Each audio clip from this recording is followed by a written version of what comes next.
Hello, wishing you moments of comfortable entertainment. This is an engaging audio channel exclusively dedicated to your favorite audiobooks. The Cobblestone Telegraph. Nantucket Island is known for its cobblestone streets and red brick sidewalks, cedar-shingled cottages and rose-covered arches, long stretches of golden beach and refreshing Atlantic breezes.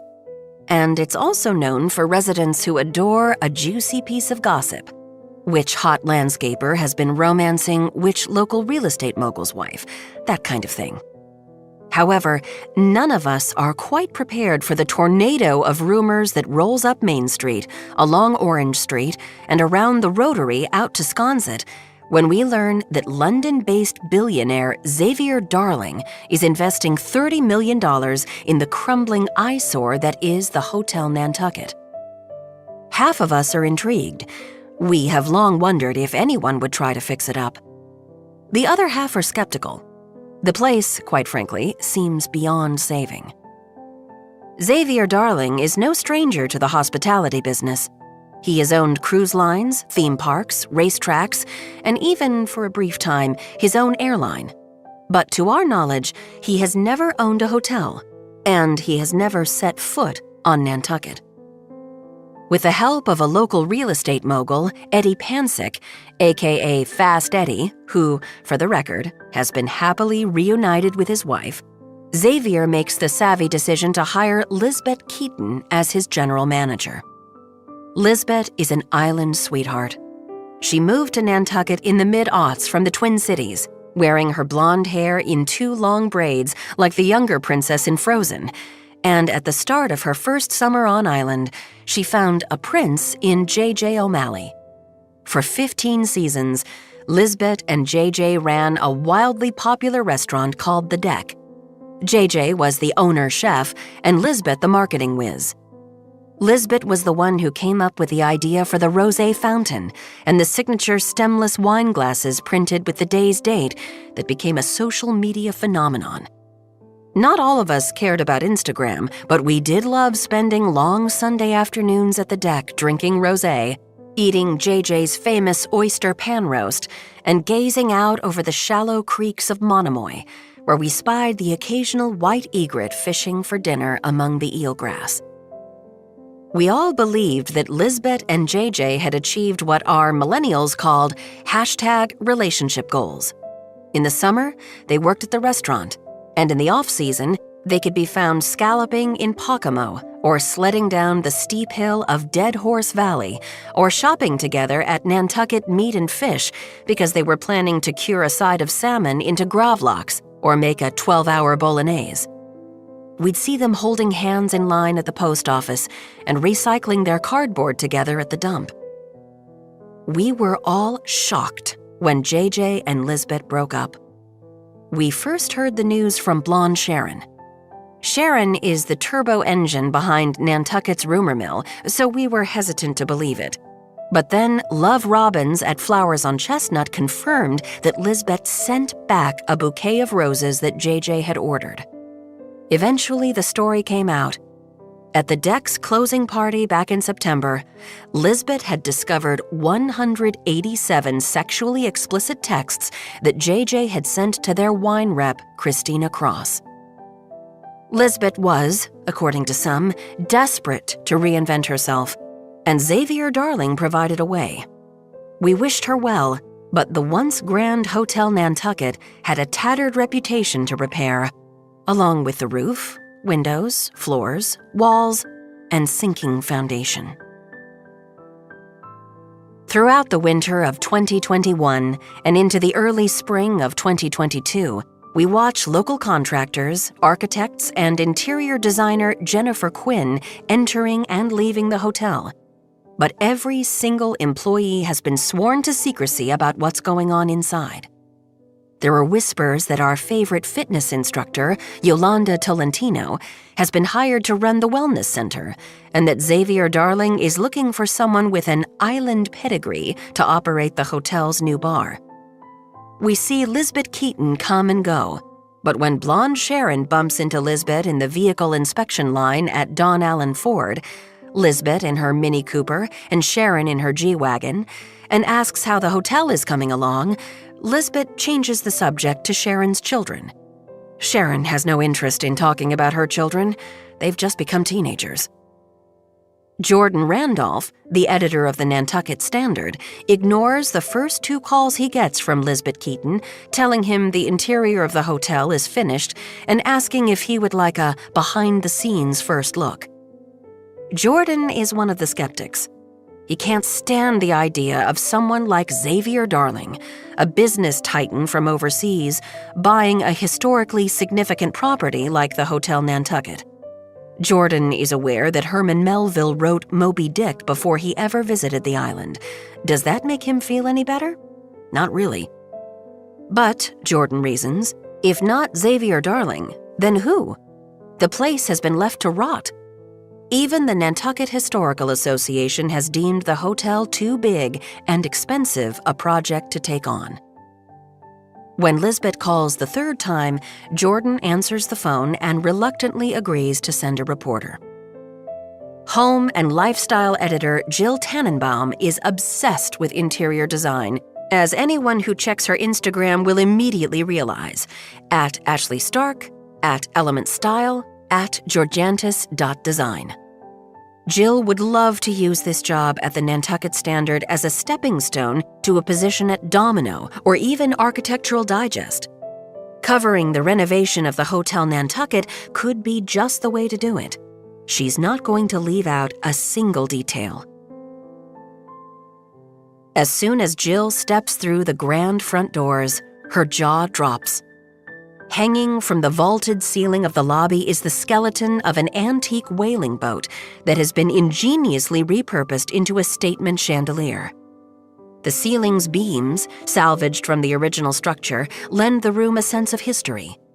There are double-wide armchairs upholstered in hydrangea blue, which Jill soon learns is the hotel's signature color, suede tufted ottomans, and low tables that tastefully display books and games, backgammon, checkers, and 4 marble chess sets.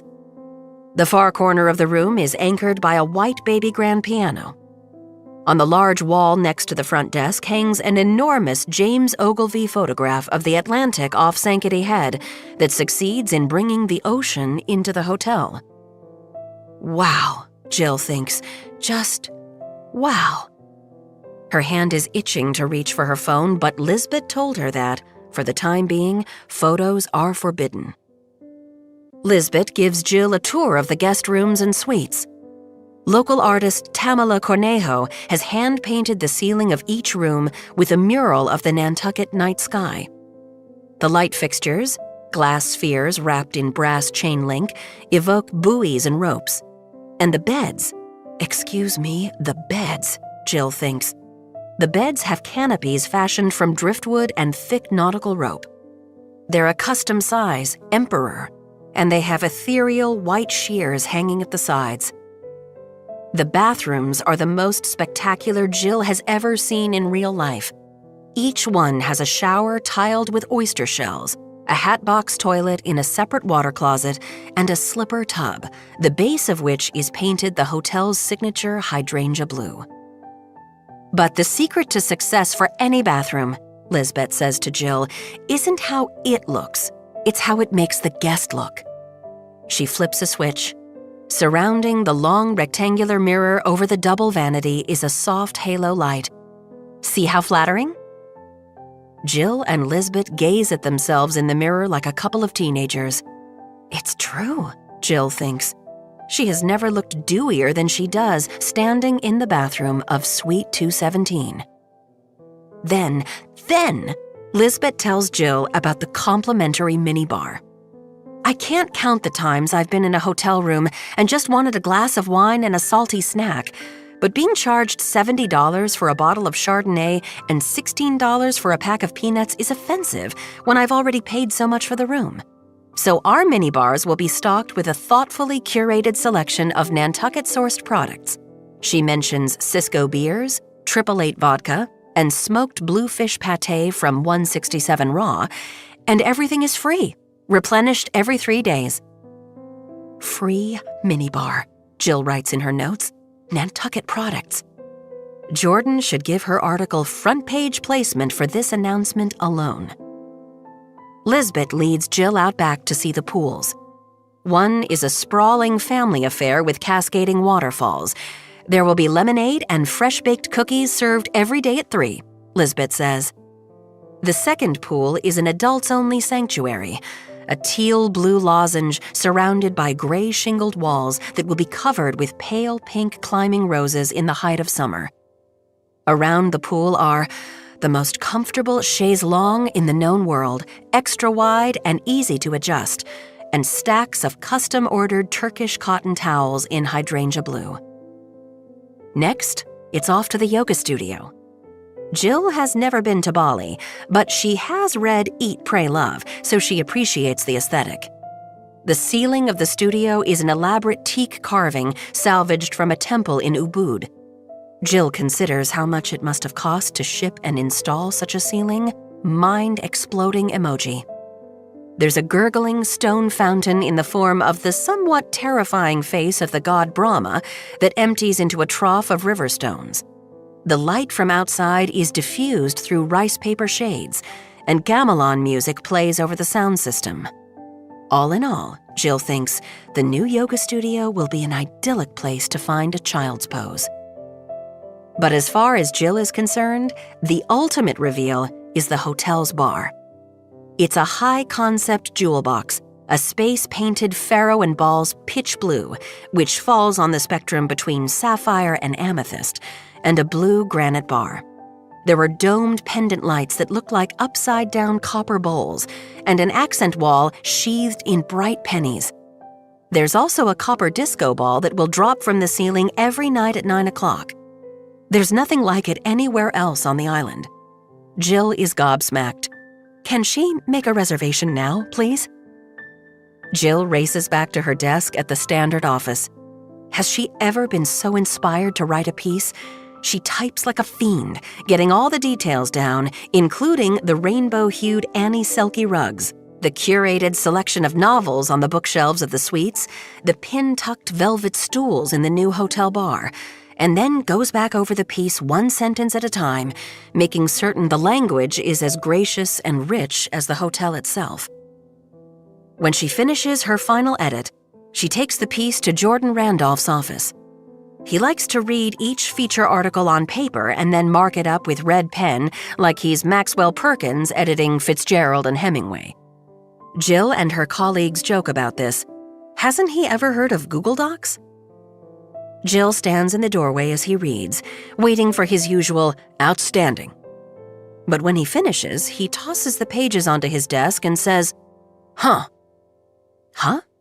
What is huh? Jill has never before heard her extremely articulate boss utter this syllable. Is it not okay? Jill asks. Is it the writing? The writing is fine, Jordan says. Maybe it's too polished? This reads like one of those advertisement sections in the middle of Travel and Leisure. Oh, Jill says. Okay, so... I was hoping for more of a story, Jordan says. I'm not sure there is more of a story, Jill tells him. The hotel was falling to pieces and Xavier Darling bought it. He hired local... Yes, you say that. Jordan sighs. I wish there were another angle.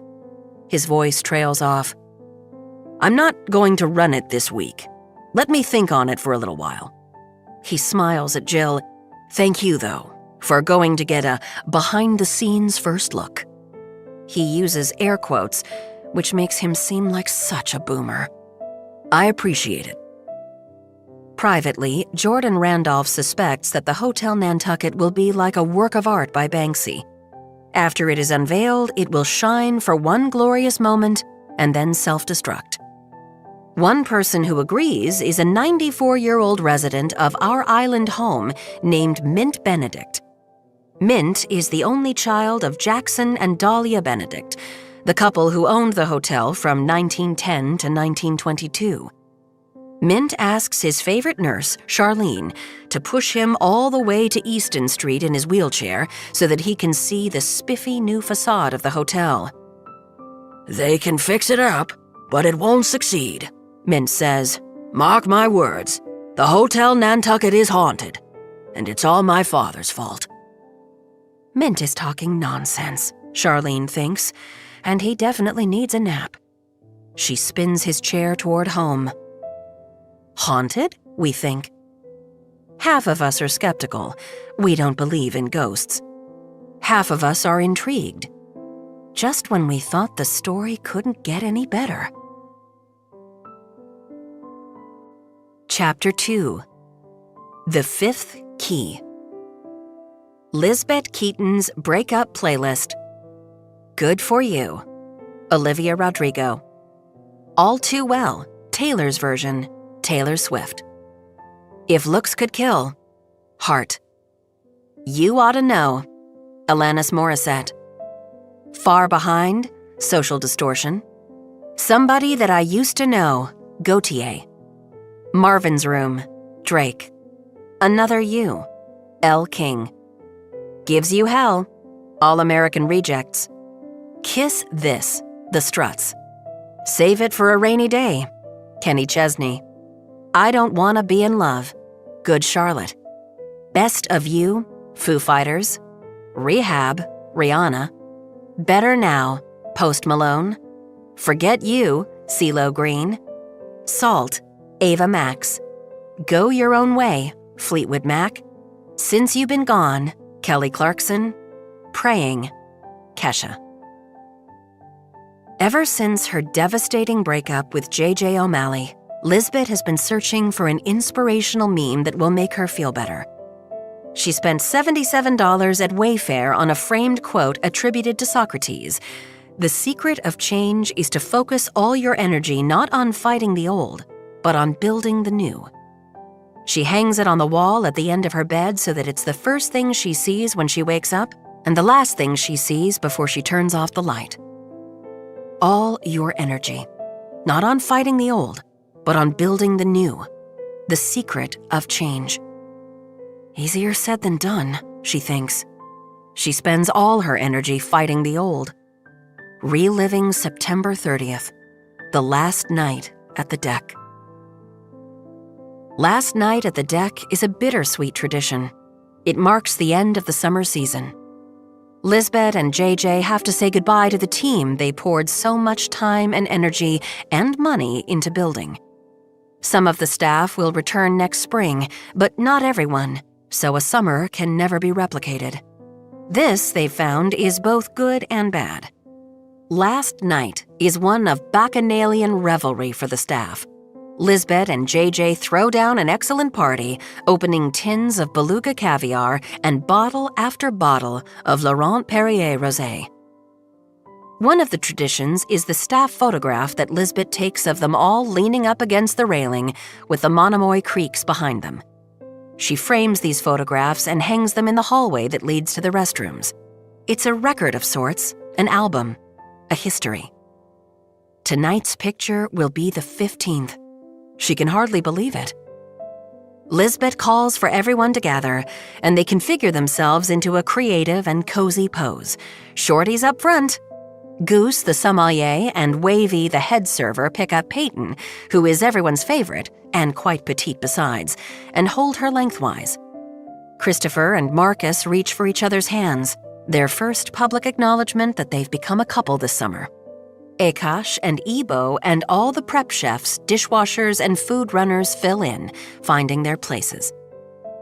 Lisbeth uses JJ's phone to take the picture because it's sitting right there on table 10 in front of her. She punches in JJ's passcode, 0311, her birthday, and his text messages pop up, all of them in an amusingly large font.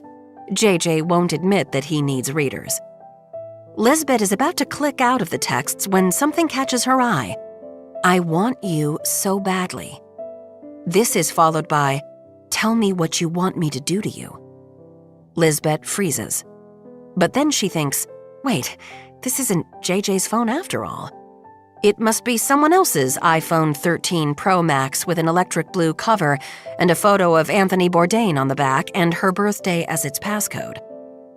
A split second later, it's incredible how fast the brain processes even counterintuitive information. she understands that this is JJ's phone. These texts, she scrolls back until she finds pictures of a woman's breasts and what she knows to be JJ's erect penis, are being sent to and received from Christina Cross, their wine rep. Goose calls out, "Take the picture already, Libby! This bitch is getting heavy!" Lisbeth's hands are shaking. What has she found? Is it real? Is this happening? Somehow she manages to play through. Later, she will consider this a show of superhuman strength. She takes the pictures. They're good. They're the best ever. Then Lisbeth takes JJ's phone and hurries to the ladies' room, where, sitting in a stall, she reads through the pornographic text messages, 187 by Lisbeth's count, that JJ and Christina have sent each other over the past 3 months, the most recent of which was earlier that night. Lisbeth wants to flush the phone, but she doesn't.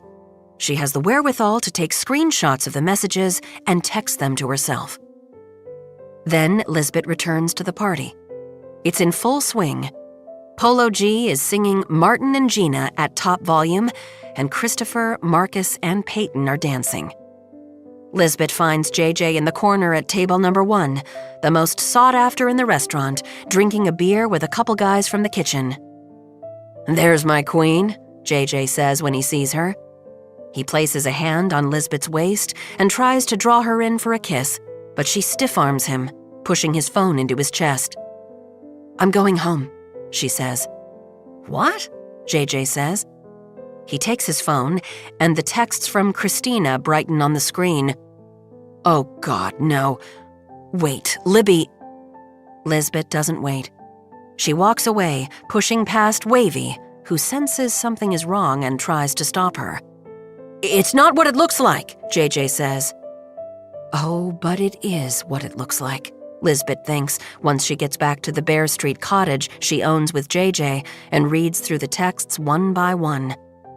It's exactly what it looks like.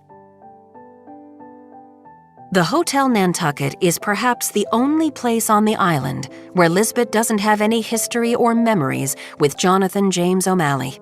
So when Lisbeth hears that Xavier Darling has bought the hotel and is looking to hire a general manager, she drives straight to Bayberry Properties to see Fast Eddie. "What can I do for you, Lisbeth?" Eddie asks as she sits down across from him. She has caught him during a rare moment in the office. Eddie prefers to be out buzzing around the island in his Porsche Cayenne, wearing his Panama hat, doing deals. "I hope you're not here to list your cottage? Though if you are, I can get you an excellent price." "What?" Lisbeth says. "No." She tilts her head. "Why? What have you heard?" Eddie clears his throat and seems uncharacteristically reserved. "I heard that you and JJ parted ways." "And?" "And that you're eager to put him in your rearview mirror," Eddie says. "For good. So I thought maybe you were leaving Island." "Absolutely not. If anyone should leave Island," Lisbeth thinks, "it's JJ. But she won't drag Eddie into their drama. Anything she says will be mangled by the cobblestone telegraph. "I'm here because I'd like Xavier Darling's contact information." She sits up straighter and flips her braids behind her. "I want to apply for the general manager position at the new Hotel Nantucket." "You must have heard about the salary," Eddie says. "No. I haven't even thought about the salary." "It's $125,000 a year," Eddie says, "plus full benefits." Lisbeth pulls back a few inches. Her mind lands fancifully on a trip to the dentist when she wouldn't have to worry when Janice, the hygienist, tells her it's time for a full set of x-rays. Wow. "I'm happy to give you Xavier's email." Eddie snaps his fingers. "Didn't you tell me your father owns a hotel in Wisconsin?" Lisbeth's father manages a retirement community in Minnetonka, Minnesota. As a teenager, Lisbeth used to pull numbers for the bingo games and escort the residents to their hair appointments at the salon. One year, she judged the butter sculpture contest. "Something like that," Lisbeth says. Eddie nods slowly. "Xavier wants someone with a background in luxury hotels." Lisbeth blinks. there is no way she can make the Rising Sun retirement community sound like the Four Seasons. But he also wants someone who has dealt with the Historic District Commission and the Nantucket Selectmen. Me, Lisbeth says. And who can charm the Chamber of Commerce. Also me, Lisbeth says. The hotel has quite a tattered reputation to repair. Agreed, Lisbeth says. I assume you've heard the rumors about the ghost? I don't believe in ghosts, Eddie says, and I never listen to rumors. Ha, ha, ha, Lisbeth thinks. At least one of those statements is a flat-out lie. Xavier has his work cut out for him, Eddie says. There's a lot of competition at the high end. The Beach Club, the White Elephant, the Walwinnet. I told him I wasn't sure there was another seat at the table, but he was adamant, and he does have deep pockets. The hotel will open in June, and according to Xavier, it's going to be the finest lodging this island has ever seen. But he needs the right person at the helm. Lisbeth nearly leaps out of her chair. She wants this job so much. I'll send Mr. Darling my resume tonight. Do you think you might put in a good word for me? Eddie presses his fingers together in a way that seems contemplative, and Lisbeth hopes he's remembering all the times he called the deck at the last minute and Lisbeth found him a table, even when they were crazy full with a wait list. Eddie always requested table number 1, and Lisbeth granted that wish when she could. That David Ortiz was sitting there one night and Ina Garten another wasn't Lisbeth's fault. I won't put in a good word, Eddie says. I'll put in a great word. The next week, Lisbeth interviews with Xavier Darling over Zoom.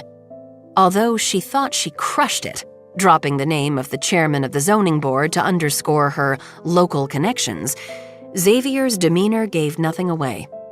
Lisbeth figured someone like Xavier Darling would have a shortlist for the position that included people like the GMs from Wynn Las Vegas and the 15 Beacon Hotel in Boston. However, only 2 days later, Xavier Zoom called Lisbeth and offered her the job. She was calm and composed as she accepted, but the instant she pressed the leave meeting button, she jumped up and down, victorious fists raised over her head. Then she collapsed in her chair and wept tears of gratitude. The secret of change is to focus all your energy not on fighting the old, but on building the new. Lisbeth had a proverbial clean slate. She visualized a Hollywood production assistant snapping shut the clapperboard as the director shouted, "Take 2!" On the morning of April 12th, Lisbeth is, unfortunately, back to fighting the old. Specifically, she's remembering how it was Christina who called her to explain away the sexting. "Those texts are nothing, Libby. JJ and I were only kidding around." When she gets a message from Xavier Darling, he's requesting a meeting. It's 6:30 a.m. Xavier in England is oblivious to the time difference, and Lisbeth sighs. She was planning to get on the Peloton. But she has agreed to be at Xavier's beck and call, so she pulls a blouse on over her workout tank, drapes her braids over her shoulders, and fluffs her bangs. Join meeting with video. "Good morning, Elizabeth." Xavier refuses to call her Lisbeth, even though she has asked him to twice, telling him that the only person who called her Elizabeth was her late grandmother. Behind Xavier, Lisbeth sees Big Ben and the Houses of Parliament, a view so iconically London, it might as well be a Zoom background. "Good morning, sir." Lisbeth tries not to worry about his stern tone of voice, though she briefly wonders if today is the day the hammer drops and the hopes she has vested in the hotel will collapse into a black hole, the whole thing a belated April Fool's joke. "I'm calling to shed some light on things that might have been unclear." Lisbeth steels herself. What is Xavier going to tell her? "You've never asked me. In fact, no one has asked me why I bought this hotel. After all, I live in London and I've never visited Nantucket." He pauses. "Have you wondered about this?" Lisbeth has, in fact, wondered, but she chalked it up to her understanding of the very wealthy.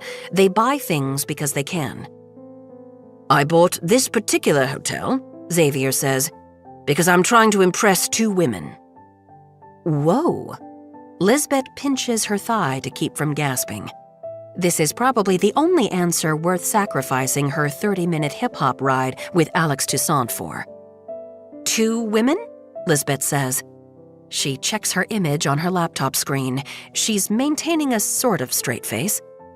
Lisbeth has, naturally, Googled Xavier Darling. According to an article in The Times, London, he never married and has no children. The internet showed pictures of him at the Royal Ascot and the Cartier Queen's Cup with young, combatively beautiful women on his arm, but never the same one twice. Who are the lucky 2? And will they both be coming to Nantucket? Because that will get the island talking. She would love to remark that buying each woman a private plane or a minor Van Gogh might have been cheaper. Yes, Xavier says. I'm going to share with you now who one of the women is. Wonderful, sir. One of the women I'm trying to impress is Shelley Carpenter. Shelley Carpenter, Lisbeth thinks. Of course. Do you know who Shelley Carpenter is? Xavier asks. Stay well, friends, Lisbeth quotes, and do good. Precisely, Xavier says. Elizabeth, I want a 5-key review from Hotel Confidential. Again, Lisbeth checks her image. Does she look incredulous? Yes, she does. Along with 18 million other people, Lisbeth follows Shelley Carpenter on Instagram. Her account, @HotelConfidential by SC, has become a national obsession. Shelley Carpenter posts at noon Eastern Time on the last Friday of every month, a 10-picture carousel of each property. She's rumored to take these photos with her iPhone, and the link in her bio takes you to her blog, Hotel Confidential, where she awards properties anywhere from 1 to 5 keys. The secret to her success is her witty, brilliant writing, her razor-sharp intelligence, and her refined sense of what works and what doesn't where hotels are concerned. But there's also mystery involved. Nobody knows who she is. The internet agrees on only one thing. Shelley Carpenter is a pseudonym. Whatever her real name is, she travels the globe, reviewing the Hampton Inn in Murrells Inlet, South Carolina, with the same critical eye that she does the Belmont Cap Juluca in Anguilla. Both received 4 keys out of 5. It's well known that Shelley has never given a 5-key review. She claims to be on a quest for that elusive 5-key property, but Lisbeth thinks this is a feint. Shelley will never give a 5-key review. Withholding it is her currency. Well, sir, we'll try our best, Lisbeth says. That's not going to cut it, Elizabeth, Xavier says. We are going to do what it takes to be the only hotel in the world that woman deems worthy of the 5th key. We are going to leave no doubt in her mind. Am I understood? Yes, sir, you're understood. So we will get 5 keys from Hotel Confidential by summer's end? A competitive spirit that Lisbeth hasn't felt since she raced her brothers swimming across Serpent Lake in Crosby, Minnesota, surfaces. Building the new, she thinks. In that moment, Lisbeth believes she can achieve the highly improbable, no matter what obstacles she encounters. We will get the 5th key, she says. Chapter 3. Ghost Story. For 100 years, Grace has been trying to set the record straight. She was murdered. In August 1922, the Nantucket Standard reported that 19-year-old chambermaid Grace Hadley had perished in the fire that consumed the 3rd floor and attic of the Grand Hotel Nantucket, a fire that had been started by an errant cigarette of unknown origin. Technically, this was true, but the article left out secret, salacious details that only Grace knew. The hotel's owner, Jackson Benedict, had set up a cot for Grace in the attic storage closet, directly above his quarters, so that he could sneak up and visit her whenever he was in residence. In addition to her job as a chambermaid, Grace served as lady's maid to Jack's wife, Dahlia Benedict, who called Grace homely, not at all true, and a smart aleck, occasionally, often true. On Grace's very first day of work, Dahlia spewed bathtub gin in Grace's face, temporarily blinding her. After that, Grace always kept a safe distance between them. Before the fire started in the small hours of August 20th, Jack and Dahlia hosted a dinner dance in the ballroom, as they did every summer weekend. These lavish events often ended with Dahlia getting drunk and throwing herself at other men. The Benedicts would then repair to the owner's suite and scream profanities at each other. One time, Dahlia threw a silver candlestick that missed Jack but hit their tabby cat Mittens. Afterward, the cat walked with a limp. Grace could only too easily imagine Jack whipping out their secret during one of these feuds, like a dagger from a sheath. "I'm sleeping with your girl Grace." That would have been all Dahlia needed to hear. Grace was woken by the sound of sirens, faint though they were in the attic, and she smelled the smoke and felt the searing heat of the floorboards. It was like standing on a griddle, but she couldn't get out of the storage room. Her door was jammed. She pounded, she screamed, "Help me! Save me! Jack! Jack!" Nobody heard her. Jack was the only person who knew Grace was in the attic, and he hadn't come. Ghosts are souls with unfinished business on Earth, and such is the case with Grace. She has tried to just let it go and move on to her eternal rest, but she can't. She won't. She is going to haunt the damn hotel until she has an acknowledgement of the hideous truth. Dahlia Benedict started the fire intentionally and then locked the door to the storage closet from the outside. She killed Grace. And Dahlia wasn't the only one to blame. Jack forced himself on Grace, and the vast difference in their social status left Grace with no choice but to comply. Jack hadn't saved her. He was ashamed about having a mistress, and so he let her burn. After the fire, Jack sold the hotel for a song, but Grace became determined to let people know she was still there. She started with the 8-foot-high mahogany doors, termites. Then the silks that had been brought back from Asia by Nantucket whale ships and the hotel's velvets, brocades, and toiles, moths, mold, mildew. Grace suffused the hotel with the smell of rotten eggs. Management suspected it was the cesspool and called the plumber, but nothing could eradicate the stench. Sorry, not sorry, Grace thought. When the stock market crashed in 1929, the hotel closed. It remained shuttered throughout the Great Depression and during the war too, of course. These were, Grace admits, dull years. It was just her, the rats, and an occasional owl. Anyone who had heard the story of the poor young chambermaid perishing in the hotel fire had bigger things to worry about. In the 1950s, a new owner marketed the property as a family-friendly budget hotel. This meant threadbare sheets that tore as easily as wet tissue and waxy coverlets in obnoxious prints meant to disguise stains. Grace hoped that wherever Jack was, he knew how common and low rent his once elegant hotel had become. In the 1980s, when movies like Poltergeist and Ghostbusters came out and everyone was suddenly an expert in paranormal activities, it became chic to say the hotel was haunted. Finally, Grace thought, surely someone would do a little digging and figure out what had happened to her.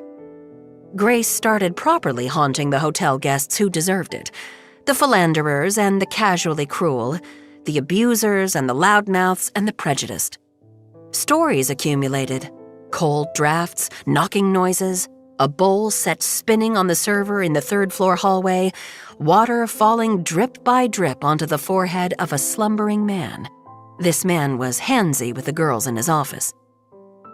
The hotel was sold again, this time to a young couple who set out to renovate it on a shoestring. Do such endeavors ever succeed?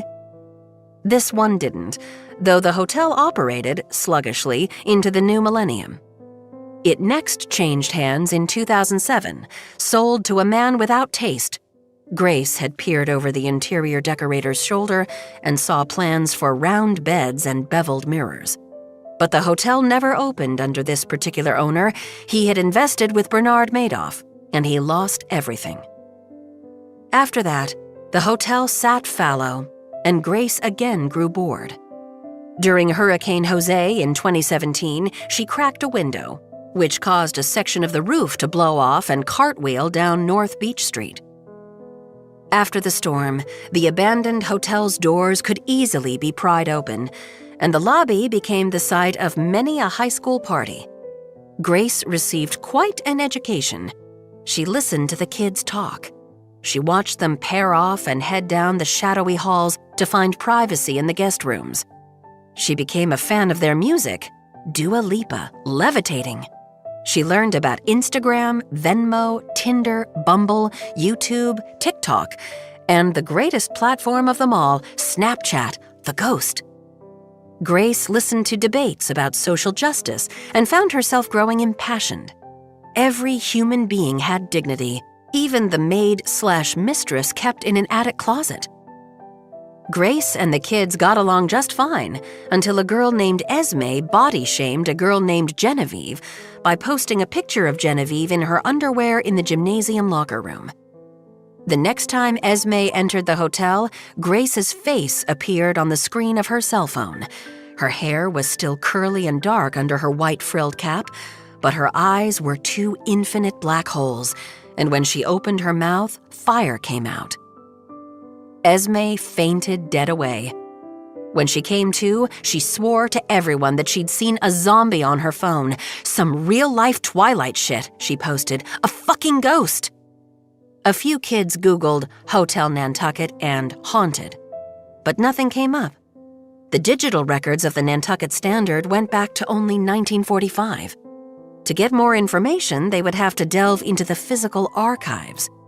The mere word evoked piles of dusty papers and more effort than they wanted to invest. Grace had lost a chance to be recognized.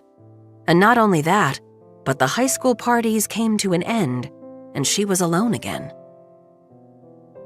Grace is, as the kids like to say, hyped that a gentleman of tremendous wealth has bought the hotel and hired competent and speedy contractors and a decorator with impeccable taste. Grace zips around the first 3 floors trying to remain unobtrusive, though sometimes when she enters a room, an occupant will shiver and ask, "Did it just get cold in here?" Grace is visible to certain people. She thinks of them as the supernaturally sensitive. They can see Grace reflected in mirrors and glass, but most people see nothing at all. Grace can also pull off spooky but harmless manipulations. If she were to summon all her energy and strike out, she could probably hurt someone. She fantasizes, of course, about walloping Dahlia Benedict, once on her own behalf and once for the cat, Mittens. In room 101, Grace catches a glimpse of herself in the full-length mirror that has just been mounted to the closet door and thinks, "No, this won't do." Her long dove-gray dress and yellowing pinafore make her look like an extra in a Merchant Ivory film.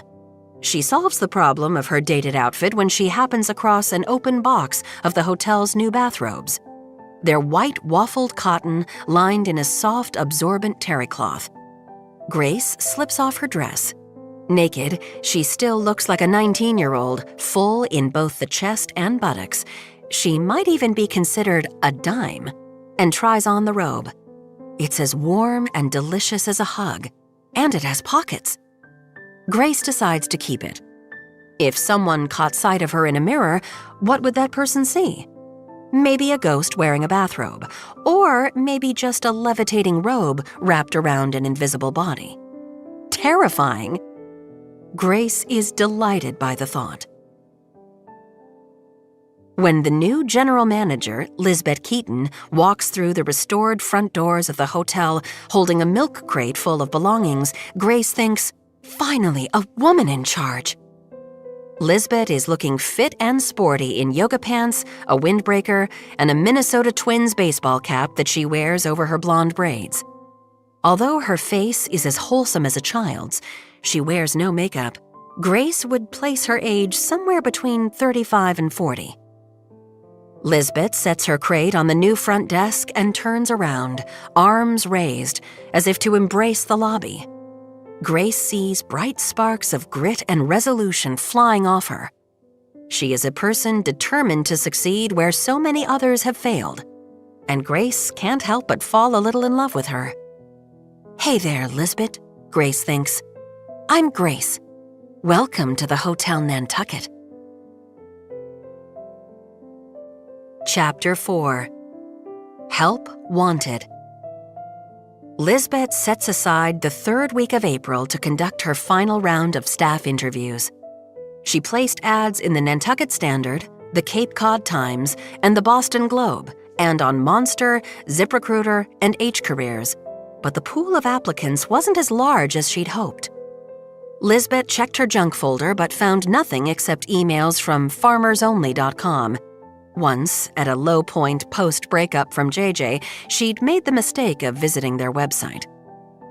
Lisbeth doesn't mention the disappointing response to Xavier because day-to-day operations are her responsibility. She should be relieved she isn't inundated with college kids whose grandmothers will inevitably die the second Saturday in August. She doesn't need a lot of people, she needs the right people. Grace is wearing her new robe and, to replace her frilled cap, the Minnesota Twins hat that she casually disappeared from Lisbeth's gym bag a few days ago. She perches on the highest shelf in Lisbeth's office, which gives her an excellent vantage point to see the candidates. Grace vividly remembers her own hiring in the spring of 1922. There were at least 40 girls shepherded into the ballroom of the hotel, and each one was handed a rag. Mrs. Wilkes, head of housekeeping, had inspected each girl's technique as she dusted the wainscoting and the round oak banquet tables. Grace suspects Mrs. Wilkes had also been noting appearances because it was mostly the pretty girls who were chosen. The ugly girls were sent home. Lawsuits, Grace thinks now with a chuckle. Grace peers over Lisbeth's shoulder at the short stack of resumes on the desk. The first candidate is a 22-year-old Nantucket resident named Edith Robbins, who has applied for a front desk position. Lisbeth opens the door to her office and invites Edith, a young woman with luminous brown skin who's wearing a pencil skirt and kitten heels, to take a seat. "Sweet Edie," Lisbeth says, "I can't get over how grown up you are. I remember your mom and dad bringing you to the deck on your birthday." Sweet Edie beams. "Every year." "How's your mom doing? I haven't seen her since your dad's funeral." "She's working full-time at Flowers on Chestnut, and she took my dad's spot in the Rotary Club," Edie says. "So she's keeping busy." "Please tell her I said hello." Now, I realize you're the child of two seasoned hospitality professionals, but I have to ask, didn't your mom want you to work at the beach club? "She did," Edie says, "but I thought this would be the more exciting opportunity. Everyone on the island is talking about this place." "Oh, really? What are they saying?" Edie gives Lisbeth what might be called an uneasy smile. What are they saying? Grace wonders. Is anyone talking about her? "Your resume is impressive," Lisbeth says. "You graduated from the School of Hotel Administration at Cornell, where you were a Statler Fellow. You were #1 in your class." Of course she was, Grace thinks. Look at her. "In your opinion," Lisbeth says, "what's the most important aspect of hospitality?" "Making a genuine connection with each guest from minute one," Edie says. "A warm greeting and a smile. We're happy you're here. Let us help you have a wonderful stay." "Great answer," Lisbeth says. "It states here that you worked at the Statler Hotel on Cornell's campus and then, last summer, at Castle Hill in Newport?" "Yes, my boyfriend and I worked at Castle Hill together. That property is amazing." Lisbeth's eyebrows shoot up. "Is your boyfriend here for the summer?" "Because I'm still looking for—" "We broke up right after graduation," Edie says. Grace can't imagine what kind of fool would break up with this captivating young woman. "We both got offers from the Ritz-Carlton management training program," Edie says, "but I wanted to spend the summer on Nantucket with my mom. Grayton asked if he could come, and I said no. I wanted to start my adult life as an independent woman." Good for you, Grace thinks. She would have wanted to be an independent woman back in the day if that had been a thing. "I'd love to offer you a spot on our front desk," Lisbeth says. "Your starting wage will be $25 an hour." Grace understands inflation, but even so, this number is mind-boggling. In 1922, she made 35 cents an hour. "We're paying well above industry standard," Lisbeth says, "but then again, we expect more. It'll be a rigorous schedule." "Not a problem," Edie says. "One of the things they drilled into us at Cornell was that we would have no personal life." "At least you're prepared." Lisbeth leans in. "I suppose you follow Shelley Carpenter on Instagram?" "Stay well, friends," Edie says, "and do good. Her reviews are fire." Fire, Grace thinks. Everything good these days is fire. She can't wait for this term to move along. "Do you think she'll ever give 5 keys?" Lisbeth asks. "My friends and I used to debate what it would take for her to grant the 5th key. The woman is so nitpicky, and yet she's not unreasonable. If you ask for skim milk with your room service coffee, you should get it. The blow dryer should work without pushing the reset button. I'm of the opinion that if you pay attention and have the resources, then yes, a 5th key is possible." Excellent. The hotel's owner, Mr. Darling, is determined to get the 5th key. Sweet Edie beams. "I'm so here for it." The next interview is right in Grace's wheelhouse. Head of housekeeping. Grace scans the resume. Magda English, age 59. There are 2 addresses listed, one in St. Thomas, U.S. Virgin Islands, and one just around the corner on Westchester Street. Ms. English's experience includes 32 years as Director of Housekeeping on XD Cruise Lines. Ms. English retired in 2021, and yet here she is, the woman who might be the new Mrs. Wilkes. Lisbeth meets Ms. English. "Please," she says, "call me Magda," in the lobby, and Grace trails them down the hall at a distance. She can tell nothing gets past this woman. "We have 36 rooms," Lisbeth says, "and 12 suites." Magda has regal posture and barely a single line on her face. As she and Lisbeth stroll the corridor, she admires the mahogany barrel ceiling and the brass portholes salvaged from a French ocean liner along the walls. "I used to run housekeeping on cruise ships, so I'll feel right at home," Magda says.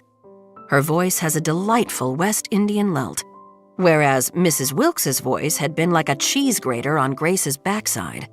"These portholes will need to be polished every week." Lisbeth opens the door to room 108. Grace slips in and settles on top of the canopy bed, adjusting her robe for modesty. She's chosen this spot because she can't be seen in mirror or window. Magda walks over to the emperor-size bed and runs a hand over the duvet cover. "Matuk sheets?" "Good guess," Lisbeth says. "I know my linens."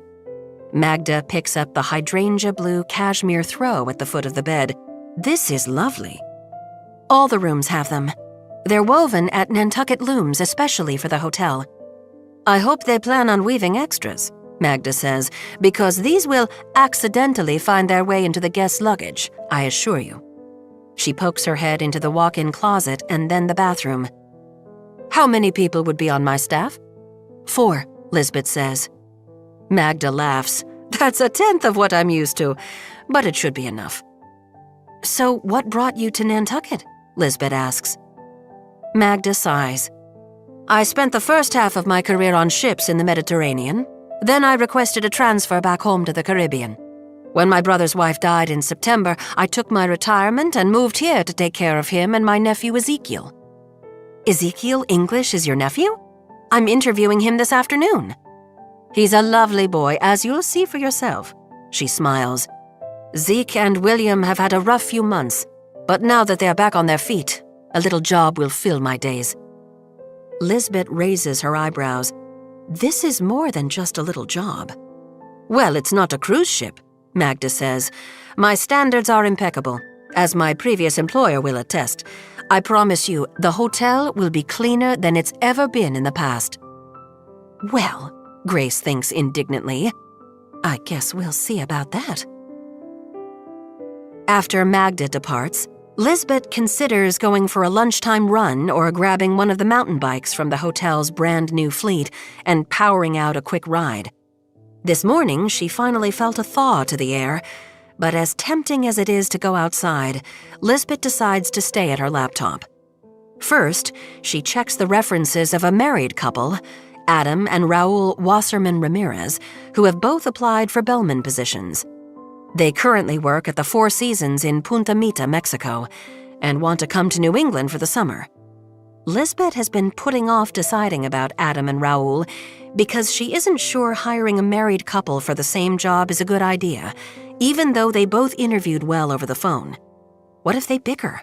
What if one far outperforms the other? The email from the GM at the Four Seasons is glowing. It mentions that Adam has a beautiful singing voice. How is this relevant? Lisbeth wonders. He's going to be schlepping bags. The letter ends with, "We at the Four Seasons Punta Mita have determined it's best if the Wasserman Ramirezes are scheduled separately." Ha! Lisbeth's instincts were correct. But the reality remains that she needs 3 bellmen, and her options are limited. She'll hire Adam and Raul. Next, although she has cautioned herself not to, she checks to see if there are any new reservations for opening week. There's one, a booking for 4 nights made by a couple from Syracuse. This is heartening, but the fact that the hotel's overall occupancy is hovering at just above 25% a full week after the website went live is not. They placed banner ads on all the major travel websites, and Lisbeth wrote what she felt was an excellent press release, but there have been very few takers. When Lisbeth called Jill Tannenbaum at the Nantucket Standard to see what had become of her piece, Jill said, "Jordan told me he might run it at some point, but he can't say when." Lisbeth hung up, discouraged. The reputation of the hotel was, admittedly, abominable, and Xavier's interest in it was somewhat perplexing, but it had undergone a remarkable metamorphosis. Building the new, she thinks. But only an instant later, she wonders if she's in over her head. It had been far easier to sell herself to Xavier than she'd anticipated, considering she had no actual hotel experience, and only now does Lisbeth wonder how much competition she had. Is it possible she was the only person who applied for this job? Xavier has asked Lisbeth to book him Suite 317, historically the hotel owner's suite, from August 24th to August 28th. It feels a little strange that Xavier isn't coming until the end of August, but Lisbeth is relieved. By then, she might know what she's doing. Lisbeth isn't sure where all this self-doubt is coming from. She's probably just hungry. She's tempted to run over to Born and Bred for a sandwich, but there isn't time. Her next interview is here. The third resume is quite impressive, Grace thinks. Alessandra Powell, age 33, applying for a front desk position. The very first line announces, in boldface, that Alessandra is fluent in Spanish, French, Italian, and English. She has worked at hotels in Ibiza, Monaco, and, most recently, Tremezzina, Italy. This draws Grace back in time.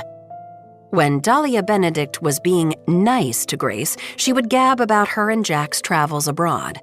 She told Grace that she and Jack had sailed to Europe aboard the Mauretania, and when Grace murmured sarcastically under her breath that it sure was a good thing the Mauretania hadn't hit an iceberg like the Titanic, Dahlia slapped her soundly. It was a slap Grace deserved. By that point, Grace was so deep into the affair with Jack, she saw no way out. She very dearly wished the Mauretania had sunk with both Jack and Dahlia aboard. Grace is yanked back to the present moment when a young woman with long, wavy, apricot-colored hair steps into Lisbeth's office. No, Grace thinks, no. There's a stench coming off the woman that means only one thing, a rotten soul. The woman, Alessandra, holds out a white paper bag. "I brought you an ABC grilled cheese from Born and Bred on the off chance you've been so busy interviewing that you skipped lunch." Lisbeth's blue eyes widen. "Thank you. That was so intuitive. I did skip lunch, and the ABC is my favorite sandwich." She accepts the bag. "Please sit." "So, Alessandra, your resume is nothing short of remarkable. Italy, Spain, Monaco? And you speak so many languages. What brings you to our little island? It was time to come home. To the States, that is. Though I'm originally a West Coast girl, I studied Romance languages in Palo Alto. Were you at Stanford? Lisbeth checks the resume. It doesn't say that here. And then I did the whole backpacking through Europe thing. The train, the hostels, and I found myself flat broke in Ravenna. I went there especially to see the mosaics in the Basilica of St. Vitale. Mosaics? They're the finest examples of Byzantine mosaics outside of Istanbul. They're magnificent. Have you seen them? Oh, please, Grace thinks. How pretentious. I haven't. Alessandra says, well, when I say flat broke, I mean I gave my last euro as a donation to enter the church. Fortunately, I struck up a conversation with a gentleman who was also viewing the mosaics, and it turned out he owned a pensione in town. He let me stay for free in exchange for working on the front desk, and my career in hotels was born. So you were in Europe for 8 years, give or take? I noticed there are some gaps on this resume. I wanted to leave Italy while I still felt fondly toward it. And I chose Nantucket because it seems like the most exclusive of the New England summer resort spots. I'm curious, did Shelley Carpenter from Hotel Confidential review any of the hotels on your resume? Alessandra nods. She apparently stayed at Aguas de Ibiza while I was working there. Her piece was positive, but she gave us only 4 keys. She had a couple of legitimate complaints. The first was that the bellman took 15 minutes to deliver her luggage to her room, which was 10 minutes too long by her standards. Oh yes, I know. And there was no salt and pepper on her room service tray, even though she'd specifically requested it. Ouch. Yeah, people got fired. You know that she wears disguises and uses aliases and always shows up at the busiest times when the staff can't pay as close attention to every guest as they might otherwise. And sometimes she creates extraordinary circumstances to see how the staff reacts. Rumor has it that when she visited the Pickering House Inn in Wolfboro, she slashed the tire of her rental car to see how quickly the staff would change it. I did not know that, Lisbeth says, slumping a little. My advice would be to train the bellman in basic auto repair, because I'm sure once Shelley Carpenter gets wind of this place opening, she'll make an appearance. You think so? I can almost guarantee it. She seems to like Nantucket. She reviewed the White Elephant. She gave it 4 keys.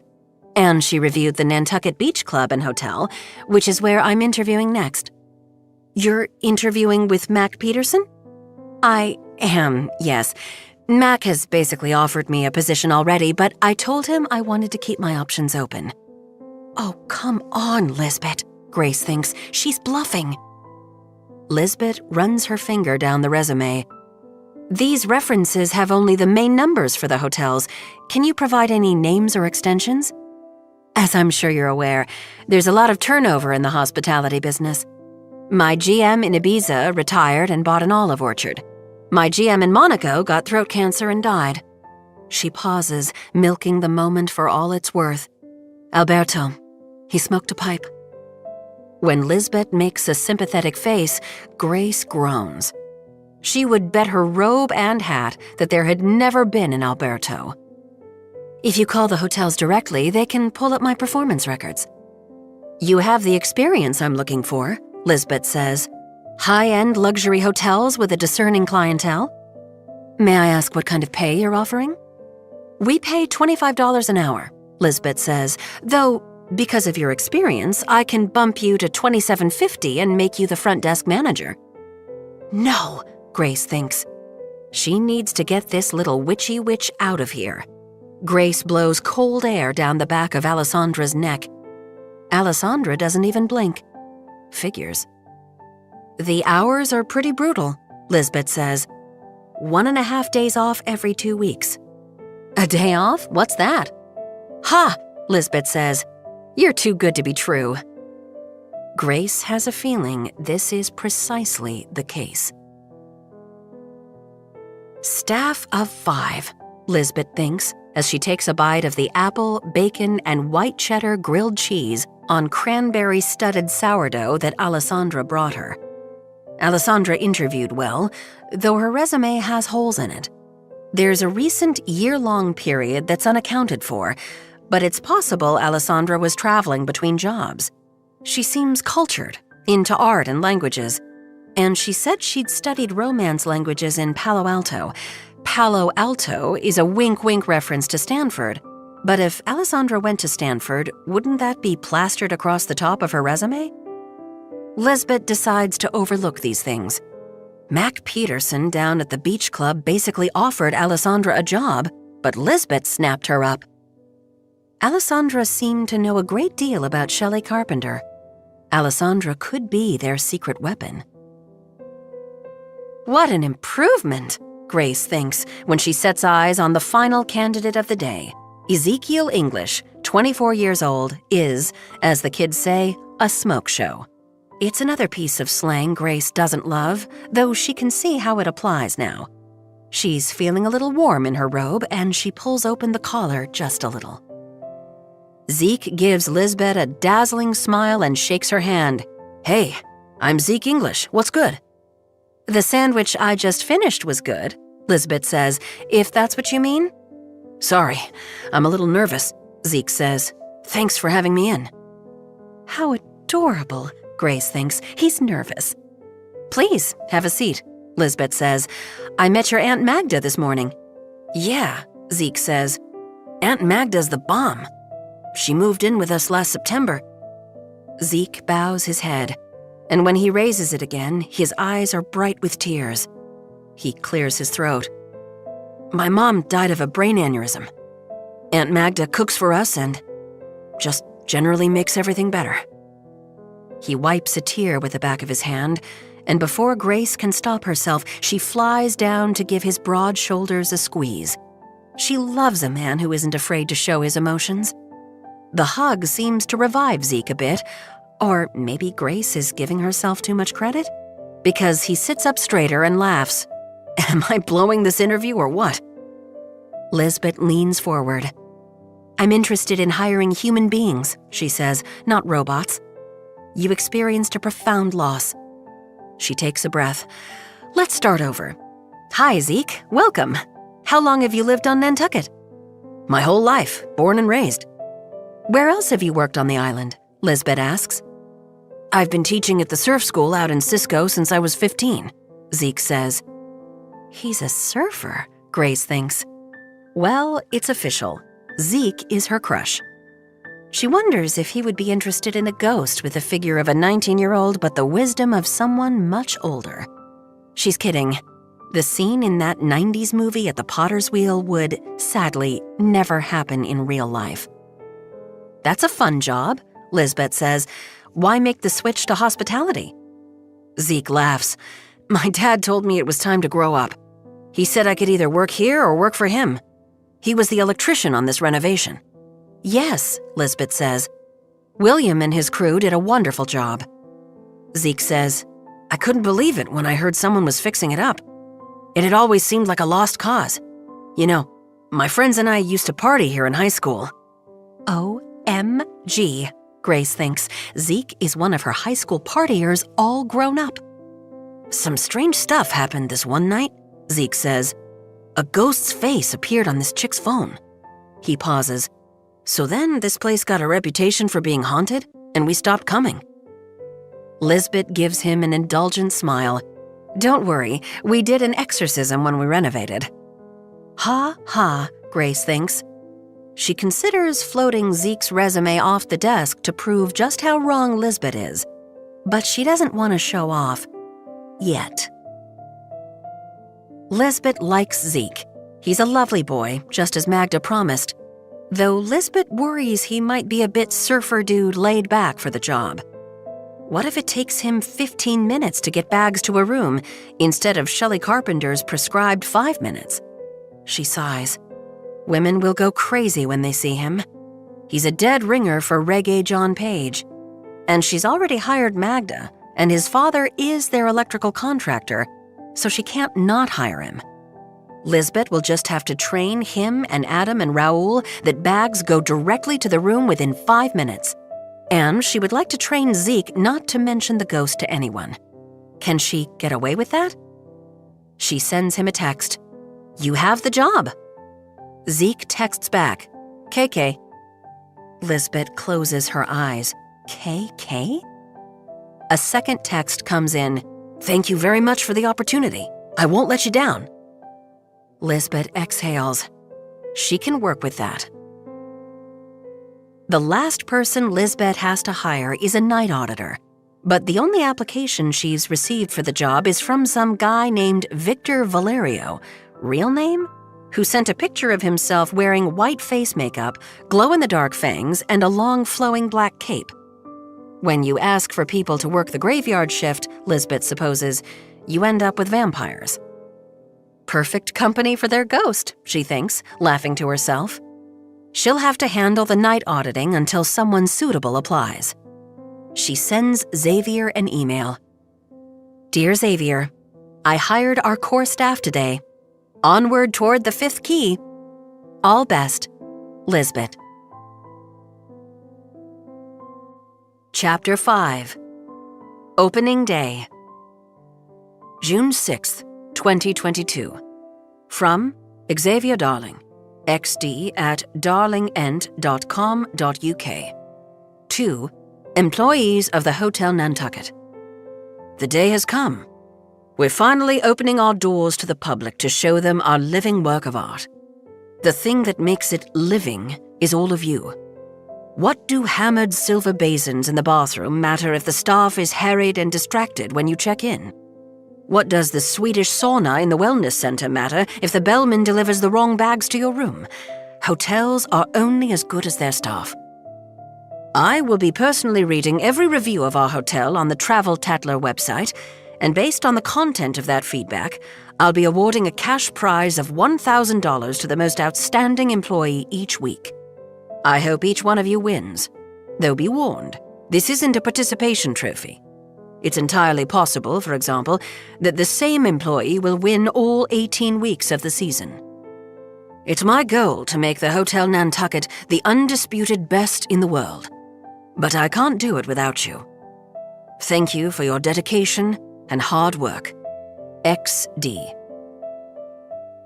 Lisbeth pulls her cherry-red Mini Cooper into the space that says, reserved for general manager, and throws back what's left of her double espresso. She's livid about the email that Xavier sent out that morning at 5. Xavier is going to award weekly cash prizes to her staff as though they're contestants on a reality show. Lisbeth has spent the past 2 weeks training the front of the house, and she was crystal clear that putting forth one's best effort every single day should be a matter of personal pride and integrity.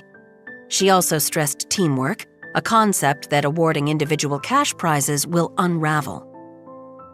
2 days ago, Lisbeth stayed at the hotel as a guest. The staff was instructed to use Lisbeth's visit as a full dress rehearsal.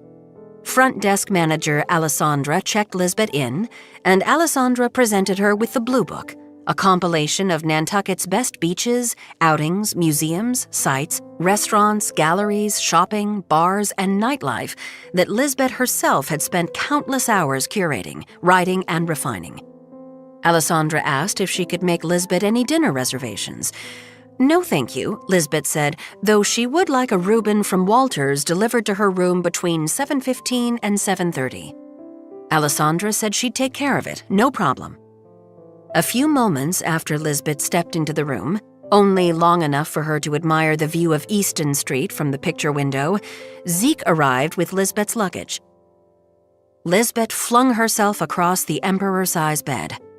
She wasn't at the deck anymore, and she certainly wasn't at the Rising Sun retirement community in Minnetonka. She was the general manager of the new and improved Hotel Nantucket. The sheets were soft under Lisbeth's cheek, and they smelled vaguely, though not overwhelmingly, floral. The mattress was so comfortable that Lisbeth closed her eyes and took one of the most delightful naps of her life. The secret of change is to focus all your energy not on fighting the old, but on building the new.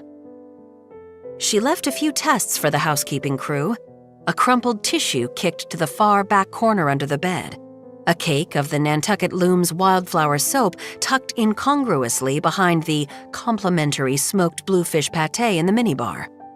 She even went so far as to empty the matches from the box by the bathtub into her suitcase. Would Magda's crew actually use their 100-point checklist? Yes, they would. When Lisbeth investigated the room the following day, everything had been cleaned, replaced, refilled. She had been eager to see what was happening down at the hotel bar. It was subcontracted out, so Lisbeth had no say in how it was run. But she found the door locked and the glass front papered over.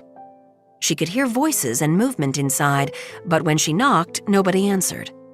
Lisbeth had repeatedly asked Xavier who would be running the bar, and he said he wanted it to be a grand surprise. Apparently, he'd signed a swoon-worthy chef to prepare the bar menu, but he was keeping the announcement under wraps until opening day, which felt very cloak and dagger to Lisbeth. She sneaked around to the outside door and noticed orders had been delivered. A young woman popped out, startling Lisbeth. She said her name was Beatrice, and when Lisbeth asked who she worked for, Beatrice said, "Chef." And when Lisbeth said, "Chef who?" Beatrice shook her head and said, "No puedo decirte hasta mañana." Lisbeth took a yoga class with Yolanda in the Balinese-inspired studio, and although it sounded trite, she emerged feeling centered and at peace. Or as centered and at peace as she could feel with the hotel opening the next day. When Lisbeth checked out of her room, Zeke tucked her suitcase into the back of her Mini for the long drive home to her cottage on Bear Street, which was 1.2 miles away. Along with her bill, Lisbeth was presented with a parting gift, a very cold bar of Nantucket Loom's wildflower soap. Lisbeth knew it sounded ridiculous, but she wished she could stay. It had been luxurious, even though she was technically working. And she was pleased to report that there had been no scary noises, no cold blasts, no ethereal visions, no signs of any ghost. The hotel sparkles in the June sun with its fresh cedar shingles and crisp white trim. The hotel's landscaper, Anastasia, placed lavish pots overflowing with snapdragons, bluebells, lavender, and ivy on each step of the staircase leading up to the hotel entrance. The wide front porch of the hotel is set up with wide rockers with cushions in hydrangea blue and cocktail tables that could be turned into fire pits. The front desk sells a s'mores kit for $8. The porch will also be the site of the complimentary wine and cheese hour each evening. Lisbeth has seen to it that they will serve excellent wine and a selection of imported cheeses garnished with ripe berries and plump, glistening olives.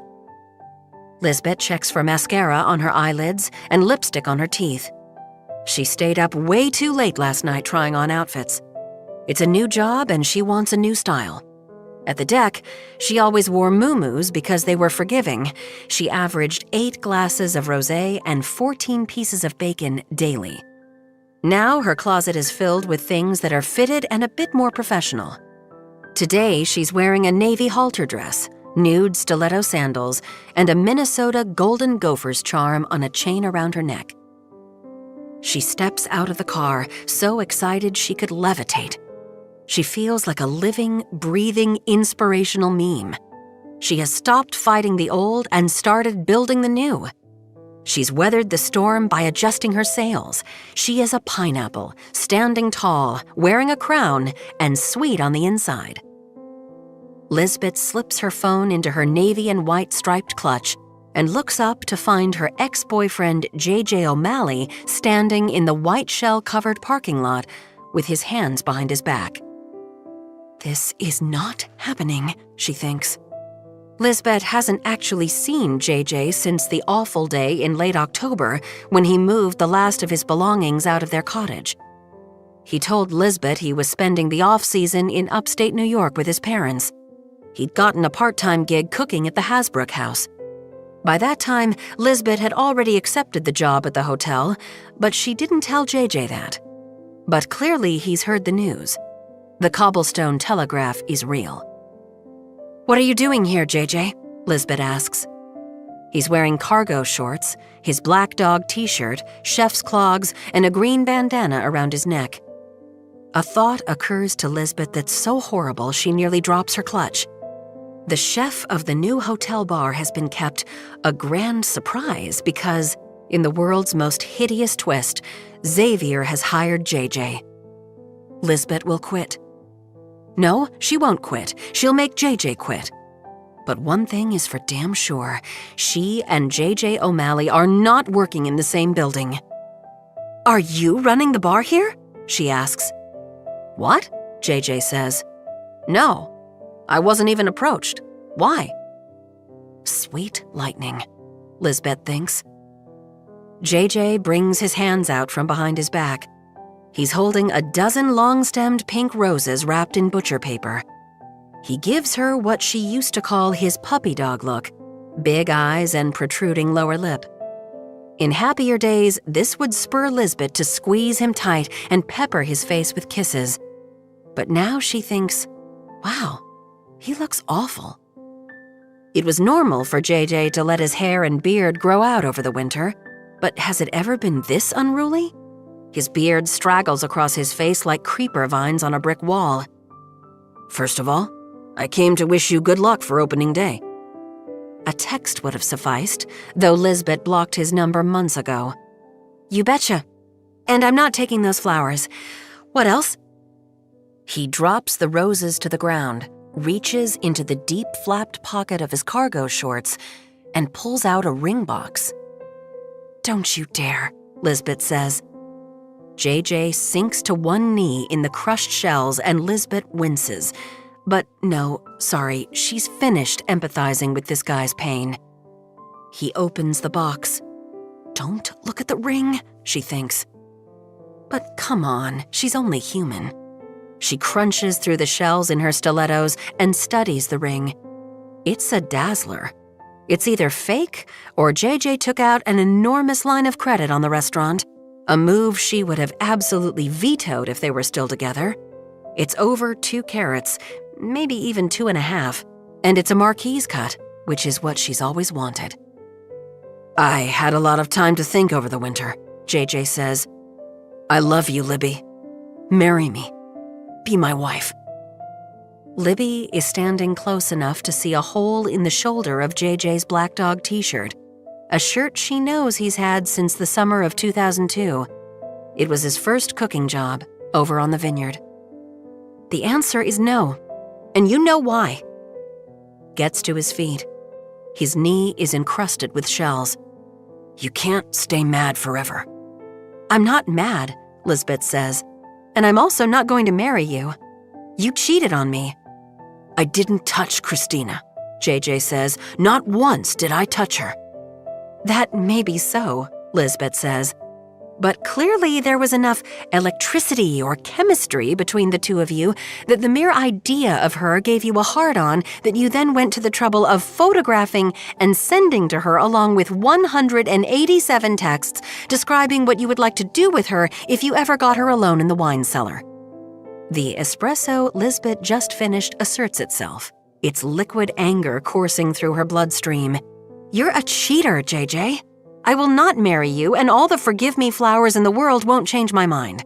You're a jerk for showing up here." "What do I have to do to get you to forgive me? I can't run the restaurant without you." "Hire Christina." "I don't want Christina. I want you."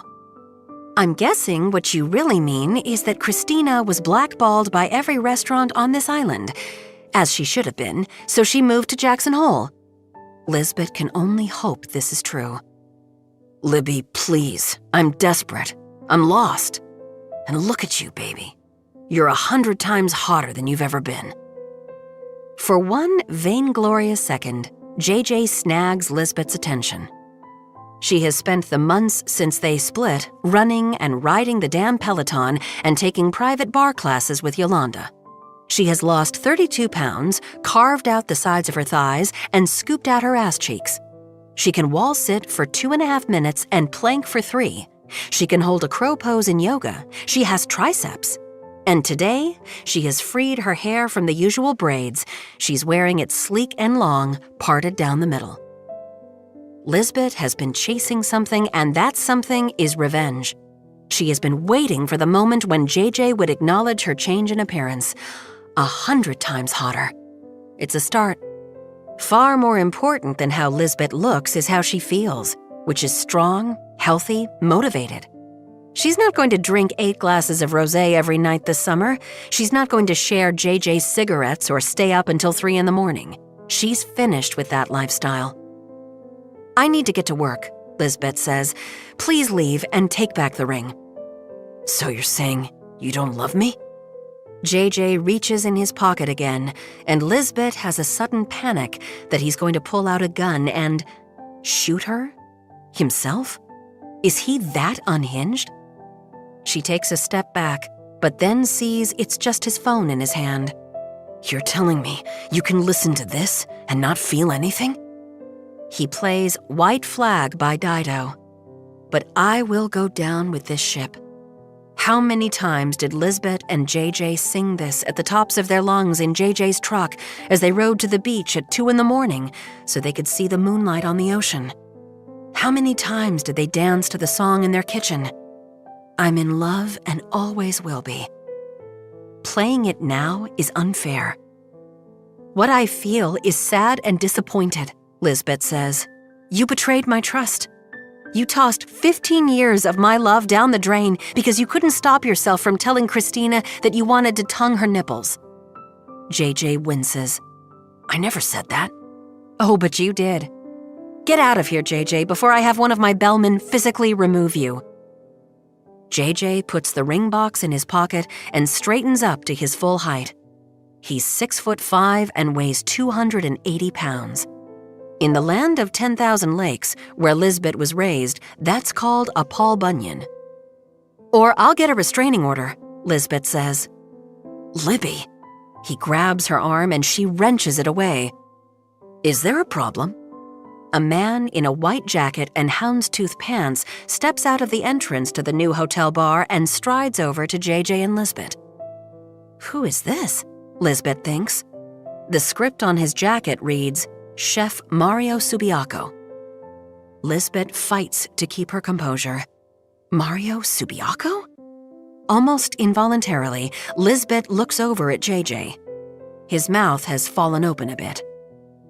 "I'm Mario Subiaco," Mario Subiaco says, offering Lisbeth his hand. "The chef of the Blue Bar." The Blue Bar. Of course. Mario Subiaco used to be the pastry chef at the Blue Bistro, which was Nantucket's best restaurant before it closed in 2005. Mario Subiaco is the OG Nantucket celebrity chef. JJ keeps Mario's picture, clipped from a profile of him in Vanity Fair that was written just after the Blue Bistro shut its doors, taped to his office wall. Lisbeth thought Mario Subiaco was in Los Angeles working as a private chef for Dwayne Johnson. But apparently, he's here now. Holy buckets, Xavier, she thinks. Good job. Lisbeth Keaton, Lisbeth says, shaking his hand. I'm the general manager of the hotel. Yes, he says, I know. You're Mario Subiaco! JJ sounds like a 9-year-old Pop Warner quarterback who's meeting Tom Brady. You're a legend, man! Mario nods. Thanks. That makes me feel really old. Who are you? JJ O'Malley, he says. I'm the chef owner of the deck. Mario shrugs. Never heard of it. But as a fellow chef, I'm going to ask you to let Lisbeth here get to work. Mario checks with Lisbeth, if that's what you want. Suddenly, Lisbeth is mortified that her messy personal life is on display in the parking lot like this. JJ, with his serial killer beard in his clogs, holding his phone, playing Dido, a dozen roses on the ground by his feet. Lisbeth smiles at JJ. So good to see you again. Making a clean exit, she turns on her heel and follows Mario into the building. She hears the Dido song cut off. When she looks back, she catches a glimpse of JJ staring forlornly after her. Revenge? Check, she thinks. And she feels a little sorry for him. When Lisbeth and Mario reach the service kitchen, which will be used for the complimentary continental breakfast and lunch by the pool, Lisbeth says, Thank you, but you didn't have to step in. I saw him grab you, Mario says. I thought maybe you needed saving. Immediately, Lisbeth's starstruck awe diminishes. I can take care of myself, Lisbeth says, "and a lot of other people besides." Mario has the gall to wink at her. "I'm guessing that was your ex-boyfriend, showing up to propose?" It's none of Mario Subiaco's business who it was, but Lisbeth doesn't need a feud between the hotel and the bar on the first day. There's plenty of time for that later. "I should probably get upstairs," Lisbeth says. "I lied to him, you know," Mario says. "Excuse me?" "I told him I'd never heard of the deck. I've been away from the island, sure, but I haven't been living on Mars. You two did some real stuff at that place, huh? A rosé fountain? Wish I'd thought of that 17 years ago. And I heard the food was banging." "Those were the days, my friend. We thought they'd never end," Lisbeth says. "Oh, but end they did. I left the deck and I left him. We'll see what happens this summer." Mario smirks. "This summer, I steal all his customers." God, you're cocky, Lisbeth thinks. Or maybe in her caffeine mania, she actually whispers it because Mario bursts out laughing. "I know you need to be upstairs to start your very important general managing, but can I ask your quick opinion on something?" He waves her into the gleaming white and stainless steel kitchen of the Blue Bar. Lisbeth watches him for a second, thinking she'd like to put her stiletto right up his ass. It's only 7:30 in the morning, and she's already had enough of chefs for one day. But she follows him anyway. "I was just back here doing a little mixology," Mario says. "Come see." He leads Lisbeth over to a wide butcher block made of zebra wood. They spared no expense down here. That's crowded with fruit. There are tiny wild strawberries, kaffir limes, watermelons, blood oranges, kiwi, dragon fruits, rambutans, mangoes, 2 kinds of cherries, Bing and Golden Rainier, guavas, blackberries, coconuts, grapefruits, and something that looks like, yes, it is, a pink pineapple. It's a fruit festival, a fruit jamboree, a fruit rave. Down the counter is the alcohol, all top shelf, Plymouth Gin, Finlandia Vodka, Casa Dragones Tequila. Lisbeth is impressed from a cost standpoint alone. "I just need one more cocktail for my list. What do you think of this?" Mario reaches for a beaker filled with a liquid the color of a deep red sunset. He pours it into a stemless wine glass and tops it with champagne. It's Dom Perignon, Lisbeth realizes. Mario is doing his mixology experiments with Dom. That's quite a flex. She shouldn't drink before 8 a.m. on her first day of work, but Lisbeth's focus is stretched out like a slinky, and she needs something to combat the aggressiveness of the espresso. She takes a sip. Gah, so good. Another sip in the interest of figuring out what's in the drink. Vodka, strawberries, ginger? Yes, there's a knob of ginger on the board. And some of the blood orange juice. She shrugs. It's fine, I guess. A slow smile crosses Mario's face, and Lisbeth takes a close look at him. In the magazine picture that hangs on JJ's office wall, Mario is much younger. Smooth olive skin, thick dark hair, and a "let me take you to bed" look in his eyes. He's older now. His hair and goatee are flecked with silver. He has lines cut deep into his forehead and radiating from the corners of his eyes. But he still has the swagger. And he knows this cocktail is the best thing Lisbeth has ever tasted, that she would swim in it if she could. "Well then," he says, "we'll name that one for you. The Heartbreaker." Magda English might be middle-aged, but her nephew Zeke has taught her some things. She knows that the rapper Pop Smoke is dead and that Wednesdays are called Woo Back Wednesdays in his honor. She knows about Polo G, House of Highlights, The Shade Room, and all things Barstool. She knows the modern meanings of bet, sneaky link, bop, dip, bussin', and full send. And Magda knows what a Chad is. It's a young man who embodies a certain stereotype of wealth and privilege: boarding school, college, trust fund, pastel polo shirts worn with the collars flipped up, golf, ski house, summer house, vodka soda closet, and a river of money flowing from his adoring parents. Therefore, Magda finds it amusing that the young man she's about to interview is actually named Chad. Chadwick Winslow of Radnor, Pennsylvania, the resume on fine ivory stock announces. His appearance doesn't disappoint. He has shown up to the housekeeping office in khakis, pink shirt, a tie printed with starfish holding martinis, and a navy blazer. Boat shoes without socks. He has thick blonde hair and the smooth cheeks of a child.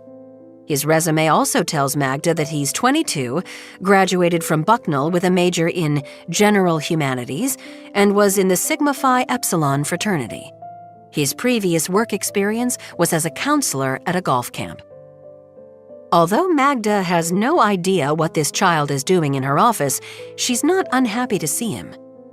One of her 4 staff cleaners called to back out yesterday, the day before the hotel opened. When Magda informed Lisbeth of this, Lisbeth pulled young Master Winslow's resume out of a folder that she jokingly, or maybe not, called the last resort file. "This kid stopped by the other day, insisting he wanted to clean. Honestly, I thought it was a prank, but feel free to call him and see if he was serious." When Magda called, Chad sounded eager to come for an interview and he showed up on time today. First hurdle cleared. But it could still be a prank, a bet, a dare, or a simple misunderstanding. Magda says, "You realize, son, that I'm looking for cleaning staff?" "Yes, ma'am." "You're 22, a college graduate. I could see you wanting to work the bell stand. But I don't understand why you'd want to clean hotel rooms." Chad clears his throat. "I messed up. Badly." "You won't get rich cleaning rooms," Magda says. "Have you asked about a job at the Blue Bar?" "I want to clean rooms, ma'am." "But why?" Magda thinks. This makes no sense. "Do you have any cleaning experience?" she asks. "I help my mom around the house from time to time, and I was the social chair for my fraternity, so I was in charge of setting up for parties and cleaning up afterward." Magda shakes her head, perplexed. She thought for sure he'd applied for the wrong job. From the looks of his clothes, he has plenty of money. And yet, she can see the earnestness on his face. For some reason, he wants this job. She studies the resume. The local address he gave is Eel Point Road, which Magda has recently learned is high roller real estate. "Did your parents make you apply for this job? Are they trying to teach you some kind of lesson?" "No, ma'am. It was my idea." Young Chadwick Winslow sounds like he's telling the truth. Magda is intrigued. "You would be the 4th and final member of our cleaning team, and as the lacrosse coach at the Episcopal school might have informed you, there is no I in team. You won't get special treatment because you're male or because you have a college degree, and there will be no exceptions made because you went to the chicken box and are feeling too hungover to clean toilets. I need you here on time and ready to work. This isn't golf camp, Chadwick. It's stripping sheets and picking up wet towels and scrubbing shower stalls until they gleam. It's dealing with other people's excrement and urine and vomit and blood and semen and hair. I hope you have a strong stomach." "I do." "Well, let's hope so," Magda thinks, "because I need someone today." "I'm going to gamble and offer you the job," she says. She can't believe she's doing this. There's a 99% chance the kid won't last 2 weeks. He might not even last 2 days. But Magda loves a long shot. "Thank you," Chad says. "I won't let you down." "You'll start right now," Magda says. "It's opening day, the rooms are all clean, and that will give me a chance to train you." "Now is great," Chad says. He has at least enough sense to take his blazer off and roll up his sleeves. "So, what did you do?" she asks. "When you messed up?" "If you don't mind, I'd rather not say." "It's none of my business," Magda said. "I was just curious. I happen to believe, Chadwick, that even the biggest disasters can be cleaned up. And I'll teach you to believe it too." Edie Robbins wakes up on the morning of her first day of work on the front desk, checks her phone, and sees the email from Xavier Darling. Yes, she thinks. Yes, yes, yes! Xavier is offering a $1,000 bonus per week. And it isn't a participation trophy. The same employee might win all 18 weeks of the season. Edie smells bacon frying. Just like every year on Edie's first day of school, there will be bacon and eggs for breakfast and tater-tot hot dish for dinner. Edie's mother, Love, is trying to keep everything in their lives the same, even though nothing has been the same since Edie's father, Vance Robbins, died of a heart attack. Although Love says she's doing okay, she has taken a full-time job at Flowers on Chestnut to keep busy, Edie can sense she's still grieving. This is why Edie decided to spend the summer at home. Also, she had to get away from her ex-boyfriend, Graydon. Edie's plan is to save as much money as she can over the summer and apply for a job out in the real world, New York, Sao Paulo, London, Sydney, Shanghai, in the fall. She has a crippling student loan payment. The Ivy League wasn't cheap. So although her hourly pay is more than she anticipated, an extra $1,000 would really help. She will win it, she decides. She'll win it every week. She is ready to slay. Edie's fiercest competition for the prize money will be her partner on the front desk, Alessandra Powell. When Edie arrives at work, nearly 10 minutes early, Alessandra is already there, and she has nabbed the more desirable computer, the one closest to the open end of the desk. Edie will have to scoot by Alessandra every time she comes or goes. "Good morning, Alessandra," Edie says brightly. Alessandra does an oh-so-quick but still noticeable up and down of Edie, presses her lips together, and says in a tone that is not cold but also not warm, "Good morning." Edie wills herself not to take offense. From what Edie observed at training and during the first staff meeting, Alessandra is standoffish. Maybe not a mean girl, but maybe not a mean girl. That Edie can deal with. She has a harder time accepting that Alessandra is the front desk manager. Edie doesn't understand why there has to be a front desk manager when there were only 2 desk people hired so far. Edie realizes that Alessandra is older and has more practical job experience and speaks 4 languages. But something about Alessandra having the title feels wrong. She just walked in off the street. It's her first summer job on Nantucket. Lisbeth doesn't know her, and neither does anyone else on this island. The night before, at dinner, Edie complained about the situation to her mother. Love worked for years as the front desk manager at the Nantucket Beach Club, and Edie's father, Vance, had been the night manager. Love sipped her wine. "I bet the 2 of you will be best friends by the end of the summer." "That's such a mom thing to say." "Sorry," Love said. "I bet the 2 of you are going to have a tumultuous summer marked by incidents of envious backstabbing." Envious, yes, Edie thinks now. Not only is Alessandra gorgeous and multilingual, but she's a walking, talking Pinterest board. Edie and Alessandra are wearing the same uniform, white pants and a silky hydrangea blue button-down blouse. Alessandra has accessorized her uniform with a Johnny O canvas color block belt that probably belongs to her boyfriend, but looks so cute. A pair of taupe wedge sandals and a collection of gold bangles, among which is a Cartier love bracelet that make bright jangly sounds every time Alessandra moves her left arm. Her reddish blonde hair is long, tousled, and beachy, yet not a strand is out of place. How is that possible?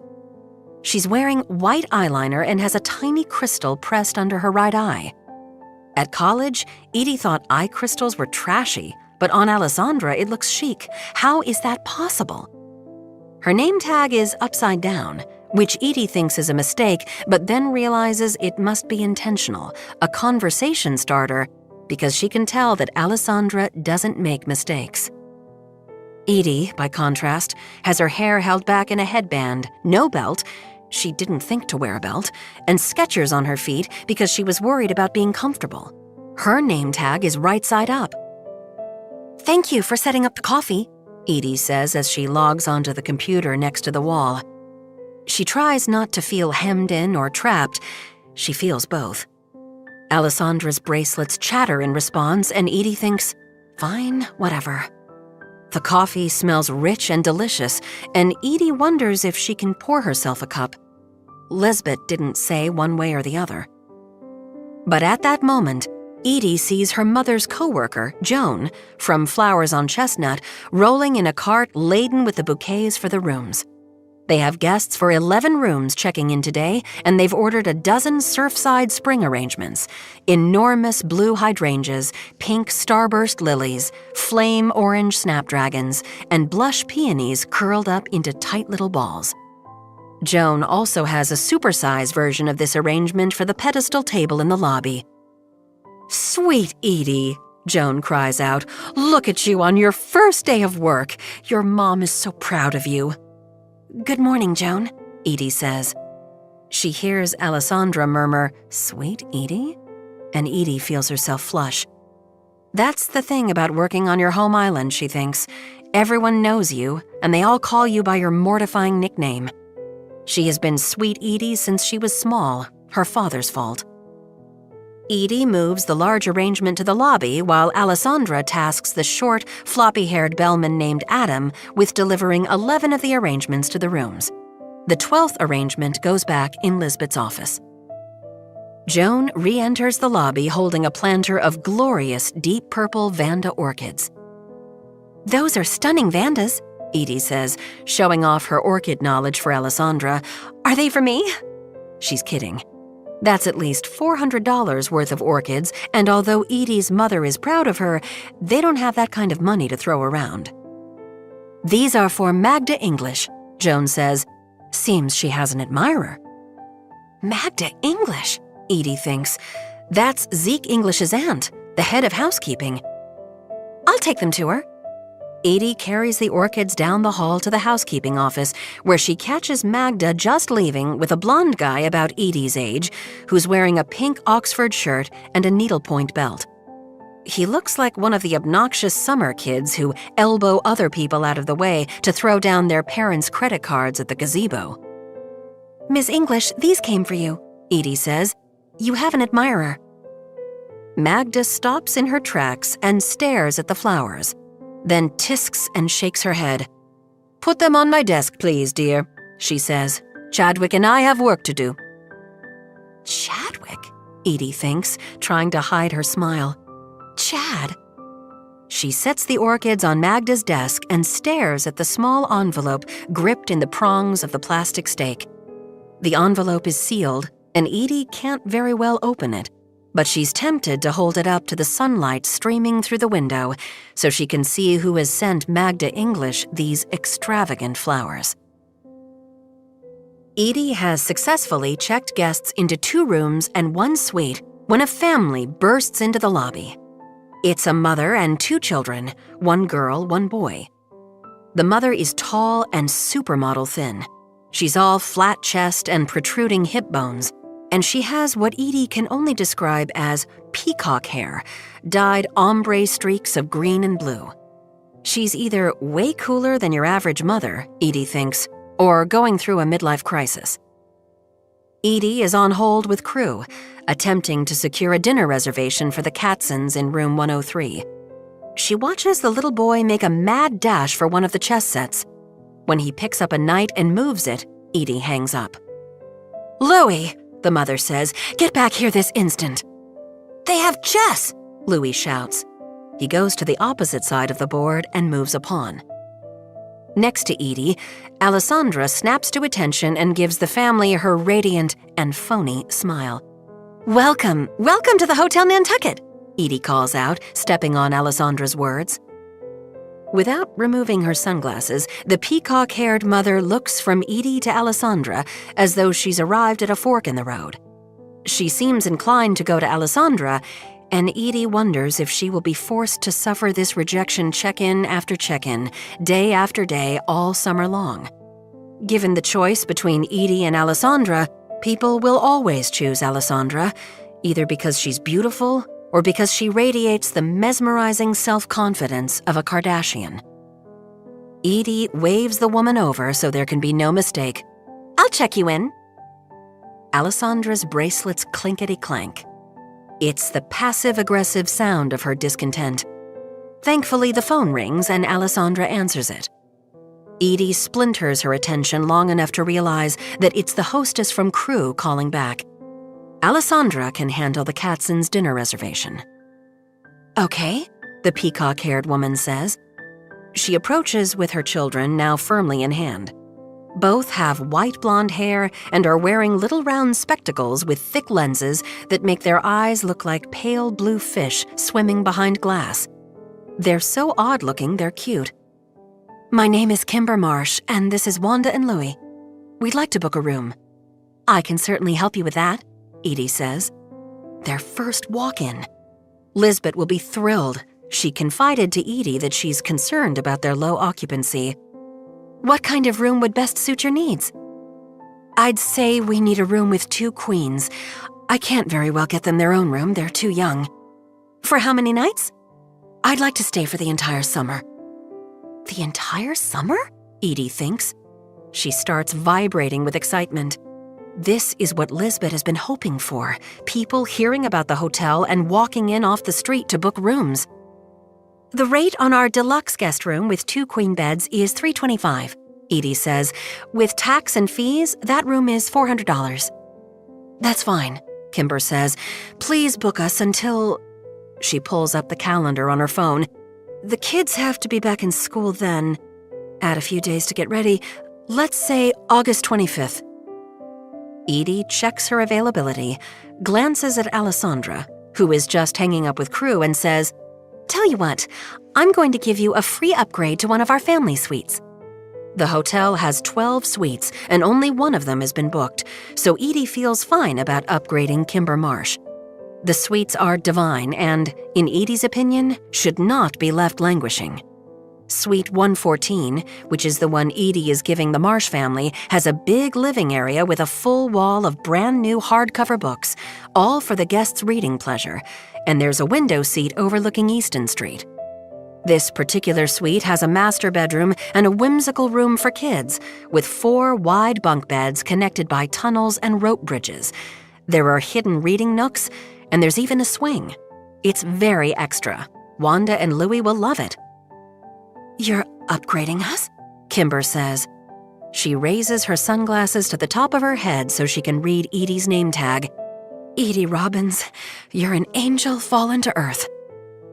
Edie studies Kimber's face. She has bleary-looking blue eyes with brownish-purple rings beneath them. She reminds Edie of a beleaguered mom in a laundry detergent commercial. Edie fills with joy at being able to offer this nice blue and green-haired woman an upgrade.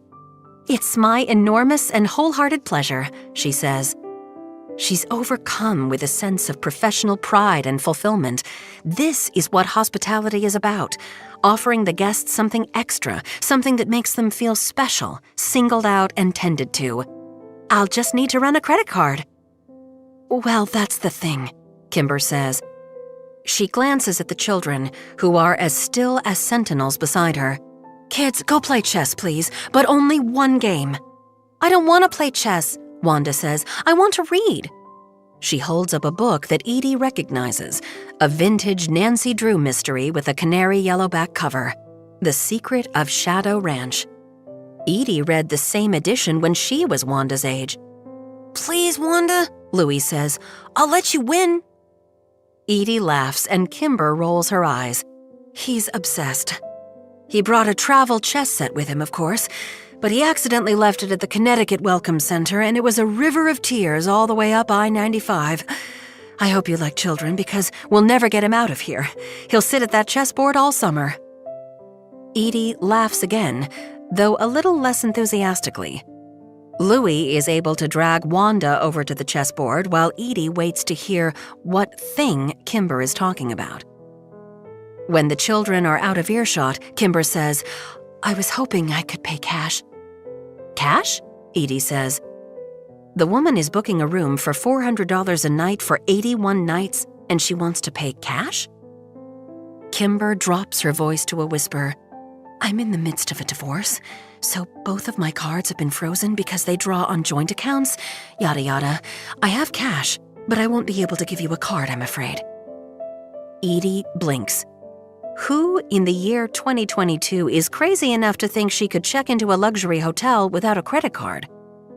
The charge won't go through, Edie says. We just put a minimum hold on it, $50 per night. Kimber Marsh says, what I'm telling you is that it's not going to work. The card will be declined. She clears her throat. We tried this already at the Faraway. Ah, Edie says.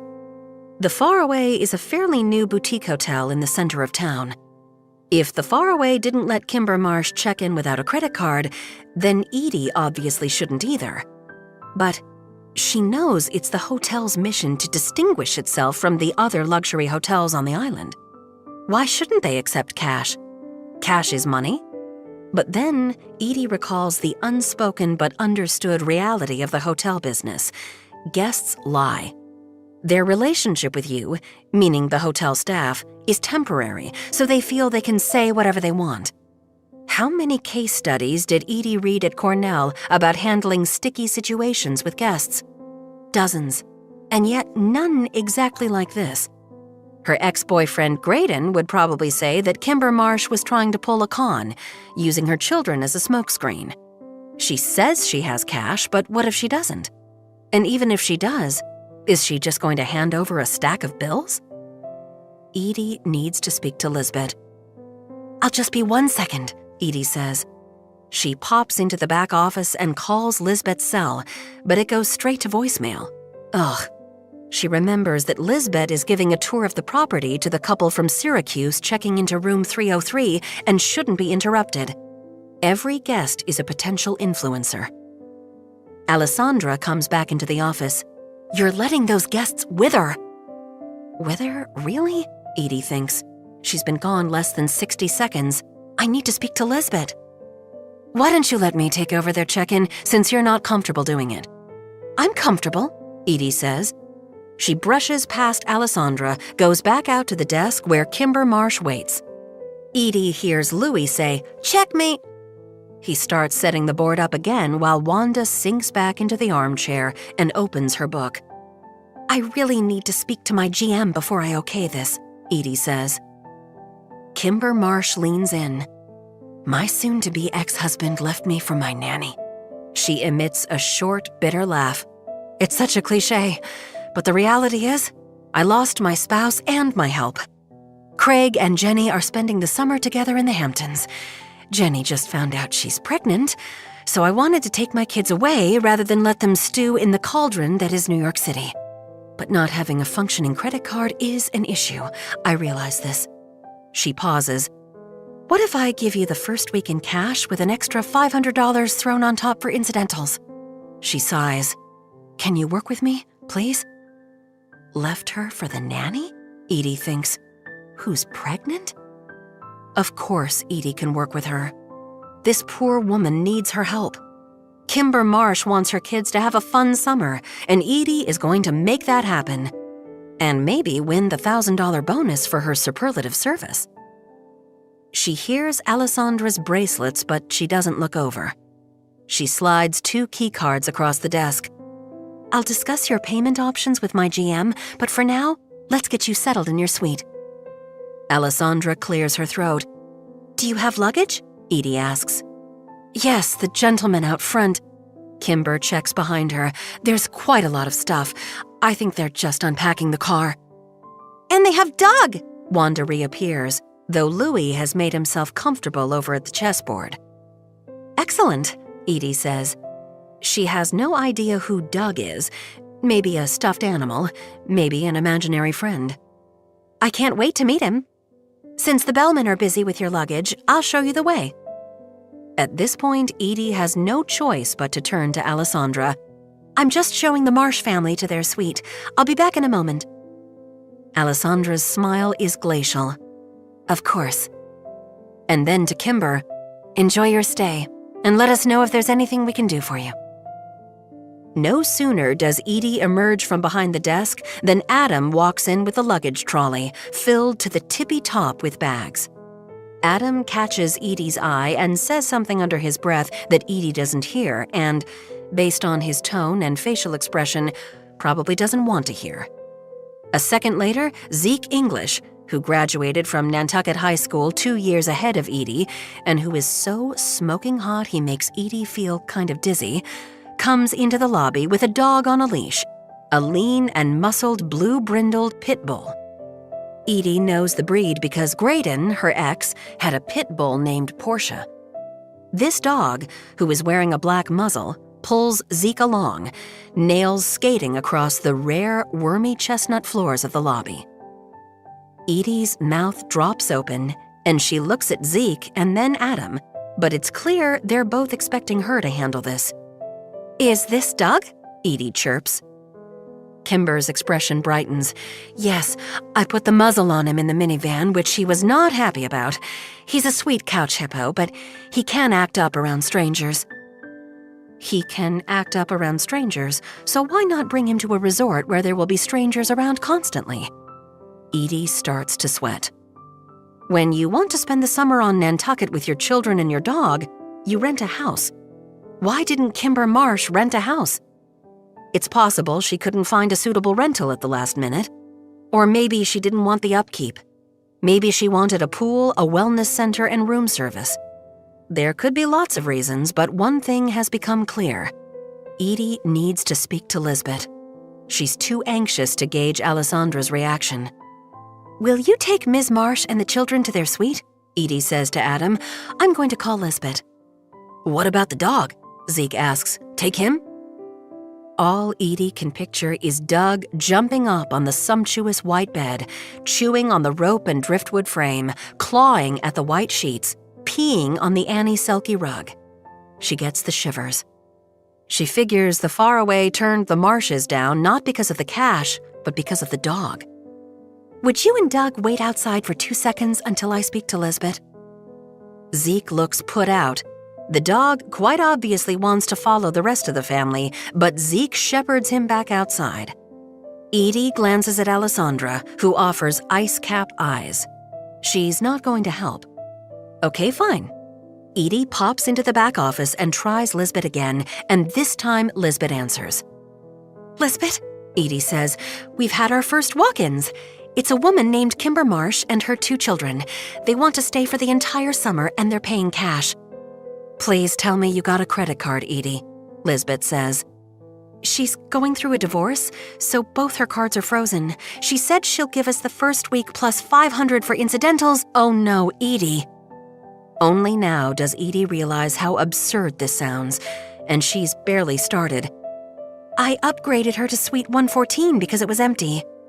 "You upgraded her," Lisbeth says, "for the entire summer? Please tell me you're joking." "Those family suites are just sitting vacant." "They'll fill up," Lisbeth says, "and when they do, we'll lose room revenue on your 11-week upgrade." Edie has messed this whole thing up. If this were role-playing back in college, she would get nothing but feedback for improvement. Here in the real world, she might get fired, and she hasn't even told Lisbeth the worst part. "Also," Edie says, "she has a pit bull. His name is Doug." "What?" Lisbeth says. Edie kisses her dream of this week's $1,000 bonus goodbye. Chapter 6. Staff Secrets. In her century as a ghost, Grace has developed and honed her EQ. Her instincts about people are nearly always correct. Grace can sense trouble. It feels as though she's hearing a wrong note in a song or tasting a wine that has gone off. And while Grace is intrigued by the unexpected arrival of this family, she sees a flashing yellow light of warning when she looks at the mother. Kimber Marsh is lying about something. The children, however, are precious little angels, so cute and odd that Grace would like to cuddle them. The children run, shouting, into the bunkroom wonderland of Suite 114 with the dog following at a trot. The little boy, Louis, scales the ladder to the top bunk closest to the door, then clambers across a rope bridge to the other top bunk. The little girl, Wanda, tucks herself into the swing that looks like a wicker egg and opens her mystery book. Doug the dog stops just inside the threshold of the room and raises his bucket head. He starts to whine. Oh, snap, Grace thinks. He senses her. Animals nearly always do. What's wrong, Dougie? Wanda says. Come on. Grace floats into the master bedroom where Kimber Marsh runs a finger along the spines of the books lining the shelves. She's really quite lovely when she smiles, Grace thinks, though the green and blue hair is unsettling. And something else is off. Kimber opens the small icebox and pulls out a package of crackers, a tub of smoked bluefish pâté, and, well, it is 5 o'clock in Greenland, a bottle of cranberry Pinot Gris from Nantucket Vineyards. She pours the glass of sparkling wine, then drags the cracker through the pâté and shoves it into her mouth. Grace forgives her table manners because she's so thin and needs to eat. Then Kimber slips over to the tablet by the bedside, and suddenly the room fills with music. It's Motley Crue singing Home Sweet Home. Grace hasn't heard this song since the early 90s. Kimber goes into the bathroom with her toiletries, and Grace follows cautiously. She has to avoid the mirrors just in case Kimber has, as it was popular to say in the late 90s, a sixth sense. I see dead people. Kimber glances around, sniffs the Nest candle by the tub, Amalfi lemon and mint, turns on the soft halo light around the mirror, and winks at her reflection. Okay, Grace thinks. Let's unpack this. Why would a person wink at herself? She's pulled something off? She doesn't have a penny to her name, but now she and the children and the dog are ensconced in these glorious digs? Back in the bedroom, Kimber has another cracker, and then, from the mess of luggage they brought, she fishes out a red duffel. She unzips it to reveal thick bricks of cash. So she wasn't bluffing about the money, Grace thinks. As she's stacking the cash in the safe in the walk-in closet, there's a knock at the door. Kimber tenses, then creeps out to the living room. She looks through the peephole and smiles. It's Grace's crush, Zeke, sigh, holding one of the marble chess sets from the lobby. Edie said that Louis lost his travel chess set. She thought he might like to have a board of his own for the room. Thank you, Kimber said. How thoughtful. She holds up a finger. Let me get you a little something. No need, Zeke says. It's our pleasure. Lisbeth has just finished showing the couple from Syracuse around. The woman said she had a nice following on Instagram, and Lisbeth thought she might help spread the word about the hotel, and she's been on her feet all day long. What possessed her to wear stilettos? But when Edie tells her about the family in Suite 114, she hustles back to the office. All she can think as she collapses into her chair is that Sweet Edie was duped on day one by some grifter. She has to go to Suite 114. Lisbeth limps down the hall and knocks on the door with a smile on her face that's so forced, it makes her head ache. Kimber Marsh opens the door. Thank God Edie warned Lisbeth about the hair because it's startling. Ms. Marsh, hello. I'm Lisbeth Keaton, the general manager of the hotel. What a beautiful property you have here, she says. The kids are in heaven. Lisbeth had meant to be firm, but when the two little tow-headed children in glasses tiptoe out of the bunk room, she relents immediately. The girl is holding a book, and the boy clutches a white chess queen. I spoke with Edie, who checked you in. She told me you'd like to pay in cash, which is fine. I'll need the first week as a deposit. Yes, of course. 1 second. Kimber heads into the bedroom and reappears a moment later with a stack of bills. She counts it out, $3,300. The first week plus $500 for incidentals. I can pay in advance every Monday if that's easiest. In advance every Monday works, Lisbeth says, relaxing a bit. If the woman pays in advance, there's no problem, is there? We'll slip an invoice under the door and email it to you as well. Kimber Marsh opens her arms and hugs Lisbeth, and the children run over and grab Lisbeth around the legs. Over Kimber's shoulder, Lisbeth sees the dog. He trots over to sniff Lisbeth, then plops down at her aching feet. At the end of the day, Lisbeth calls the staff to her office. Raoul, who is working night bell, agrees to watch the desk. Lisbeth gathers Edie, Alessandra, Zeke, Adam, and Magda, who is trailed by a preppy-looking kid wearing rumpled khakis and a pink Oxford shirt rolled up above his elbows. "Lisbeth, let me introduce the newest member of my housekeeping staff, Chadwick Winslow," Magda says. "I trained him today. The other girls won't be in until the morning." "Chad Winslow," the kid says, shaking Lisbeth's hand. "That's right. I remember when you dropped off your resume. I'm glad this worked out. Welcome." Chad dips his head. "Thank you for the chance. I'm grateful." Chadwick Winslow sounds like a name straight off the Mayflower Manifest, but Lisbeth wants to foster diversity and inclusivity across the board. Why shouldn't a rich-looking dude named Chad be cleaning rooms? Lisbeth leads everyone into the break room, which has been decorated to resemble a 1950s diner. There's this signature turquoise and orange of a Howard Johnson's and a lot of chrome and formica. It provides a complete psychological separation from the rest of the hotel, which is important when everyone is working 6.5 days a week. There's a bar counter where the staff can sit and eat lunch, a low, curvy sofa with plenty of pillows for napping, a soft-serve ice cream machine, a vintage pinball machine, hocus pocus, and a jukebox that gives 4 plays for $1. Lisbeth is seriously impressed by the break room, but for the most part, the staff seem nonplussed.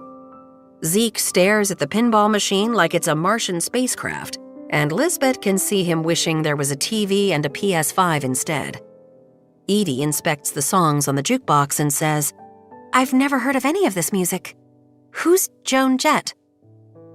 Lisbeth asks everyone to sit and then checks that the door is closed tight. "First of all, I want to thank you all for your great work today."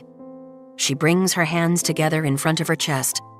The incident with JJ and Mario Subiaco that morning in the parking lot feels like 3 days ago, and Lisbeth has to stay to work the night desk. How is she ever going to make it through the summer? She isn't at this rate, and especially not in heels.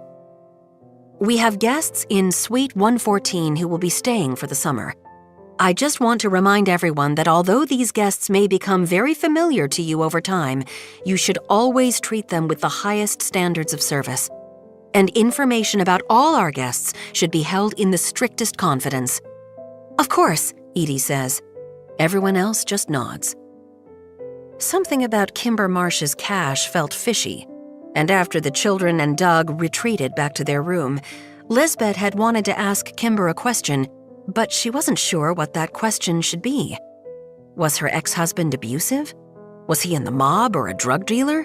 Was the family in hiding? In the end, Lisbeth said to Kimber, "We're so glad you're here. I wrote a Nantucket recommendation guide, which I'm calling the Blue Book. I'll leave it for you at the desk." Then Lisbeth zipped down to her computer and Googled Kimber Marsh of East 74th Street, New York, New York. Nothing relevant came up. Lisbeth checked Facebook, Twitter, and Instagram. Nothing. She tried Kimberly Marsh, Kim Marsh, Kimmy Marsh. Still nothing.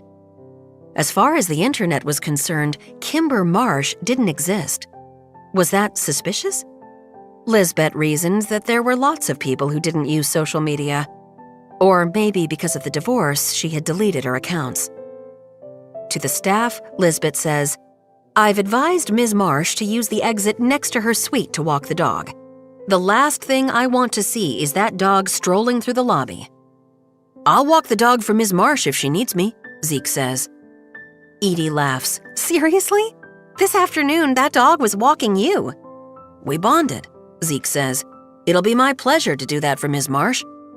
"He just wants the $1,000 bonus," Adam says. "About those bonuses," Lisbeth says, and every pair of eyes snaps back to her. In addition to reading the Travel Tatler reviews, Mr. Darling will be hearing from me about staff performance. And what I'll be looking for is superlative guest service, of course, but also selflessness, sacrifice, promptness, consistency, kindness, and teamwork. Alessandra, who has been sitting on the sofa with her arms crossed, raises a hand. "Will Mr. Darling be in residence this summer?" "Not until August." Alessandra frowns, but the rest of the staff look relieved.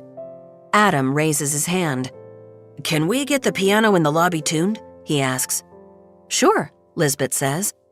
Until this second, she thought of the piano only as a piece of furniture. "Do you play?" "I do," Adam says. He sings out, "Welcome to the Hotel Nantucket," to the tune of Hotel California, and everyone except Alessandra smiles. He has a great voice, a Broadway voice, just like his former GM said in the email. "I'll put that on my list," Lisbeth says. She looks around the room. "Does anyone else have hidden talents?" She pauses. "Or perhaps a secret to share in this safe space?" She watches every face in the room tense up. Lisbeth smiles. "Just kidding, guys. Thank you for a terrific first day." Lisbeth isn't kidding. She wants to nurture intimacy and trust. During her 15 seasons at the deck, Lisbeth was a vault for all sorts of sensitive information. She was the first call when Goose's brother got arrested for a DUI. She sat with Juliet in the restaurant office while Juliet cried about accidentally getting pregnant.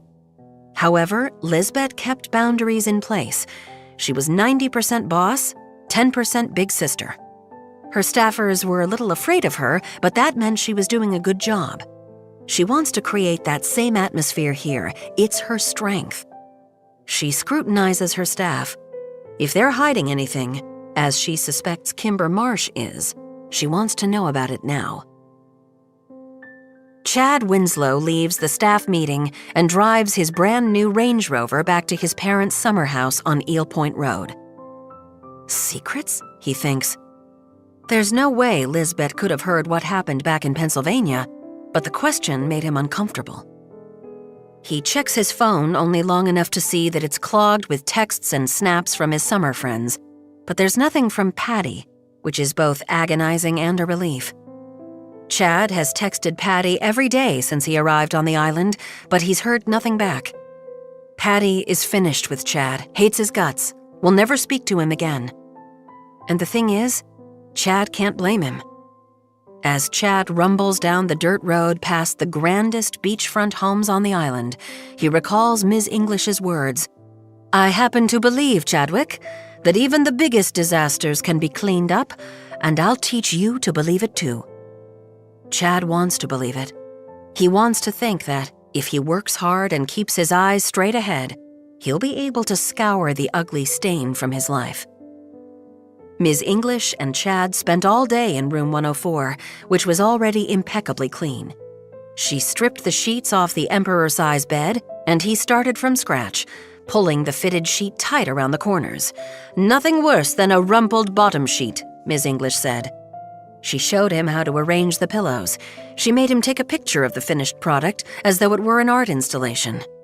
They spent 2 hours in the bathroom alone, going over all the places on a toilet where bacteria hides, how to find and dispose of stray hairs and clipped nails, how to get water stains off the drinking glasses, and how to fold a towel, which was harder than it looked.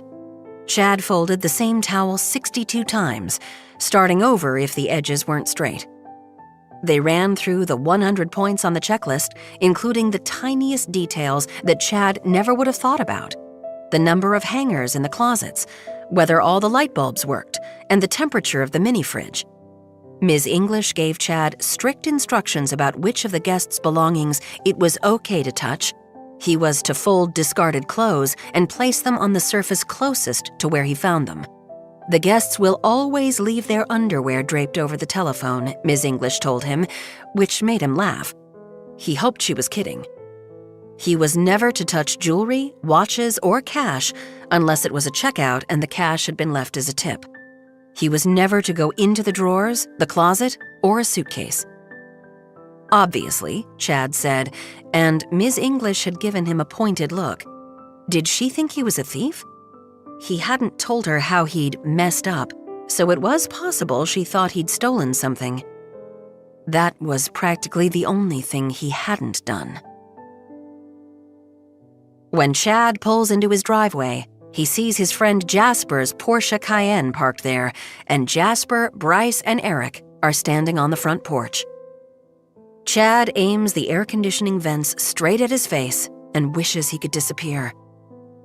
"Where you been, bruh? Snapping you all day. We finally decided to storm the castle, but your sister said you weren't home, and when we asked her where you were, she said she hoped you were bleeding in a ditch." "Ouch," Chad says, though this comes as no surprise. Leith hates him now. "She's cold," Bryce says. "And yet so hot," Eric says. Chad doesn't have the energy to flip Eric off for that. He's more concerned about the sweet green miasma hanging in the air above his friends. "You guys smoked up on my porch?" "We were waiting for you, man. We're hitting the brewery. You have to come." "I can't." "What?" Eric says. "Band is back together, bruh. Come on. Didn't you miss us?" The answer is no. Chad is still friends with these guys, the young princes of Greenwich, Connecticut, Mission Hills, Kansas, and Fisher Island, Florida, only because of their shared past. They threw sand at one another on Children's Beach, sneaked into R-rated movies at the Dreamland Theater, showed up late to steak night at the Sankaty Head Golf Club with their Oxfords half untucked and their eyes bloodshot because they'd smoked out of an apple pipe at Altar Rock. But thanks to his friendship with Patty, Chad has gained a modicum of self-awareness. He realizes that the Chad stereotype, passing out in public, like Jasper in front of the gazebo on Figawi weekend, or stranding a car on the beach, like Eric in his father's Mercedes at Fisherman's, is not only privileged and elitist, but also ridiculous and pathetic. What do you call a group of Chads? An inheritance. However, this self-awareness, of which Chad is secretly proud, was tragically lacking on May 22nd. Chad is amazed these guys haven't heard what happened back in Radnor. He half expected his sister Leith to spill the beans, even though their parents swore both children to silence for the sake of the family name. Still, Chad knows that gossip flows fast along tributaries slicked by money and privilege. How did news of the party not reach these three? Or maybe it did, and they just don't care. The brewery sounds like fun. They can have a couple cold whale's tails, get some lobster sliders from the food trucks, check out girls, listen to live music, pet other people's golden retrievers. No, Chad thinks, no dogs. He'll go for an hour, he thinks, to appease them. But then he recalls how an hour or two at the brewery can easily turn into drinks at the gazebo, which will then become the four of them lined up in the front row of the chicken box, pumping their fists in the air to some cover band singing Coldplay before spilling out onto Dave Street and puking out the back of a cab. Chad needs to be at work bright and early tomorrow. He will not show up hungover. "Good seeing you guys," Chad says. "Man, what's going on?" Bryce says. "You didn't open a single snap all day, and now you won't go out with us?" Chad knows his behavior must seem strange. He's never been the ringleader of this group. That has always been Jasper. But in summers past, he's gone along for a good time. "Where were you all day?" Jasper asks. Chad says. He could tell these guys he got a job, but there would be follow-up questions like where and why. Chad is supposed to be having one last summer of carefree leisure before starting at his father's venture capital firm, the Brandywine Group, in September. How can Chad explain that not only is he working this summer, he's a chambermaid? He spent today in rubber gloves, learning about disinfectants. "Maybe I'll meet you guys later." He reaches for the doorknob so there can be no mistake he's not going anywhere with them. Eric cracks a big, high smile. "Chad must have himself a lady friend. Look at his fit. Did he even come home last night?" Jasper and Bryce start catcalling. "Bros before hoes, man, but no worries, we're gonna dip. We'll hit you up later," as Chad slips into the cool air of the foyer and closes the door behind him. Leith is coming down the stairs. She flips him off and heads for the kitchen without a word.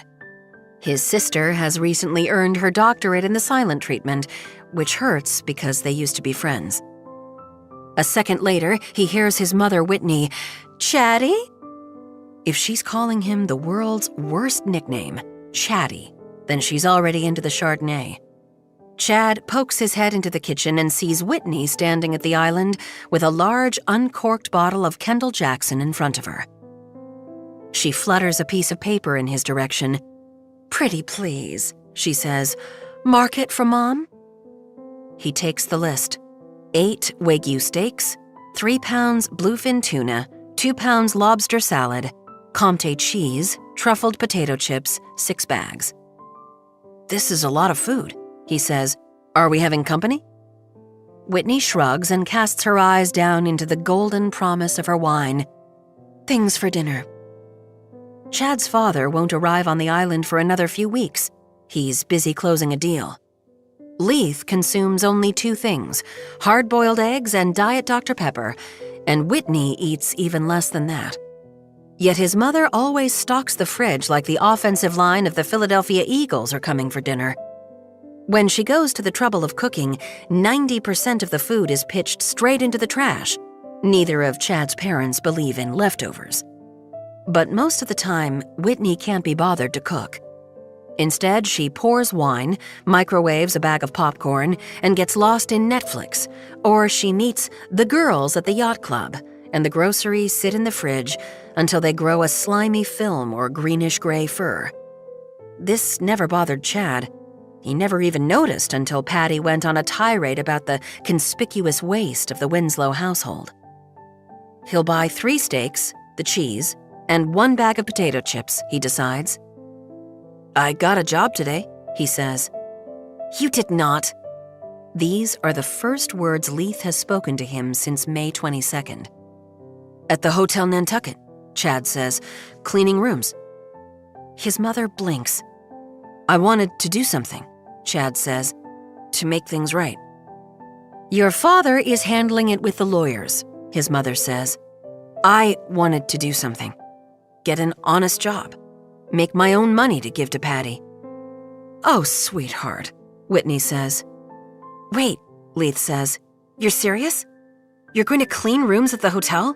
You're going to be a maid," Chad says. He watches his sister smile, which is nice because she has such a pretty smile and he hasn't seen it in a while.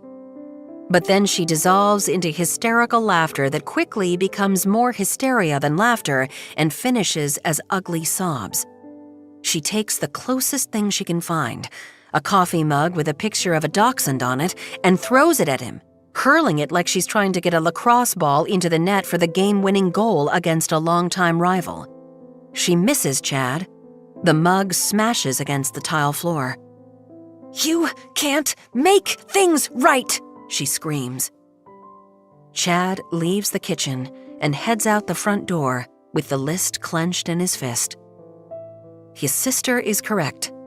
He can't make things right, but he's going to die trying. Since arriving on Nantucket last August and moving into the guest cottage behind her brother's house on West Chester Street, Magda English has established a tidy and modest routine. She attends the 7:30 service at the Summer Street Church every Sunday morning. She occasionally meets the church ladies, led by the sanctimonious and nearly unbearable Nancy Twine, for afternoons of crafting, and she cooks soups, stews, and rice dishes, all of them diabolically spicy. When Magda leaves the staff meeting, she chuckles to herself. Does anyone have a secret to share in this safe space? Magda has secrets, but she isn't fool enough to divulge them to people she's just met, most of whom aren't old enough to remember the turn of the millennium. She finds it amusing that their new general manager, a woman well into her 30s, is naive enough to believe that any space is safe. If Magda were going to lead by example and share something, it might have been this. She's thrilled to be working again. Her tidy and modest routine had grown dull. She was bored, and more than once she had checked flights back to St. Thomas. She'd retired from cruise ships for good, but there was a new resort opening on Lavongo Key, and she thought she might head up housekeeping there. But then she'd heard from Xavier, who told her what he'd done, bought a hotel, sight unseen, on the island where she now lives. Xavier is like a schoolboy doing handstands and backflips to capture Magda's attention, Only in his case, the acrobatics are displays of his wealth. The way he managed to get the renovation done so quickly, the $1,000 bonuses for the staff, and sending the orchids that morning. Vandas are Magda's favorite flower, as Xavier well knows. She'd left them on her desk. If she brought them home, she would be asked all kinds of questions that she had no intention of answering. Magda slips out of the hotel and climbs into her brand new Jeep Gladiator, which is part Jeep, part pickup truck, and a convertible to boot. Her brother William had given her quite a look when she drove it home from Don Allen Ford. He was certainly wondering how she'd paid for it. She said, "I've lived on ships for so long that all I ever dreamed about was a new car, so I splurged." If he wasn't exactly satisfied with her explanation, that was his problem. Magda has errands to do. She stops first at Hatch's for a fresh bottle of Appleton Estate 21 rum. She constantly seeks out reminders of the Caribbean. And, because she can't help herself, she also buys a $10 scratch ticket. When she gets back out to her car, she scrapes the silver coating off with a dime from her change purse. Ha! She's won $500. She'll go back in to collect it next time. She considers stopping by Bayberry Properties to see if Fast Eddie has any more listings for her to check out. But she doesn't like the way Eddie's sister, Barbie, looks at her, so she decides to send Eddie a text. "Please don't forget about me, Mr. Pansick," she writes. To his credit, Eddie responds right away. "I could never forget you, Magda. I'll circle back later this week with a list, as we discussed." Magda loves William and Ezekiel to pieces, but it's time she got her own place, especially now that it looks like she's staying. She has one more errand to run, the Nantucket Meat and Fish Market. Magda wants to get soft-shell crabs. She'll sauté them in brown butter and serve them with dirty rice and roasted asparagus. The market is pleasantly chilly and smells like coffee. It houses the only Starbucks concession on the island.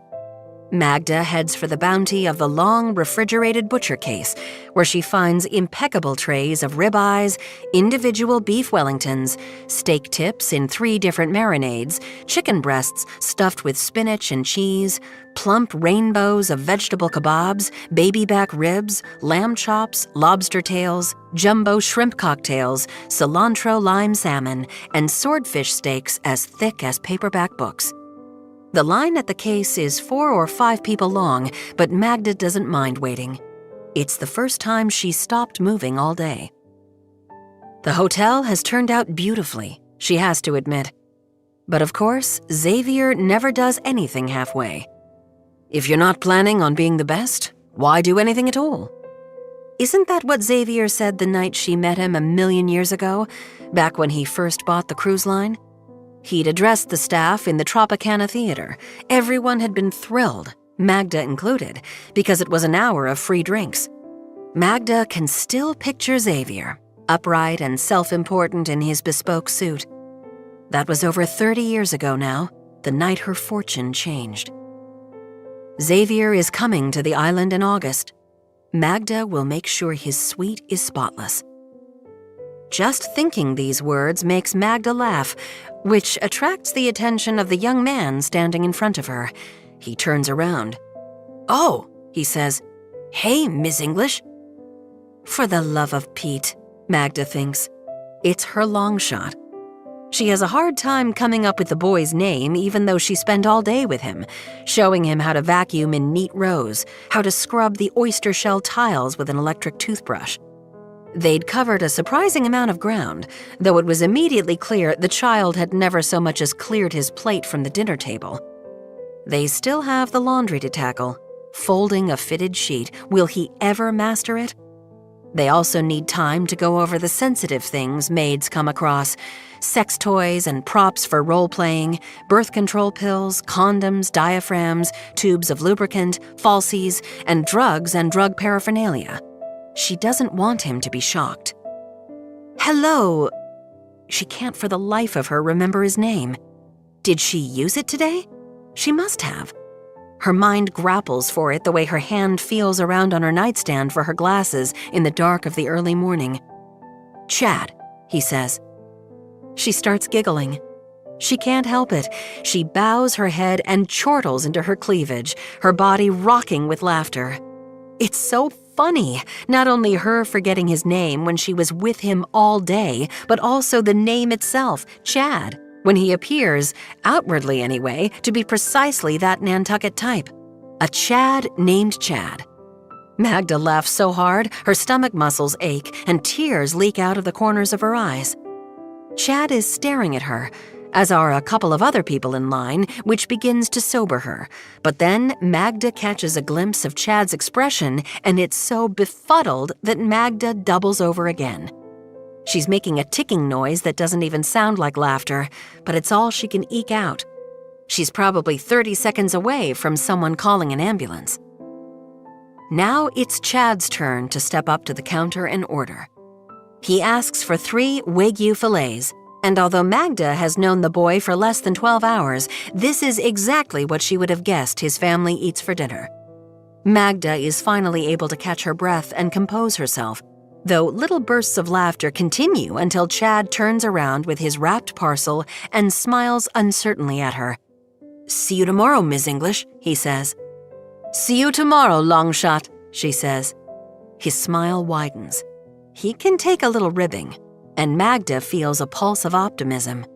She wonders if her gamble might work out after all.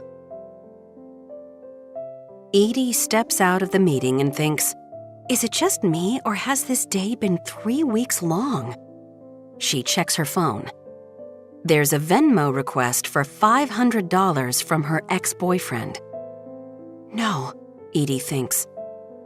This feels like a mistake or a joke, but a chill runs through her. Graydon is out in the parched, cracked desert of Arizona. He accepted the job with Ritz-Carlton at its Dove Mountain property, the job they applied for together and planned to take together. But then things with Graydon got weird and awful, and Edie changed her mind about the Ritz and decided to come home instead. Graydon, who by that point was obsessed with Edie, asked if he should come to Nantucket too. He said he would live with Edie and her mother, Love. But Edie said she didn't think that was a good idea. What she meant was that she didn't want Graydon on Nantucket. What she meant was that she wanted to break up. Edie had assumed she would work at the beach club like both her parents had, until her mother offhandedly mentioned that the Hotel Nantucket, which had been an eyesore and a blight throughout Edie's childhood, was undergoing a rumored $30 million renovation. Edie wanted to be part of a team restoring a historic hotel to its former glory, and she would be safe. The waters surrounding the island would be nearly amniotic, protecting her from Graydon. Except that now, here he is in her Venmo requests. A couple walks across the lobby, dressed for dinner. Edie has nearly forgotten that there are guests in the hotel other than Kimber Marsh, her children, and their pit bull. It's the Katzens, Edie thinks, on their way to Carew. They wave as they head out the door. If Edie were playing her A-game, she would walk out with the Katzens, chat them up. After all, she had told Lisbeth in her interview that the most important aspect of hospitality was making a connection with each and every guest at the hotel. But she does nothing and says nothing because she has a trash fire on her phone. $500! She walks home to Sunset Hill, thinking there's no way she's going to let Graydon blackmail her. She deletes the Venmo request. He has some nerve. A text comes in. Edie hopes it's her mother saying the tater tot hot dish is ready. But when Edie checks, she sees the text is from Graydon, an emoji of a movie camera. She has to pay him. But she can't. She has a student loan payment due on June 15th that's nearly half of her first paycheck. She won't pay him. Who will he send the videos to? She's not famous. The National Enquirer doesn't care about her. And their mutual friends are woke enough that they'll realize Graydon is using his white male privilege to get back at Edie for breaking up with him. They'll delete the videos without watching them, she hopes, and cancel Graydon. But what if Graydon sends the videos to her mother? Can Edie risk that? Love had had Edie when she was 40. Now she's 62 years old, and although she tries to stay current, She knows who Billie Eilish and Doja Cat are. She doesn't quite understand the new sexual norms or the ways that Gen Z live their lives on their phones. Love probably doesn't think that Edie's still a virgin, but as close as they are, they never discuss sex. No! Edie binged the second season of Euphoria with her bedroom door not only closed but locked. If Love saw Edie in the videos that Edie had allowed Graydon to take, she would die inside. Edie is Love's pride and joy, her prize and treasure, and her obsession with Edie has only grown more intense since Vance died. The worst thing would be if Love blamed herself for those videos, thinking that she didn't raise Edie right or set a good example. Edie Venmos Graydon the $500, which is most of what she has in her bank account. It's her graduation money. She wants to scream into the beautiful June afternoon, but she's afraid one of her neighbors on Sunset Hill will hear her. She gets another text, from Graydon, of course. TY, it says, with the thumbs up emoji. The last person to leave the break room is the one Grace most wants to see leave, Alessandra Powell. Grace hovers above as Alessandra drops 4 quarters into the jukebox. These are quarters that Grace watched Alessandra lift from petty cash and picks songs, all of them the devil-worshipping heavy metal of the 1980s. Wow, Grace hasn't missed this music at all. She tries to spook Alessandra, positioning herself so that her figure in the white robe and Minnesota Twins cap might be reflected in the plexiglass of the pinball machine that Alessandra has started playing.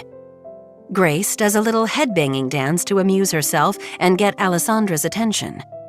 Does Alessandra see her? No. She remains wholly focused on keeping the silver ball in play.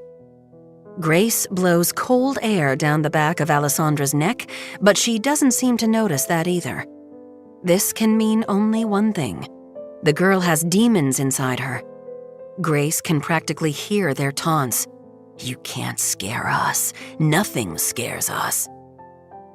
A second later, Grace realizes she's not the only one suspicious of Alessandra. There's someone else lurking just inside the door. Lisbeth isn't worried about the private life of Zeke or Adam or Chad or Edie, and she certainly isn't worried about Magda. Alessandra is another story. Right before the staff meeting, Mac Peterson from the Nantucket Beach Club called to congratulate Lisbeth on opening day and ask how things were going.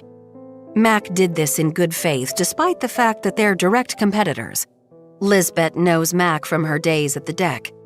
She couldn't keep herself from bragging, I have sweet Edie on my desk. You know I'm envious. She's my godchild. And I ended up hiring that woman, Alessandra, the one who had been working in Italy?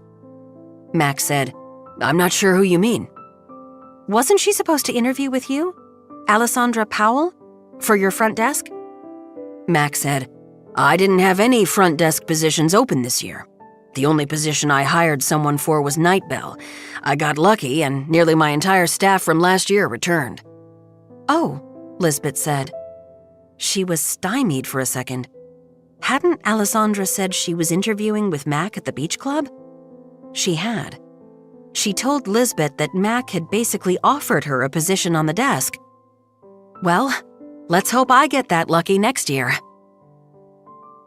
Alessandra had lied, and that didn't feel great.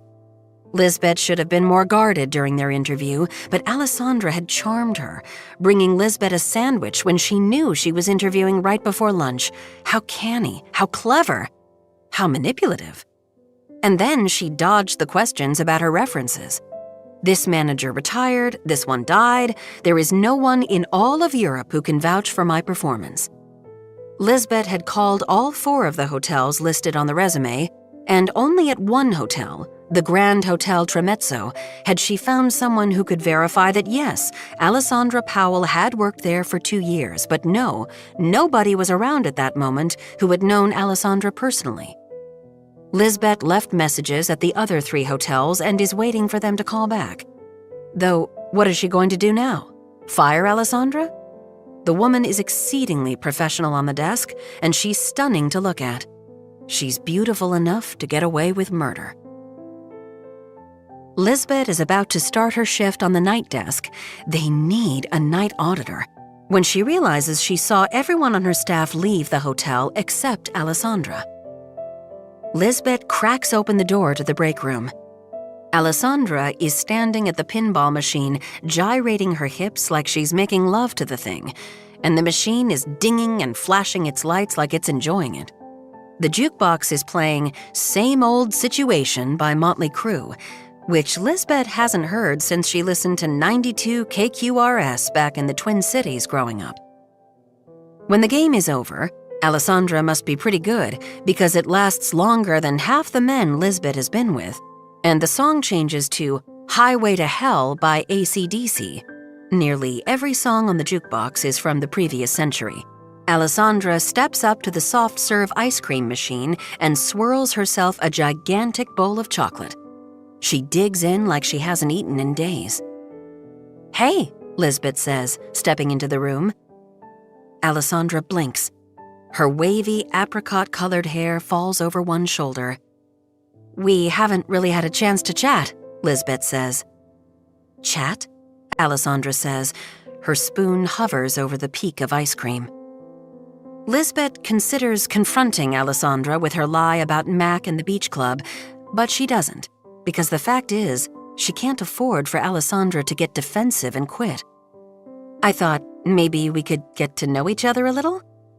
Lisbeth hears how hokey this sounds, even pandering, as though she's sucking up to the most popular girl at school. "Can we please be friends?" She changes tacks. "Would you like me to call you an Uber? Where are you living?" "I don't need an Uber. I can walk. I'm living on Hulbert Avenue." Hulbert Avenue? Lisbeth thinks. That's the most exclusive address in town. All of those homes front the harbor. "Nice," Lisbeth says. "Are you renting on Hulbert?" "I have a friend with a house," Alessandra says. "I didn't realize you knew anyone here." "It's a new friend." Alessandra holds Lisbeth's gaze and licks ice cream off the back of her spoon. "Someone I met on the boat over here." "What?" Lisbeth thinks. Alessandra met someone on the boat and now has a place to live on Hulbert? "Wow, lucky you," Lisbeth says. Her voice sounds a little arch, so she tries to soften it. "How was your first day?" Alessandra gives Lisbeth a pointed look that seems to say, "Please go away and leave me to my ice cream." It was a day. Lisbeth changes into white jeans, a hydrangea blue blouse, and, a pair of running shoes. She steps out to the desk and observes evening settling over the lobby. Golden, syrupy sunlight pours in through the open front doors, and guests head out to dinner. Though, of course, not as many guests as Lisbeth would like. The lobby feels a bit like a badly attended party. What can she do to increase occupancy? The hotel isn't cheap. It shouldn't be cheap. But it's slightly less expensive than their competitors are. Lisbeth decides to reach out to every media outlet, all those places that fawningly covered the deck. It would be nice to have some help from Xavier, but he doesn't seem concerned that their numbers are low. He cares only about the fifth key. Kimber Marsh's son, Louis, the name completely suits the little dude.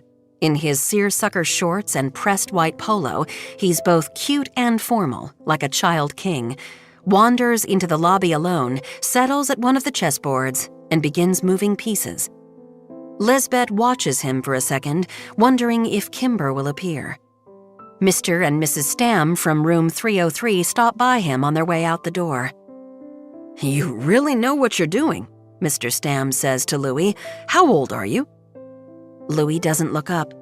6.5. Mr. Stamm chuckles and says to his wife, "A prodigy." Louis moves his white rook and says, "Checkmate." He turns to Mr. Stamm. "Do you want to play?" Mr. Stamm laughs. "I'm on my way out right now, but maybe tomorrow. How about that?" Louis shrugs, and the Stamms leave. Lisbeth considers going over and offering to play with Louis, but then she sees the break room door open and Alessandra slip out. Lisbeth gets a nutty idea that she immediately dismisses. She's losing her mind. She's been at the hotel for nearly 12 hours and she has to last until midnight. But she deserves a quick break, and she's the boss, so there's no one to stop her. Alessandra heads down the front stairs and pulls a bike off the rack. It's one of the hotel bikes. Has she asked if she can use it? Lisbeth approaches Raoul, who is posted by the front door and has the upright bearing of a guard at Buckingham Palace. "Do you mind watching the desk for 20 minutes or so while I get some air?" "Not at all," Raoul says. Raoul has an old-school gallantry that Lisbeth just adores, and she briefly congratulates herself on a good hire. "Little Louis is inside playing chess, and I don't see his mother, so if you don't mind keeping an eye on him," she winces. "I know you're not a babysitter." "Happy to," Raoul says. "Do you play chess?" Lisbeth asks. "I do, actually," Raoul says. "If it's quiet, maybe I'll let him beat me." "Terrific. Thank you." Lisbeth watches Alessandra pedal off down Easton Street. "I'll be right back." Lisbeth also grabs a hotel bike. They're brand new white Treks. Xavier bought a fleet of 35 and takes off behind Alessandra. She savors the wind in her face, the softness of the air, and the gilded tone of the lowering sun, trying to ignore the fact that what she's doing is completely unhinged. She's following Alessandra home. If someone were filming this from above, they would see two women in identical outfits, one surreptitiously pursuing the other. The tail of Lisbeth's blue blouse billows out behind her. She hums the Wicked Witch's theme music in her head. Alessandra goes all the way down Easton, past Great Point Properties, past the entrance to Children's Beach, past the White Elephant, and Lisbeth trails at a distance. She catches a whiff of garlic and butter coming from the Brant Point Grill, and her stomach rumbles. She hasn't eaten a thing all day. Alessandra passes all the grand waterfront homes on the right and takes the curved left turn onto Hulbert before the Coast Guard station and the Brant Point light. Lisbeth follows. A few cars pass, and Lisbeth is afraid she'll see someone she knows. A bunch of customers from the deck live on Hulbert. She and JJ used to be invited out here to private pool parties and croquet matches all the time. They'd become friends with two couples, the Bicks and the Laytons, both of whom live in this neighborhood. The Bicks' house, which has a tennis court, is up ahead, and Alessandra slows down. There's no way that Alessandra is living at the Bicks' house, is there? Michael and Heidi are the quintessential golden couple. They're both tall, lean, and blonde, and they have 4 young tow-headed children. Maybe Alessandra has struck some kind of deal where she watches the kids in the evenings in exchange for housing? But that doesn't feel quite right. Heidi has a full-time nanny. And something about the way Alessandra said, "I have a friend with a house, a new friend, someone I met on the boat," was sexual in nature. Lisbeth thought Alessandra was intimating that she'd met a guy on the boat, the guy invited her back to his house, and now she's living there. Alessandra stops, swings her leg off her bike, and turns around. "Are you following me?" she says. Lisbeth's foot slips off the pedal and the bike wobbles, but Lisbeth pulls the handlebars straight, hits the brakes, and doesn't crash. She has no idea what to say. She considers chastising Alessandra for taking a hotel bike without asking, but that seems petty. "I saw you head out and I decided I could use a ride as well. It's such a beautiful afternoon and I have to work the desk tonight." Lisbeth glances at the Bicks house. The gate to the tennis court is ajar, and there's a racket lying on the bench, so the Bicks must be back on island. Lisbeth dearly hopes they aren't watching this exchange from their window. She started out the day strong, but now she has devolved into some kind of psycho boss who follows her employees home. With great awkwardness, Lisbeth wheels her bike around. "See you tomorrow." She pedals away, fighting the urge to check where Alessandra is headed. She tells herself it's none of her business. When she arrives back at the desk, she finds Raoul and Louis deeply involved in a chess match. Raoul looks up with wide eyes. "The kid is whooping my butt, fair and square." Lisbeth nods, preoccupied with her embarrassment. What must Alessandra think of her? It's mortifying. And yet Lisbeth still feels that something isn't right, something bigger than lying about an interview, that could be seen as strategic, and bigger than taking a bike without asking. Who cares? She'll bring it back tomorrow. Once Lisbeth assures herself that nothing pressing needs her attention, she retrieves her cell phone from her office and surreptitiously slides it next to her computer, even though this is, by her own decree, forbidden. She sends a text to Heidi Bick. "Hey girl, just thinking of you. Are you on island?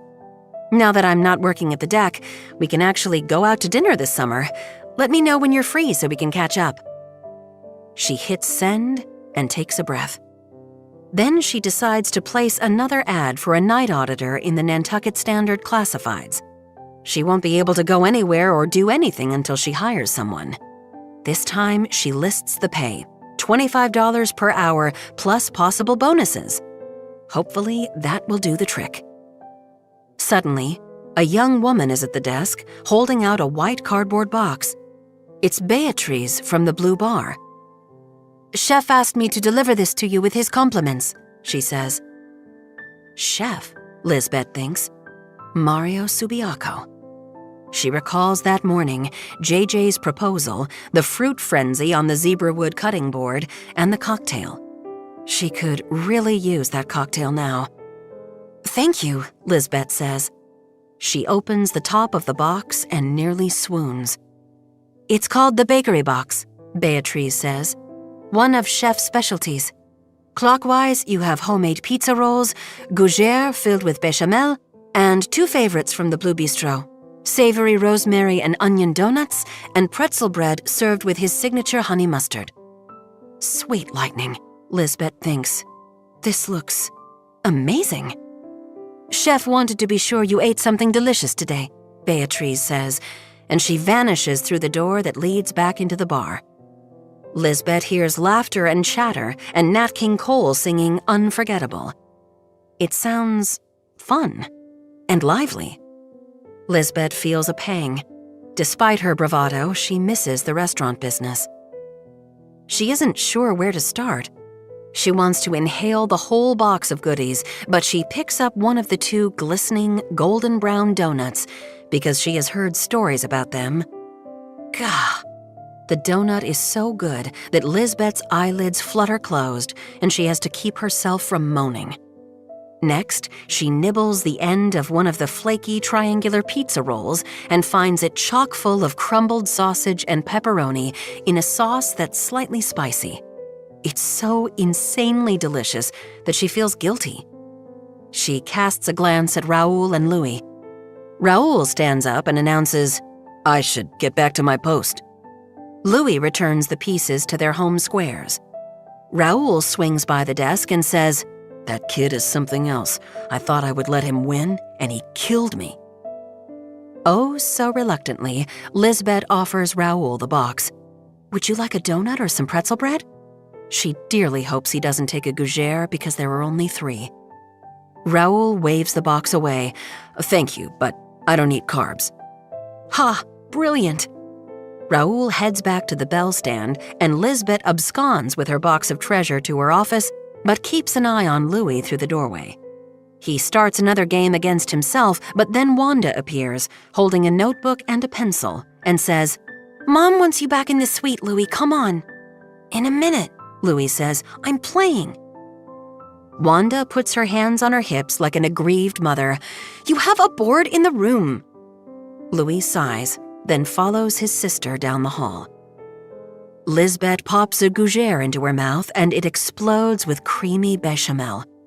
Not bad, Subiaco, she thinks. She remembers the night 15 years earlier when JJ asked her to help him with some recipe development. He was trying to perfect an oyster pan roast, and Lisbeth sat on a high stool in the kitchen at the deck, while JJ hand-fed her a plump, briny raw oyster, then a spoonful of the pan sauce, cream, bacon, thyme. This led to their first kiss, which led to them dating, then sleeping together, then, at the end of the summer, living together, and then to them buying the cottage on Bear Street and running the restaurant side by side until she discovered the pornographic texts on his phone. If anyone knows the dangers of being seduced by food, it's Lisbeth Keaton. And yet, she tears off a hunk of pretzel bread and swipes it lavishly through the honey mustard. She can't stop. She decides to take a picture of the bakery box and send it to JJ. He'll be jealous and think she's gloating. She is. But when Lisbeth picks up her phone, she sees a text from Heidi Bick. "Hey girl, sorry. I was scooping Hayford from jiu-jitsu practice. I'm still in Greenwich. I leave for the island a week from Friday after the kids finish school. Michael has been up there for a couple months already working on a top-secret project that requires complete silence, which cannot, of course, be found at home. I'm free any night after the 18th. It will be Michael's turn to hang with the kids. Maybe you can get us into the Blue Bar? I heard it's going to be the new hotspot. Love you, XOXO." Lisbeth blinks. Heidi is back in Connecticut with the kids, and Michael has been on the island for a couple of months working on a top-secret project? That doesn't mean he's sleeping with her front desk manager, Lisbeth tells herself. Being cheated on has destroyed Lisbeth's faith in humanity. She automatically thinks the worst of everyone. It wasn't clear that Alessandra was pulling into the Bicks' house.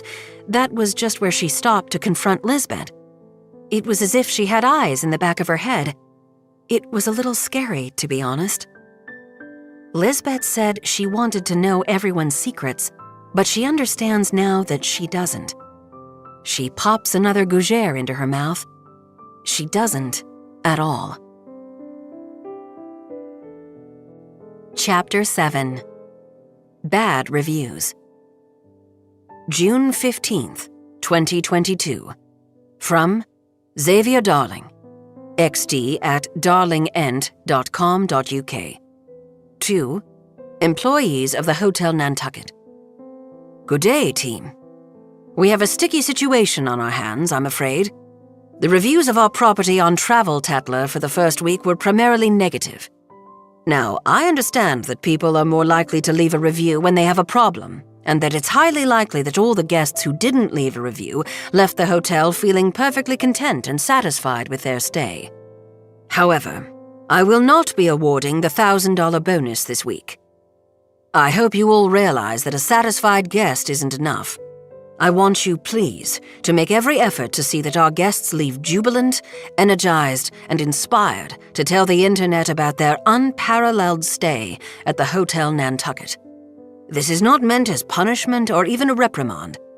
Please think of this email as an impetus to take your guest service skills to the next level. Thank you. XD. Travel Tatler Reviews. The Hotel Nantucket, Nantucket, Massachusetts. Dates of your stay, June 11th to 13th. Number of people in your party, 3. Name optional. Please rate the following areas of the hotel on a scale of 1 to 10. Reception check-in, 10. Room cleanliness, 10. Style decor, 10. Concierge, 10. Wellness center, 10. Pools, 10. Room service minibar, 10. Overall experience, 2. Please feel free to leave additional comments about your stay, singling out any staff members who made your visit memorable. I wish you had a category for rating the Bell staff, because that would answer the riddle of how my 2 gal pals and I could love everything about this hotel and still give it a 2-star experience overall. The bellman who was on duty during our stay was not only full of himself, but also incredibly rude, unfriendly, and unaccommodating. He ruined what was an otherwise wonderful experience. We also suspect he was behind some inexplicable phenomena that happened in our room on the final night of our stay. He should be fired promptly. Grace has been watching the day-to-day activity at the hotel unfold with great interest. And although she's biased, she happens to think her crush Zeke English is doing a terrific job. He was a little awkward during the first week while he was learning the ropes, And admittedly, he's nowhere near as polished as Adam, who works with Zeke during the day, or Raoul, who works nights. But today is June 11th, the start of week 2, and Zeke has clicked into gear like a fine race car. When Roger's taxi pulls up to the front of the hotel and disgorges 3 very exuberant-looking women of a certain age, Adam nudges Zeke and says, "All yours, stallion." And Zeke strides over with his winning smile, shoulders back, to welcome the ladies to the hotel. The ringleader of the 3 women introduces herself as Daniela, then turns to her 2 friends and says, "Look at this hottie, gals." Gals? Grace thinks. That term is straight out of 1977. It makes Grace think of Farrah Fawcett Majors, the Dallas Cowboy cheerleaders, and Charlie Perfume. Everyone staying in the hotel that year wore it. The other 2 women are Claire, frumpy, and Allison, hippy-dippy. Claire tells Zeke that the 3 of them are from Florida and have come to the island to whoop it up. Again, Grace wonders, who says that anymore? It's Daniela's 50th birthday, and they're also celebrating Daniela's shiny new divorce.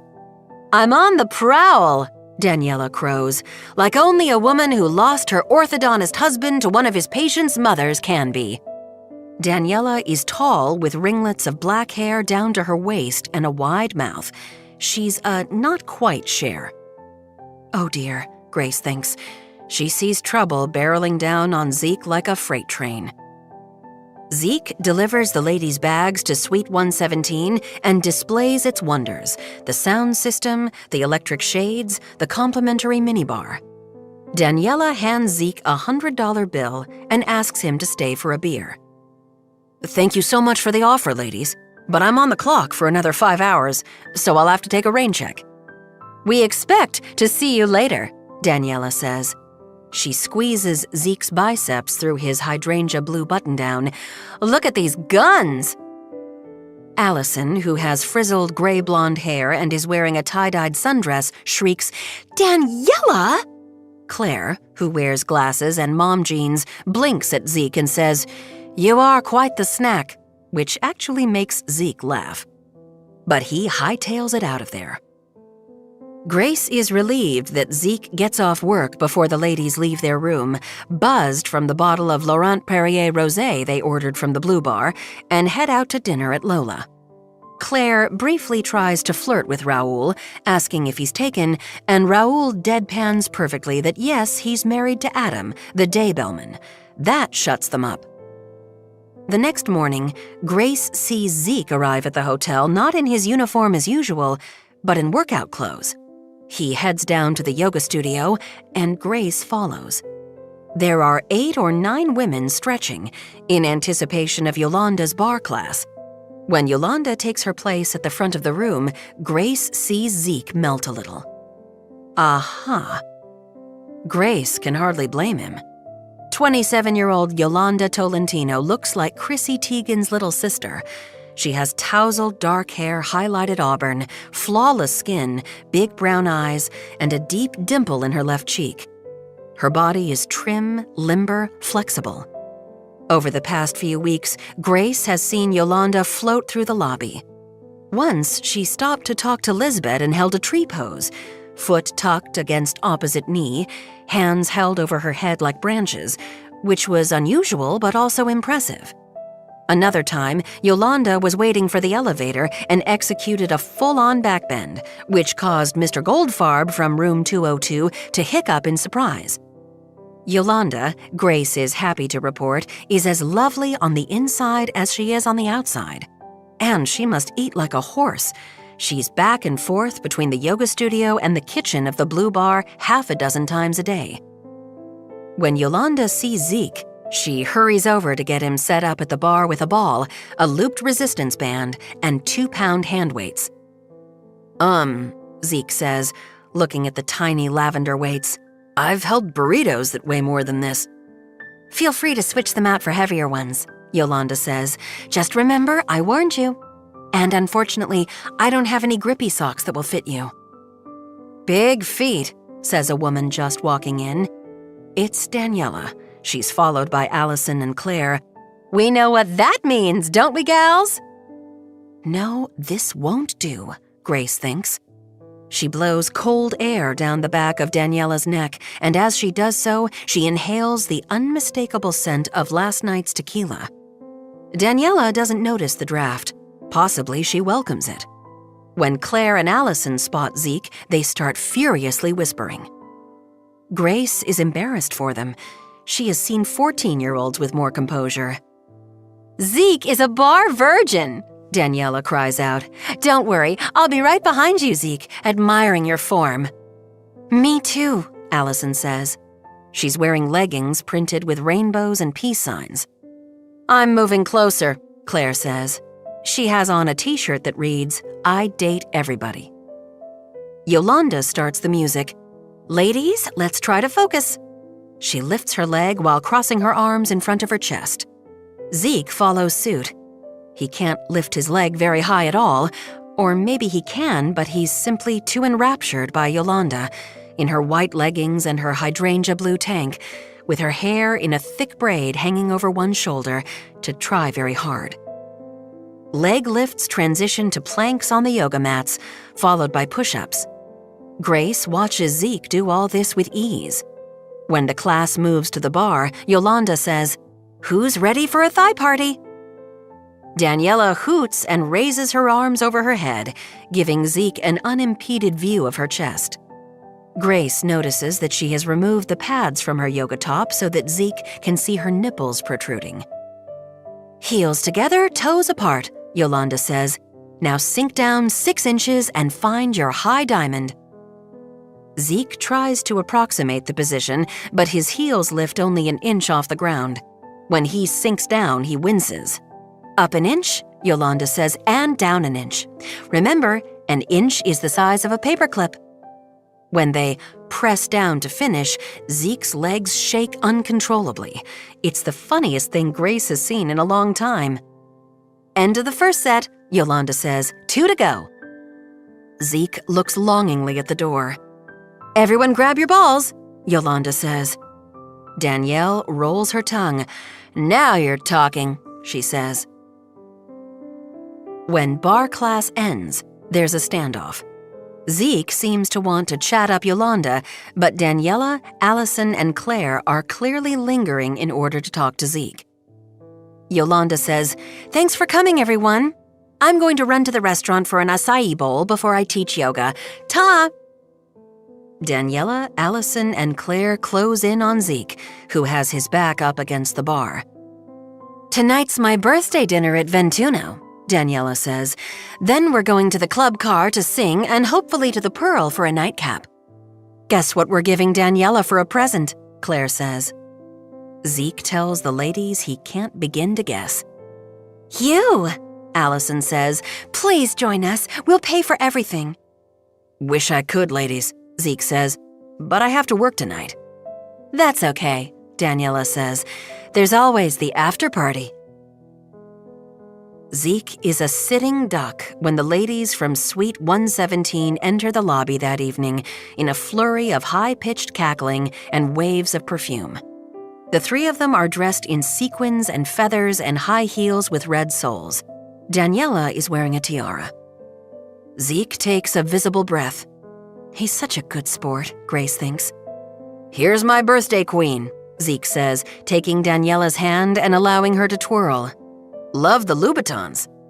The ladies scream, He knows about Louboutins! Allison says, Let's get a selfie. Daniela, you stand next to Zeke. Daniela crushes herself against one side of Zeke, and Claire does the same on the other side, while Allison, on the far side of Claire, holds her phone out in front of them. Everyone say, duck, duck, goose. She presses the button at the same time that both Daniela and Claire squeeze Zeke's butt cheeks. Whoa, Zeke says, raising his arms and stepping back. What? Grace thinks. It might be time for her to show her resting bitch face on Claire's phone screen. These ladies are out of line. At that moment, Roger's taxi pulls up and the ladies pile in. As the car pulls away, they wave at Zeke out the open window. Grace dearly hopes that by the time Daniela, Allison, and Claire return, Zeke will be off work and safely home in bed. But at 1:45, Daniela stumbles up the stairs in her heels. Claire, behind her, is holding her shoes in her hand, and Allison is still down on the sidewalk doing some kind of psychedelic dance to music apparently only she can hear. They're drunk, Grace thinks, as blotto as Dahlia Benedict used to get back in the good old days. "Hey, ladies," Zeke says. His voice is weary. "How was the birthday?" Daniela snakes an arm around Zeke's waist and snuggles against him. "We have a proposition for you." The church bells in town toll midnight. "All propositions will have to wait until tomorrow, ladies. I'm getting off my shift and I'm beat. I'll see you in the morning." "Oh, no you don't," Daniela says, her tone of voice serrated now. "We're calling in that rain check. Come upstairs and have champagne with us," she says, pulling him out of the lobby. "Don't be afraid," Allison says. "We don't bite." "Speak for yourself," Claire says. Daniela pulls $500 bills out of her purse. "We'll tip you for your excellent service." Zeke holds up his palms. "I'm sorry, ladies." He takes careful steps backward into the lobby, which is deserted. "I'm here, Zeke," Grace thinks. "I'm here." "I have to get home now. You all have a good night, and happy birthday, Daniela." "It's my 50th birthday," Daniela says. "Just come up for 10 minutes. Absolutely not, Grace thinks. She needs to get help. She widens her scope and sees the answer just on the other side of the door that leads to the blue bar. Grace ever so gently puts a hand on Yolanda's back. "Hey, Zeke!" Yolanda steps into the lobby, holding a takeout box. She's wearing a stretchy black catsuit, a pork pie hat, and a pair of Chuck Taylors. She waves at the ladies and slips her arm through Zeke's. "Would you mind walking me out to my car?" Zeke exhales. "Of course, I was just leaving myself. Good night, ladies." "But," Daniela says. Zeke and Yolanda step out onto the front porch. Daniela, Allison, and Claire stare after him. "Thank you," Zeke whispers to Yolanda. "You don't have to walk me anywhere," Yolanda says, pointing across the street to a vintage metallic green Bronco with a white top. She smiles up at him, revealing the cute dimple. "I had the most incredible meal at the Blue Bar tonight. Have you eaten there yet?"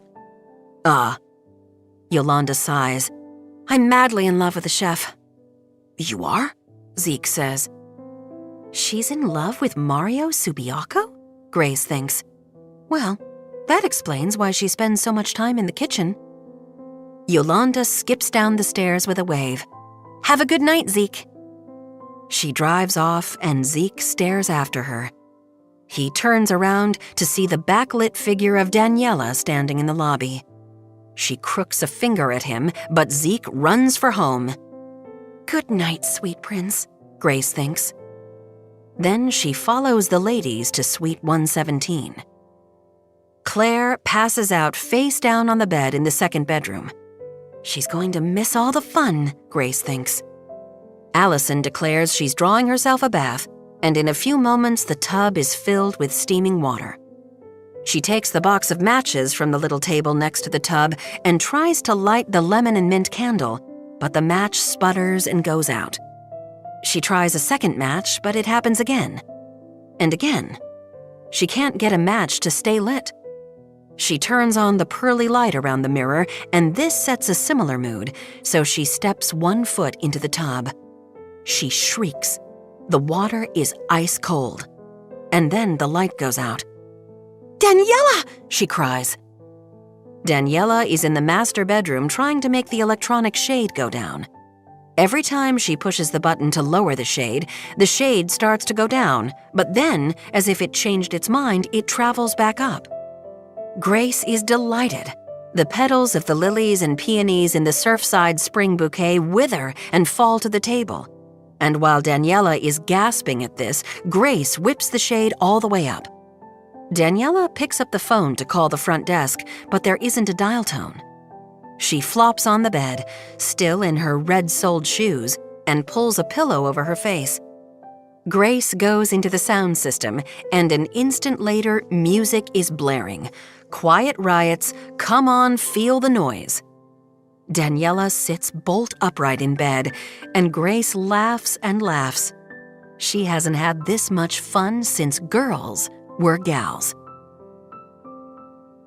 Travel Tattler Reviews. The Hotel Nantucket, Nantucket, Massachusetts. Dates of your stay: June 12th to 15th. Number of people in your party: 1. Name, optional, Franny Yates. Please rate the following areas of the hotel on a scale of 1 to 10. Reception check-in, 1. Room cleanliness, 10. Style decor, 10. Concierge, 10. Wellness center, 10. Pools, 10. Room service minibar, 10. Overall experience, 5.5.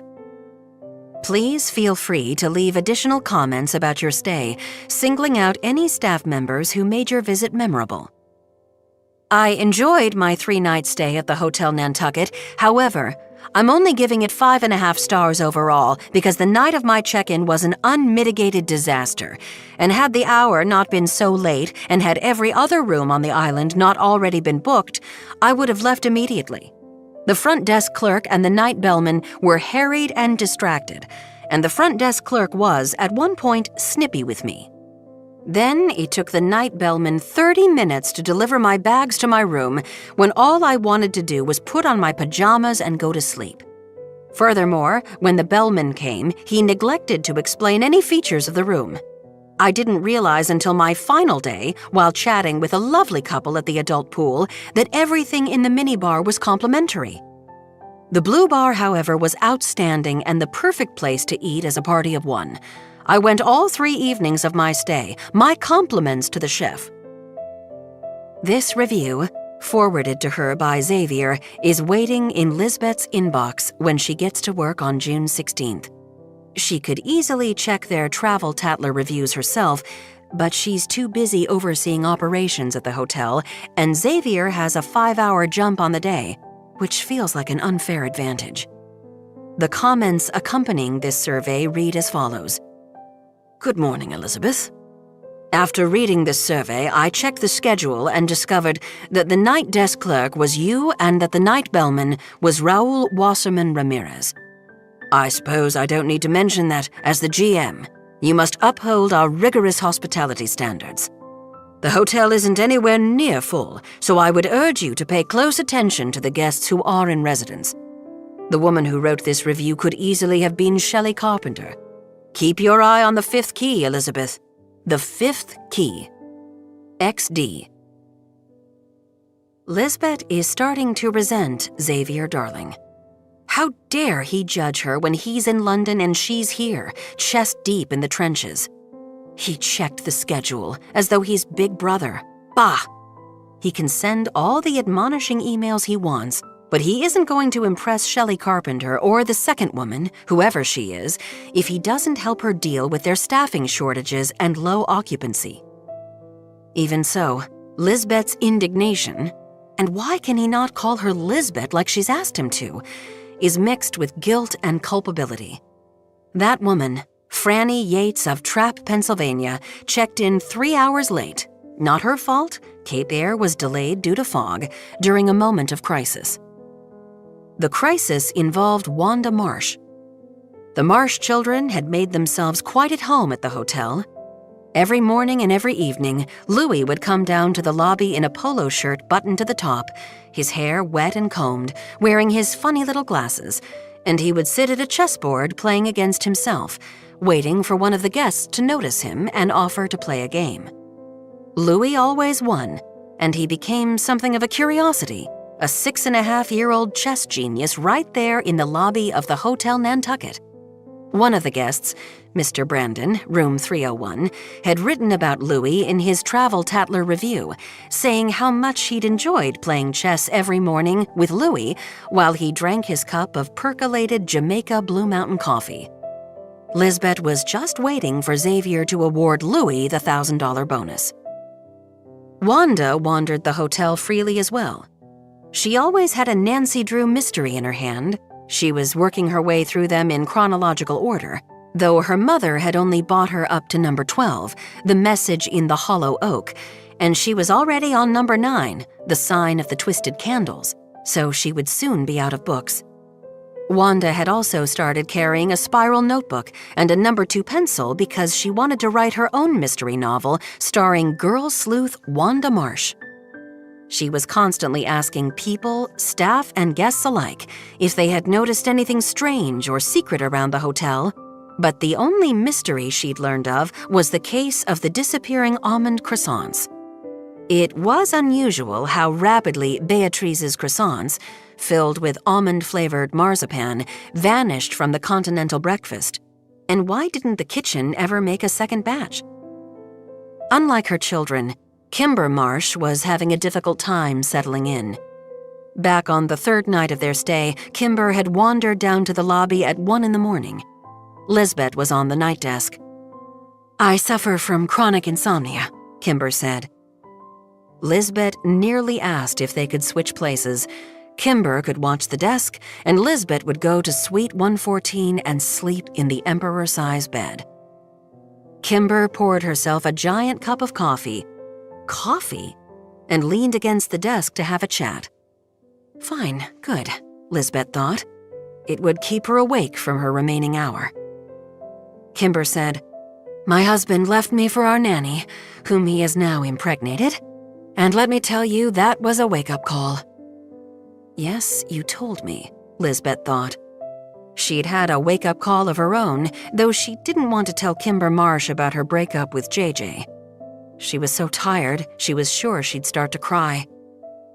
"I'm going to use this summer to reconnect with my kids," Kimber said. "I traveled so often for work, I barely saw them. They were always with Jenny, our nanny. Honestly, it's no wonder Craig left me for her. I was never around, so she slotted herself right into my vacant place and became not only a substitute mom, but a substitute wife." Kimber leaned in. "That's why the kids are so consumed with the reading and the chess. Something was missing from their little lives, and that something was me." Kimber sipped her coffee and reached for a copy of the Blue Book sitting on the desk. "Starting tomorrow, I'm going to do better. I'm going to do all the suggested itineraries in this guidebook."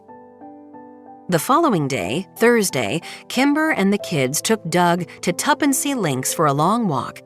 Then they went to Barnaby's place to do an art project, had lunch at Something Natural, and spent the afternoon on Children's Beach.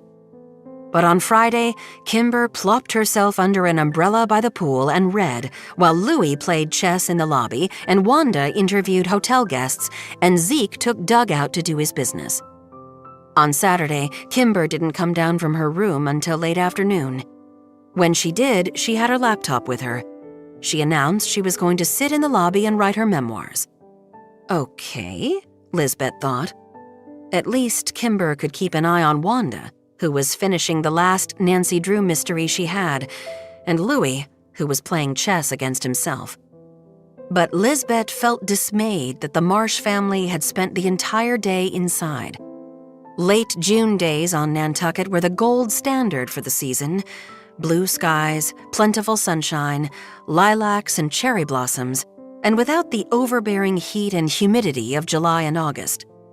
But Sunday morning, Kimber rebounded and took the kids strawberry picking at Bartlett's farm.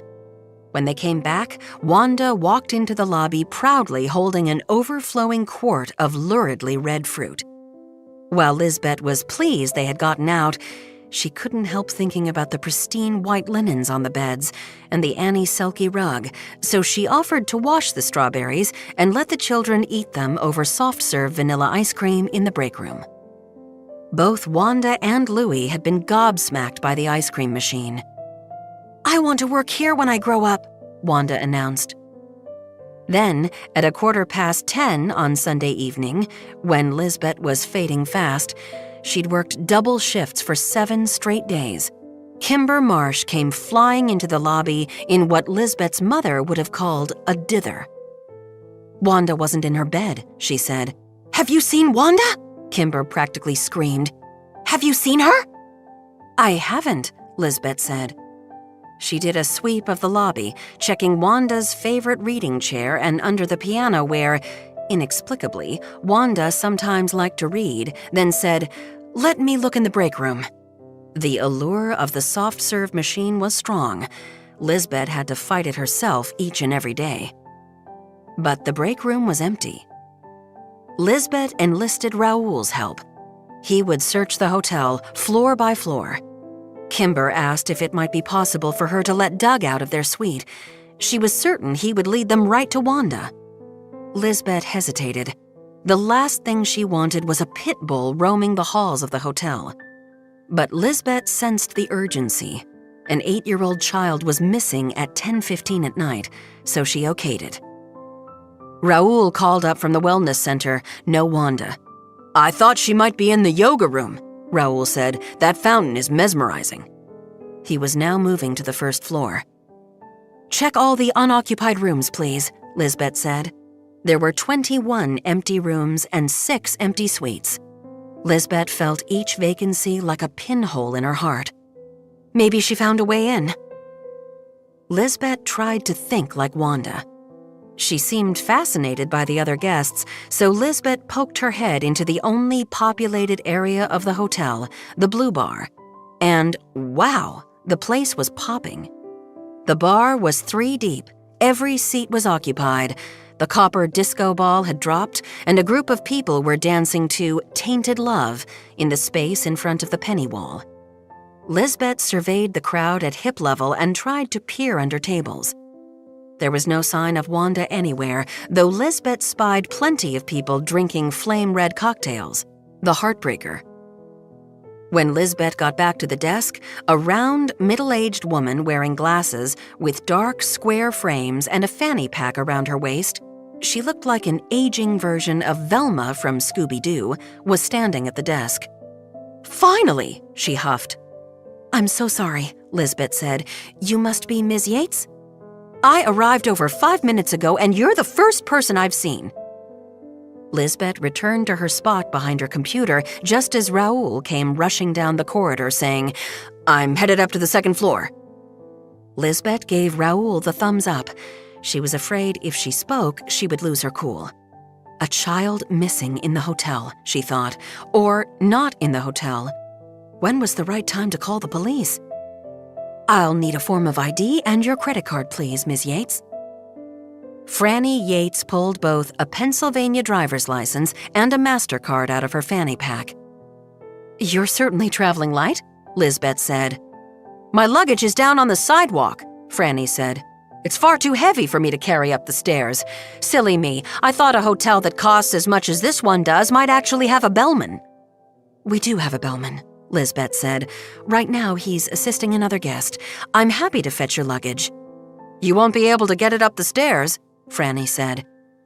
Lisbeth winked at Franny. "You haven't seen me with kettlebells." But when Lisbeth went to the hotel's entrance and looked down the staircase, she saw 3 black suitcases that were each big enough to contain a dead body. Franny Yates was staying at the hotel for only 3 nights. What could she possibly have packed? Lisbeth returned to the desk. "My apologies. You were absolutely correct. We'll have to wait for Raoul." "How long will he be?" Franny asked, checking her phone. "I'd like to get to bed." "Of course," Lisbeth said. Just then, Raoul called. "She's not on the second floor, and Kimber says she and Doug checked the 3rd floor and she's not there either. I'll sweep the 4th floor. You've checked the pools, yes?" "Pools?" Lisbeth said. She started to tremble. "No." "Oh, man," Raoul said. Lisbeth hung up. She held prayer hands up to Franny. "I'll be back in just a minute." "But my room number, my key? My luggage is still on the sidewalk. What if someone takes it?" "This is Nantucket," Lisbeth said. "No one is going to touch it, and it's too big for anyone to walk away with. I'll get your keys as soon as—" But Lisbeth didn't finish the sentence. She hurried out the pool door, praying she wasn't going to see the small form of Wanda Marsh floating face down. Both children could swim, she reminded herself. She hit the pool lights. No Wanda. She exhaled, but there was still the adult pool on the lower level and the hot tub. She recalled that Wanda was intensely curious about the mystery of the hot tub because it was restricted to people 14 and older. Lisbeth raced back through the lobby, passing Franny Yates, who had plopped herself cross-legged on the floor in front of the desk, which Lisbeth understood was some kind of statement or protest because there were armchairs and ottomans less than 5 feet away. "Be right," Lisbeth said. She ran down the stairs, through the wellness center, and out the door. The adult pool was dark and quiet. "Wanda?" Lisbeth whispered. She peered into the hot tub, feeling very much like the doomed heroine in a horror film. It was empty. Lisbeth headed back upstairs, thinking she had dodged a huge bullet. Wanda hadn't drowned in the pools. Though Lisbeth was growing more and more agitated, where was she? "Let me get your keys," Lisbeth said to Franny Yates. "I'll upgrade you to a suite because you've been so patient. Here you go, suite 214. You can take either the stairs or the elevator to the second floor, and then it's all the way down the hall to the left." "What about my luggage?" Franny Yates said. "As soon as the bellman is free, I'll have him bring it to you." "I want to go to sleep."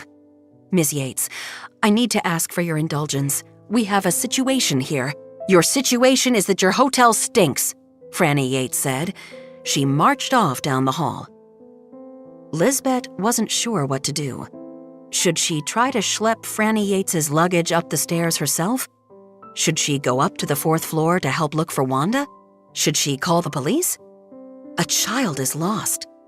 Lisbeth wasn't a mother, but she understood how serious this was. Lisbeth went down the stairs to the street and looked both ways. No Wanda.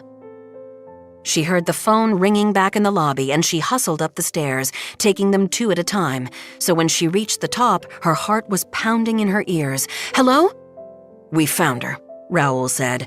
"She was wandering around the 4th floor." "Oh, thank God." Lisbeth paused. What was she doing there? The 4th floor had odd roof angles and very small windows, and the Historic District Commission would have to approve any structural changes that would be visible from the street, so Xavier had opted not to renovate it just yet. Lisbeth had ventured up to the 4th floor only once. It was, essentially, a cavernous and dusty attic. Raoul said, "She said she was looking for the ghost." The ghost, Lisbeth thought. She had been very careful never to mention the supposed ghost to anyone, and especially not Wanda. But Zeke might have let it slip. "We have a check-in to Suite 214 who is very anxious for her bags. There were 3 of them, and I would deliver them myself, but they're each the size of a small home." "I'll be down as soon as I'm finished cleaning up here." "Cleaning up?" Lisbeth said. "Doug was so excited to see Wanda that he had an accident." Lisbeth closed her eyes.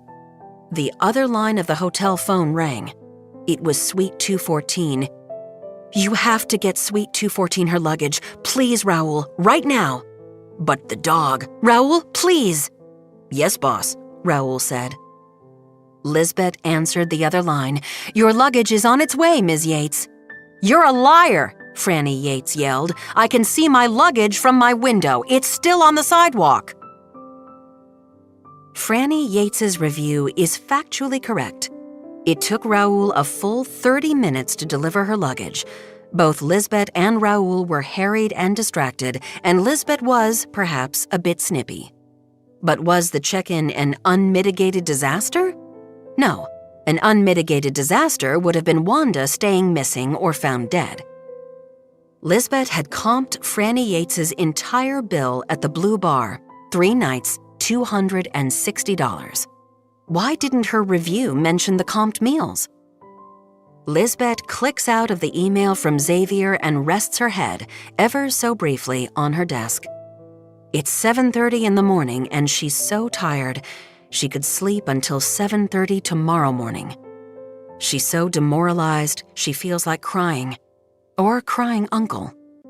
She needs a night auditor. Chapter 8. lie, cheat, and steal.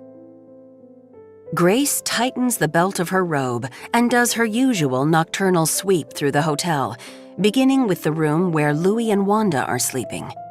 They've been taking turns in each of the 4 bunks. Tonight, they're both in uppers.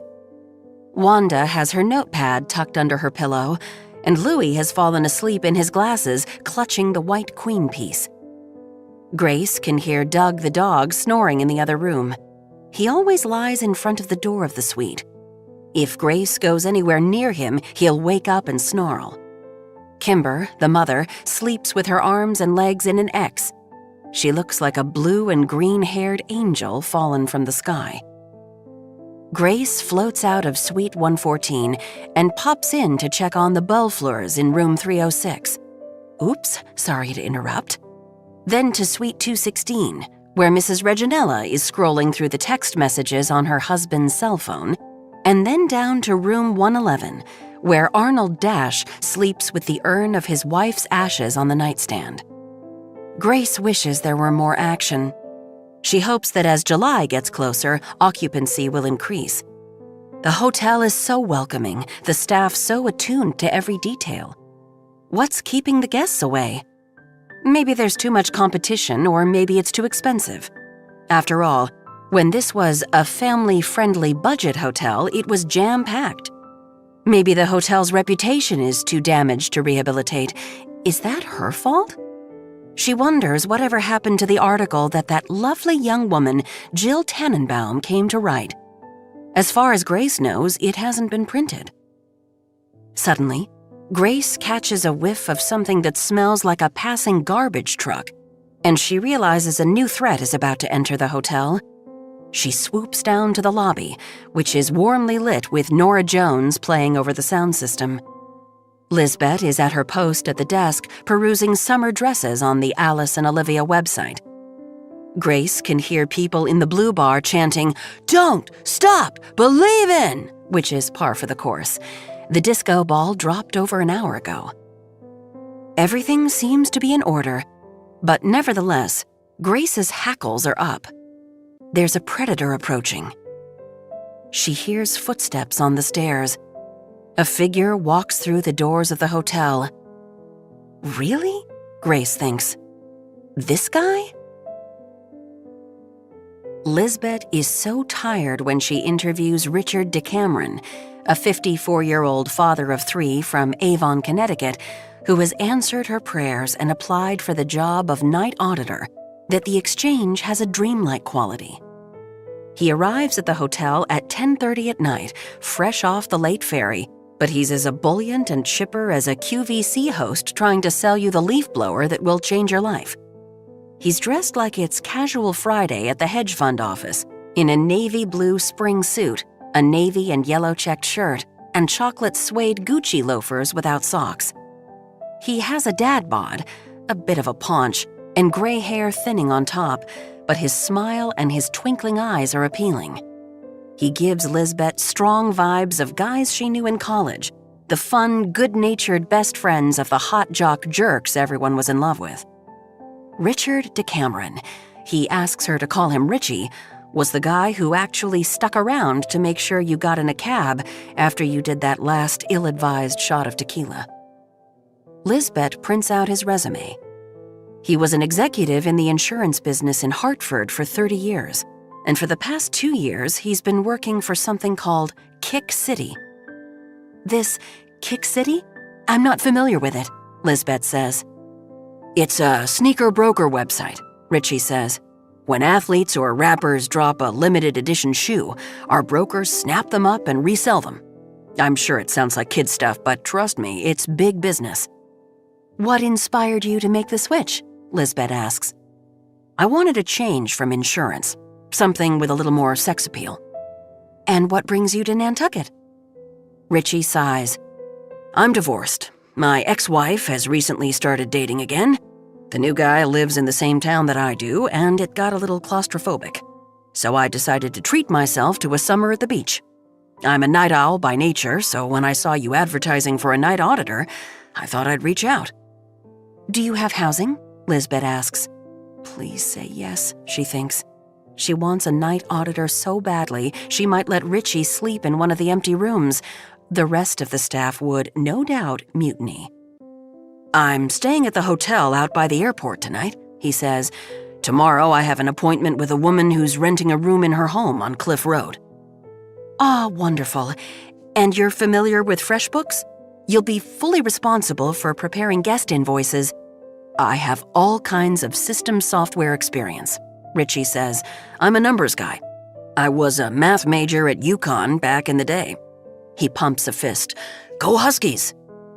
She likes his energy, especially so late at night. "How comfortable are you with guest interaction?"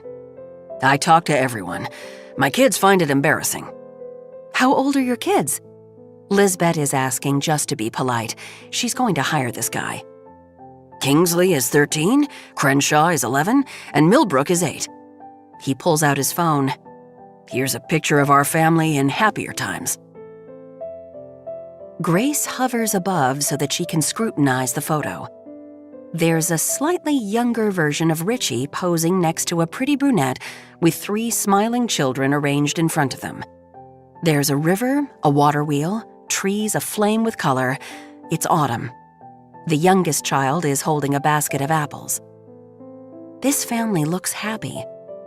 Grace notices Richie's hand trembling ever so slightly as he gives the phone to Lisbeth, who beams at the photo. Is she, like Grace, wondering what happened to the marriage? "Will your children get a chance to visit Nantucket this summer?" Lisbeth asks. "Haven't gotten that far yet," Richie says. "I'm just trying to get a viable situation in place." "Well, if this helps, I'm happy to offer you the position of night auditor.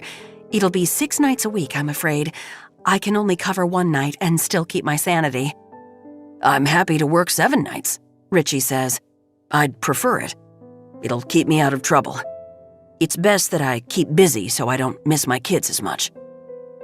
Lisbeth exhales with obvious relief and looks right at the space that Grace is occupying. For the first time, Grace wonders if maybe Lisbeth is supernaturally sensitive and can see a stolen hotel bathrobe and her missing Minnesota Twins cap floating in the air. Definitely not, Grace thinks. The poor woman is merely exhausted. But even so, Grace rises a bit. Lisbeth says, "We have a family in Suite 114, a mother with 2 children. They're paying their bill in cash. You'll invoice them every week, and then Kimber, that's the mother, will bring down cash, which you can just keep in the safe until I find time to go to the bank to deposit it." She smiles. "I can trust you with the safe combination?" Richie laughs. "My references will all vouch that I'm a perfectly average, good enough guy." "Have you ever done any marketing?" Lisbeth asks. "I sat in on all the meetings at Kick City." Lisbeth frowns. "Occupancy at the hotel is below 50%, and I just don't understand why. The hotel was, admittedly, mediocre for a long time. I'm not sure if it's the lackluster reputation we're grappling with or... Well, some people say there's a ghost." Richie hoots. "The hotel is haunted? That's fantastic! I would think that would draw people to the hotel rather than keep them away. You should be promoting the ghost story." "We should?" Lisbeth says. "Absolutely yes," Richie says. "Advertise the ghost. Market the ghost." Grace thinks. There's still a stench coming off Richie DeCameron. Something's wrong. She can't say what. But she's willing to plug her nose and ignore it because it sounds like Richie is interested in her story. "Hello, Richie," she calls out nasally, though of course he can't hear her. "I'm here. I was murdered."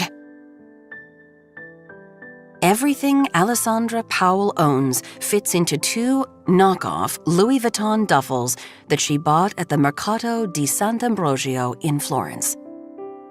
Michael told Alessandra that his wife and children were due on island on June 18th, but Alessandra had wormed her way so deeply into Michael's psyche that she thought, just maybe, he would decide to leave his wife. It would be quite a coup, though not her biggest. That would be Giacomo, who gave up both his runway model mistress and his heiress wife for Alessandra. From what Alessandra can tell, Heidi Bick is the kind of wife and mother who meets her besties for yoga every morning after dropping the children off at their progressive and obscenely expensive private schools, then swings by the organic grocery on her way home so she can whip up whatever eclectic dish Sam Sifton has recommended that day in his New York Times cooking column. On Wednesday, maybe a tahdig. Heidi not only takes care of the 4 Bick children, she's also the point person for Michael's father, who has Parkinson's. Alessandra met Michael Bick on the fast ferry back in early April. Alessandra had feared it would be slim pickings as far as male prospects were concerned. Nearly all the men were sporting Carhartts and work boots and dropping their R's. But then Alessandra spied Michael with the Vacheron watch and his Master of the Universe posture. At the ferry snack bar, he ordered a Sam Adams and a clam chowder, and Alessandra popped behind him in line and ordered the same. She took a seat 1 row over facing him and pulled out her well-worn copy of The Sun Also Rises. She drank her beer, let her chowder cool, and, surprise, surprise, caught Michael staring at her. "I'm sorry," he said. "It's not every day I see a beautiful woman drinking a beer and reading Hemingway." By the end of the ride, Michael had moved into the seat across from Alessandra and bought them another round of beers. Their respective chowders had gone untouched, and Alessandra's book lay face down, forgotten. They had both stretched the truth about their situations. Michael said he was taking some time apart from his wife, who was back in Greenwich with the kids. Alessandra said she had been living in Europe for the past 8 years and was treating herself to an American summer. "The Riviera gets old after a while," she said, making them both laugh. He invited her over to his place for a drink. She told him she had to check into her Airbnb. She didn't have one booked. He insisted, spinning her Cartier love bracelet and saying, "Unless your heart belongs to the person who gave you this." No," she said, regarding the bracelet as she might a handcuff. Giacomo had given it to her a few weeks before he was sent to prison. "Great," Michael said. "Then come for a drink." "I really can't." "Just one, please." The house was more than Alessandra could have hoped for. It was one of the huge old family cottages right on the harbor that they'd passed on the ferry.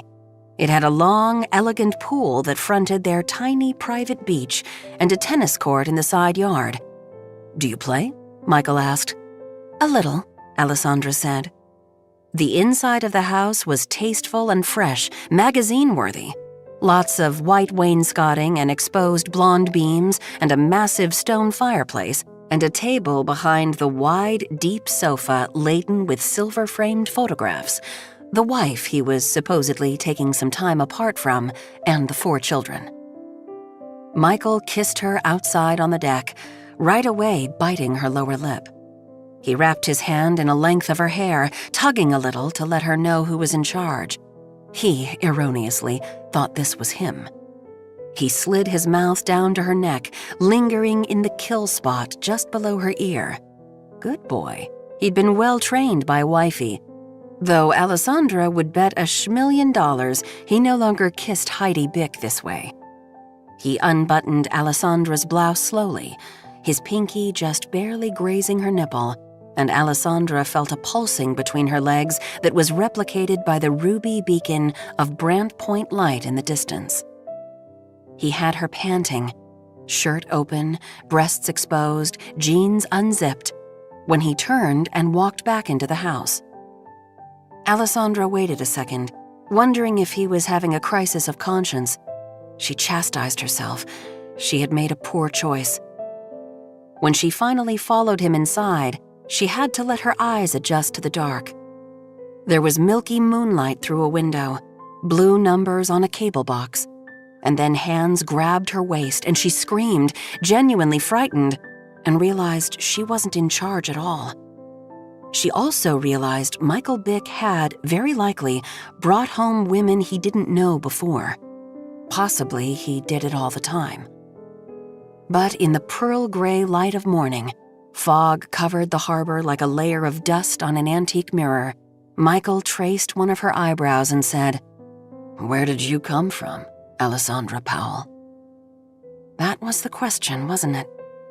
Alessandra was originally from San Francisco, where her mother Valerie waited tables at the storied Tosca Cafe in North Beach. Valerie and Alessandra lived in a building down the street from the restaurant. Valerie kept their apartment clean, didn't drink too much, wine occasionally, and didn't do drugs, weed occasionally. There was always enough money for groceries and for Alessandra to get ice cream down on the pier or go to the movies or, when she was older, take the bus to Oakland and thrift shop. But there was something a little off about Alessandra's upbringing. While Alessandra's friends were opening presents around the tree on Christmas morning, then sitting down to a rib roast, Alessandra was home alone watching R-rated movies on cable while her mother worked a double. She and her mother opened their Christmas presents on the 26th with eggs and a tin of Osetra caviar and Springsteen singing "Santa Claus is Coming to Town." On Easter, while Alessandra's friends were going to church and hunting for eggs and slicing into honey-baked ham, Alessandra was watching R-rated movies on cable and eating straight from a bag of jelly beans that her mother bought as a nod to the holiday, even though she didn't celebrate Easter at all. And then there were the men. Every week, Valerie would bring home married men who frequented the Tosca bar while they were in the city on business. These men would arrive after Alessandra went to bed, but she heard them in the shower the next morning while Alessandra's mother ransacked their wallets in the bedroom. Every once in a while, one of the men would stay for breakfast and listen as Valerie played her favorite CD and sang along, "Torn Between Two Lovers, Feeling Like a Fool." Alessandra knew better than to follow in her mother's footsteps, but it was the only example she had. When Alessandra was 18, she seduced Dr. Andrew Beecham, the father of her best friend, Duffy. After Alessandra and Drew had been sleeping together for a few weeks, Alessandra realized she could cash in on the power she had, the power to tell Duffy and Drew's wife, Mary Lou, and get something valuable in return. Drew was the chair of the Romance Languages department at Stanford. Alessandra audited a full year of classes, Italian, Spanish, French literature, art history, and then demanded a one-way plane ticket to Rome, which Drew Beecham was only too happy to buy for her. "Where did you come from, Alessandra Powell?" Alessandra answered Michael in her prettiest Italian. "Poiché la tua domanda cerca un significato profondo, risponderò con parole semplici." She smiled. She had no intention of translating. "That's Dante." Michael Bick kissed her tenderly. She was making progress. She stayed the next night and the next. She made Michael milk-braised pork with hand-rolled gnocchi in sage and butter and a salad of bitter greens. She made coq au vin. She made scrambled eggs the way her mother used to make them for other women's husbands, with double the yolks. Double the yolk scrambled eggs after a night of whiskey, Valerie used to say, felt a lot like love. Alessandra beat Michael soundly in tennis. In Ibiza, she had taken lessons with Nadal's first coach. When they made love, she screamed out in Italian. She didn't complain that they never went anywhere together, not to dinner or coffee, not for walks on the beach or in the state forest, not for drives to Great Point or Sconset. When the guy came to fix the internet, she greeted him in French and told him she was the au pair. Secretly, Alessandra secured a job at the Hotel Nantucket that would start in June, though she hoped by then Michael would have fallen so deeply in love with her that he would tell Heidi their marriage was over, and Alessandra could simply slip into Heidi's place. She would go to Surfside all day while Michael worked at home on his laptop. While he was sleeping, Alessandra had hacked into his computer and learned that he traded petroleum futures, and in 2021 had reported $10,793,000 in income. And she would accompany him to Cisco Brewers to hear live music and to his standing Thursday night reservation at Ventuno. She would become best friends with the Laytons next door. The families were so close that they each had a set of keys to the other's house. She would bewitch everyone in Michael's life exactly the way she had bewitched him. But this didn't quite happen. A few days before Alessandra started work, she overheard Michael on the phone with Heidi and his kids, his voice sweet and upbeat and guileless. "How was the game, Colby? Did you hit the ball? Did you swing? Hey, buddy, did you see Dustin Johnson sink that putt on the 9th? I love you. I love you. I love you more. Kisses. Can't wait to see you all. Only 2 more weeks. I'm getting the boat ready. Co-2, here we come." Alessandra felt most affronted by this last bit. She hadn't realized Michael had a boat. She went to work at the hotel on opening day, disappearing from the house while Michael was on the phone, and she ignored all his calls. Let him wonder. When she walked in the door that evening, he was visibly shaken.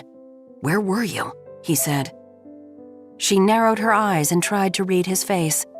Why did he care? How much did he care? She shrugged. "Out." A tirade followed. It was the first time she'd seen him angry, other than when the Wi-Fi went down, but that was different. And it interested her. "Worried sick, went driving around looking for you. You just left without a word. The only way I knew you were coming back was your luggage was still here." "Do you love me?" she wondered. She thought the answer might be yes, but it wouldn't be enough. "I got a job," she said, "working the front desk at the Hotel Nantucket." Michael's face turned pill white. "What?" Alessandra stared him down. Michael said, My friend Lisbeth Keaton is working there. She's the GM, I heard. Is she the one who hired you?" "Yes." Michael nodded slowly, then backed away half a step, as though Alessandra were holding a gun. "You didn't tell her where you were living, did you?" "Obviously not." Alessandra didn't tell Michael that Lisbeth had followed her home. Thankfully, Alessandra had spied her in the bike's mirror before she turned into the driveway. Relief softened his face. "Okay, good. I wouldn't want people to get the wrong idea." "What you mean," Alessandra said, "is that you wouldn't want people to get the right idea, which is that you're keeping a lover even though you are still fully married. Your wife has no idea you needed space.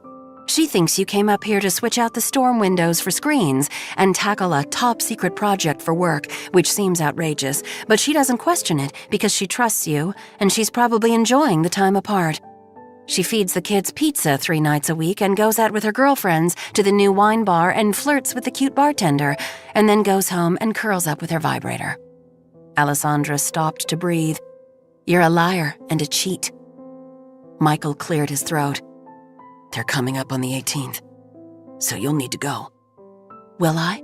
Alessandra said. There was fear in his eyes. He was the one who had chosen poorly. "Baby, please." "I'm not your baby, Michael. I'm a grown woman whom you've treated like a concubine."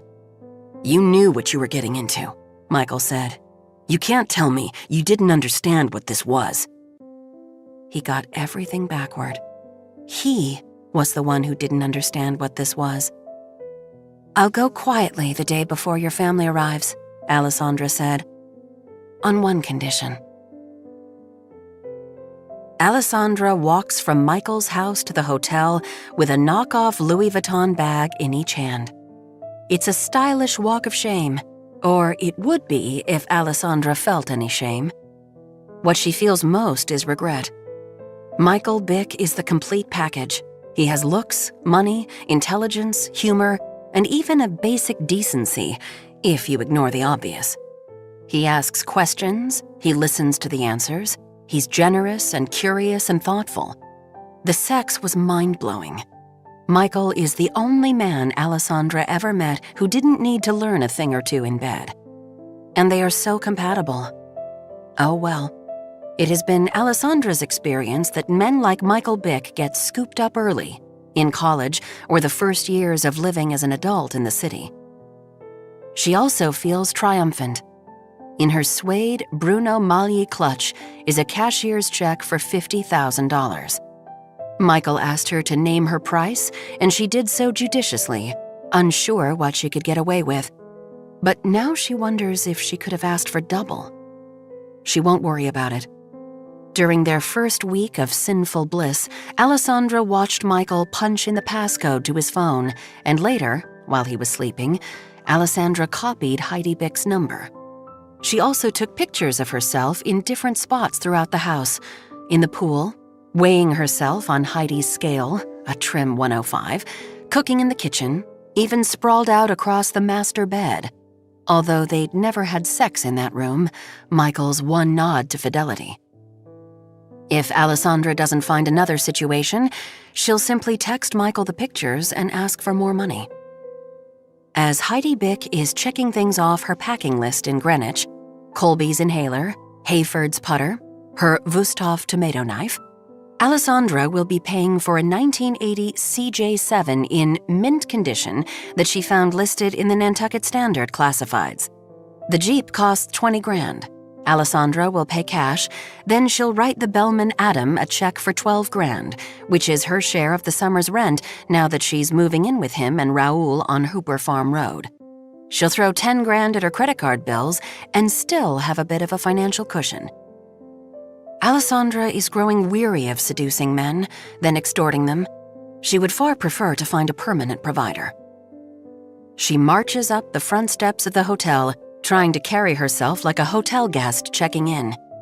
Except she's wearing her uniform, and Adam says from his spot behind the lectern, "You look like a high-class hobo." Alessandra doesn't respond. She pictures Michael frantically cleaning the house, sweeping up every strand of her hair, wiping her fingerprints off the wine glasses, checking the drawers for an errant pair of panties. But will he notice the Chanel eyeshadow that Alessandra left in Heidi's makeup drawer in the bathroom? Heidi wears Bobbi Brown.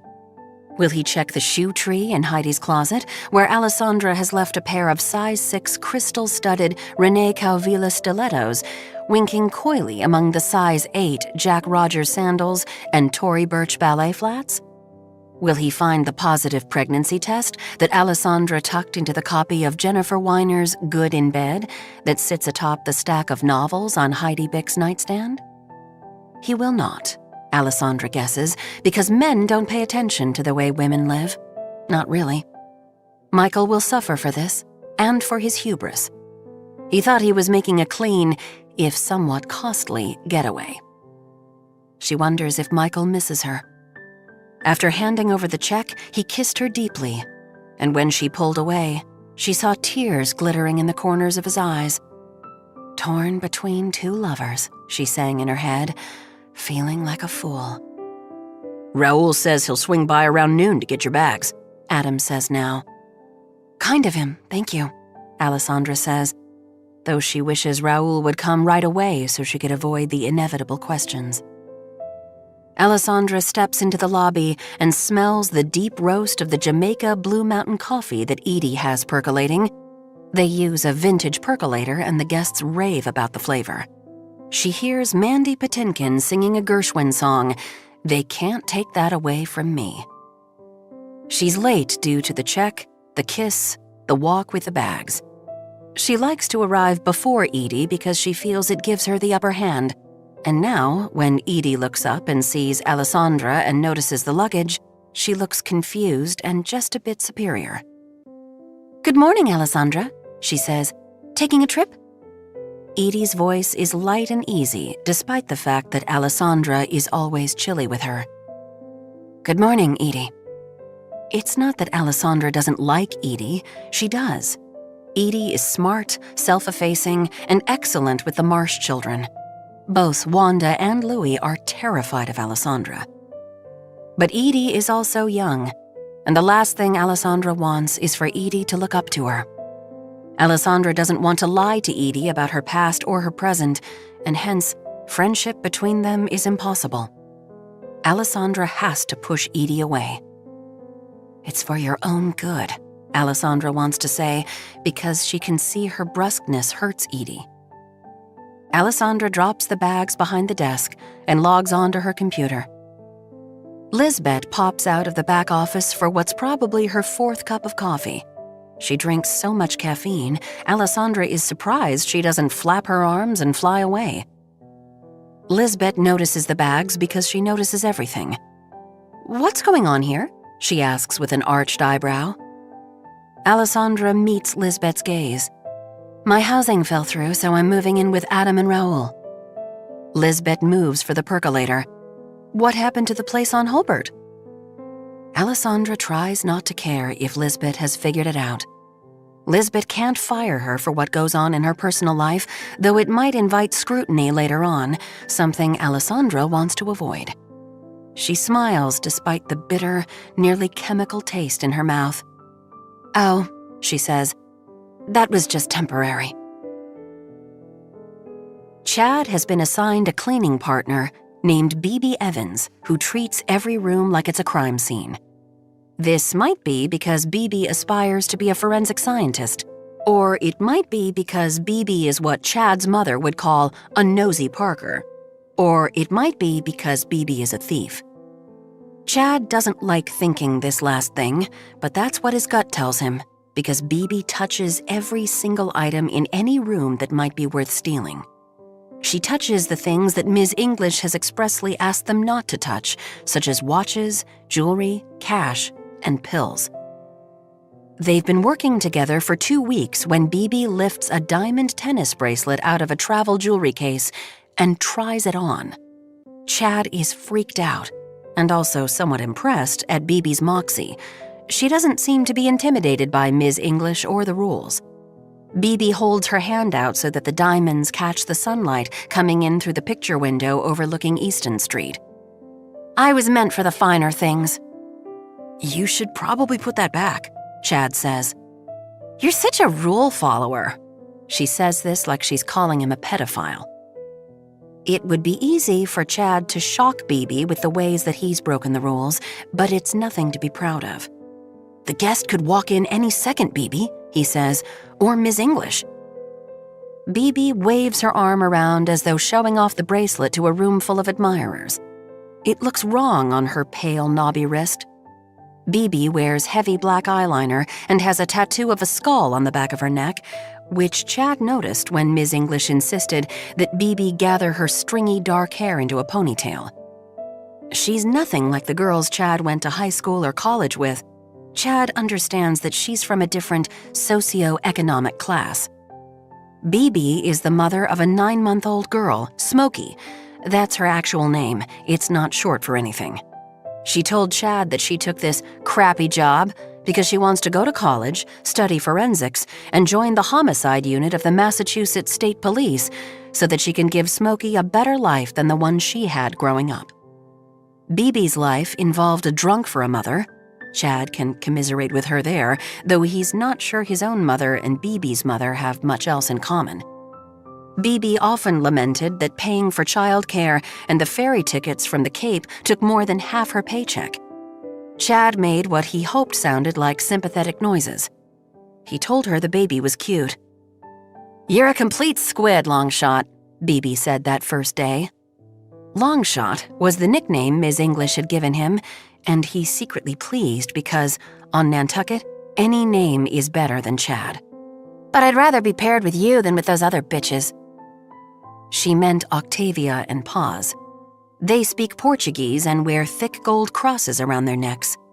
Ms. English refers to Octavia and Paz as the A-team, and Chad and Bebe as the B-team, which is probably not a random designation. This might be what fuels Bebe's dislike of the other girls. Chad doesn't care. He knows he belongs on the B-team, although Bebe's vitriol is so intense that Chad wonders if the sisters are mean to Bebe on the ferry. He can't imagine this. By her own admission, Bebe hates people. It's the one thing, she says, that brings her joy. Chad announces that he'll clean the bathroom and deal with the floral bouquets if Bebe wants to vacuum and get started on the bed. She grunts in the affirmative, though Chad was hoping for a thank you since he's taking the more onerous tasks. The flowers are a surprisingly tedious job. He has to wipe up the blue hydrangea dust, wet a paper towel, and gently pull the pollen off the stamens of the lilies because it stains everything a bloody rust color, and change the smelly brown water in the vase. But the flowers are a picnic compared to cleaning the bathroom. In the 2 weeks that Chad has been working at the hotel, he's dealt with bloody pads and tampons in the trash. He appreciates anew that he and his sister never had to share a bathroom, and he cleaned up the puke of some bachelor party dude who didn't make it anywhere close to the toilet bowl. Only slightly less repulsive are the globs of toothpaste and stray hairs he has to scrub from the sink. By dealing with the flowers in the bathroom, he achieves the dual purpose of punishing himself and sucking up to Bibi. Her approval matters, even though she's not pretty and not sophisticated and not particularly well educated. Despite her claim that she is meant for the finer things, everything about her demeanor suggests otherwise. But she's a 21-year-old single mother. She hasn't mentioned the father of the baby, and Chad isn't brave enough to ask. And Chad is both in awe and afraid of her. When Chad finishes scrubbing the shower and the tub, he does the tub conscientiously even though it's clear it hasn't been used.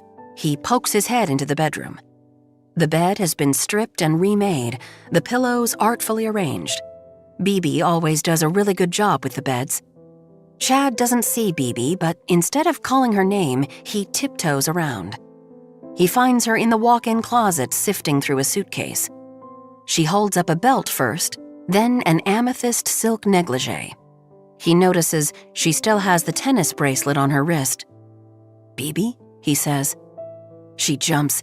"Geez, long shot, you scared me. What the hell?" "What are you doing?" he asks. "You know we're not supposed to go through personal stuff, and you need to take that bracelet off." "Who are you, the cleaning police?" "I just don't want you to get in trouble." "Why would I get in trouble? I'm just looking around. I'm not going to take anything. You probably think I'm a thief because I'm not rich like you. Mr. Eel Point Road, Mr. Range Rover." Chad blinks.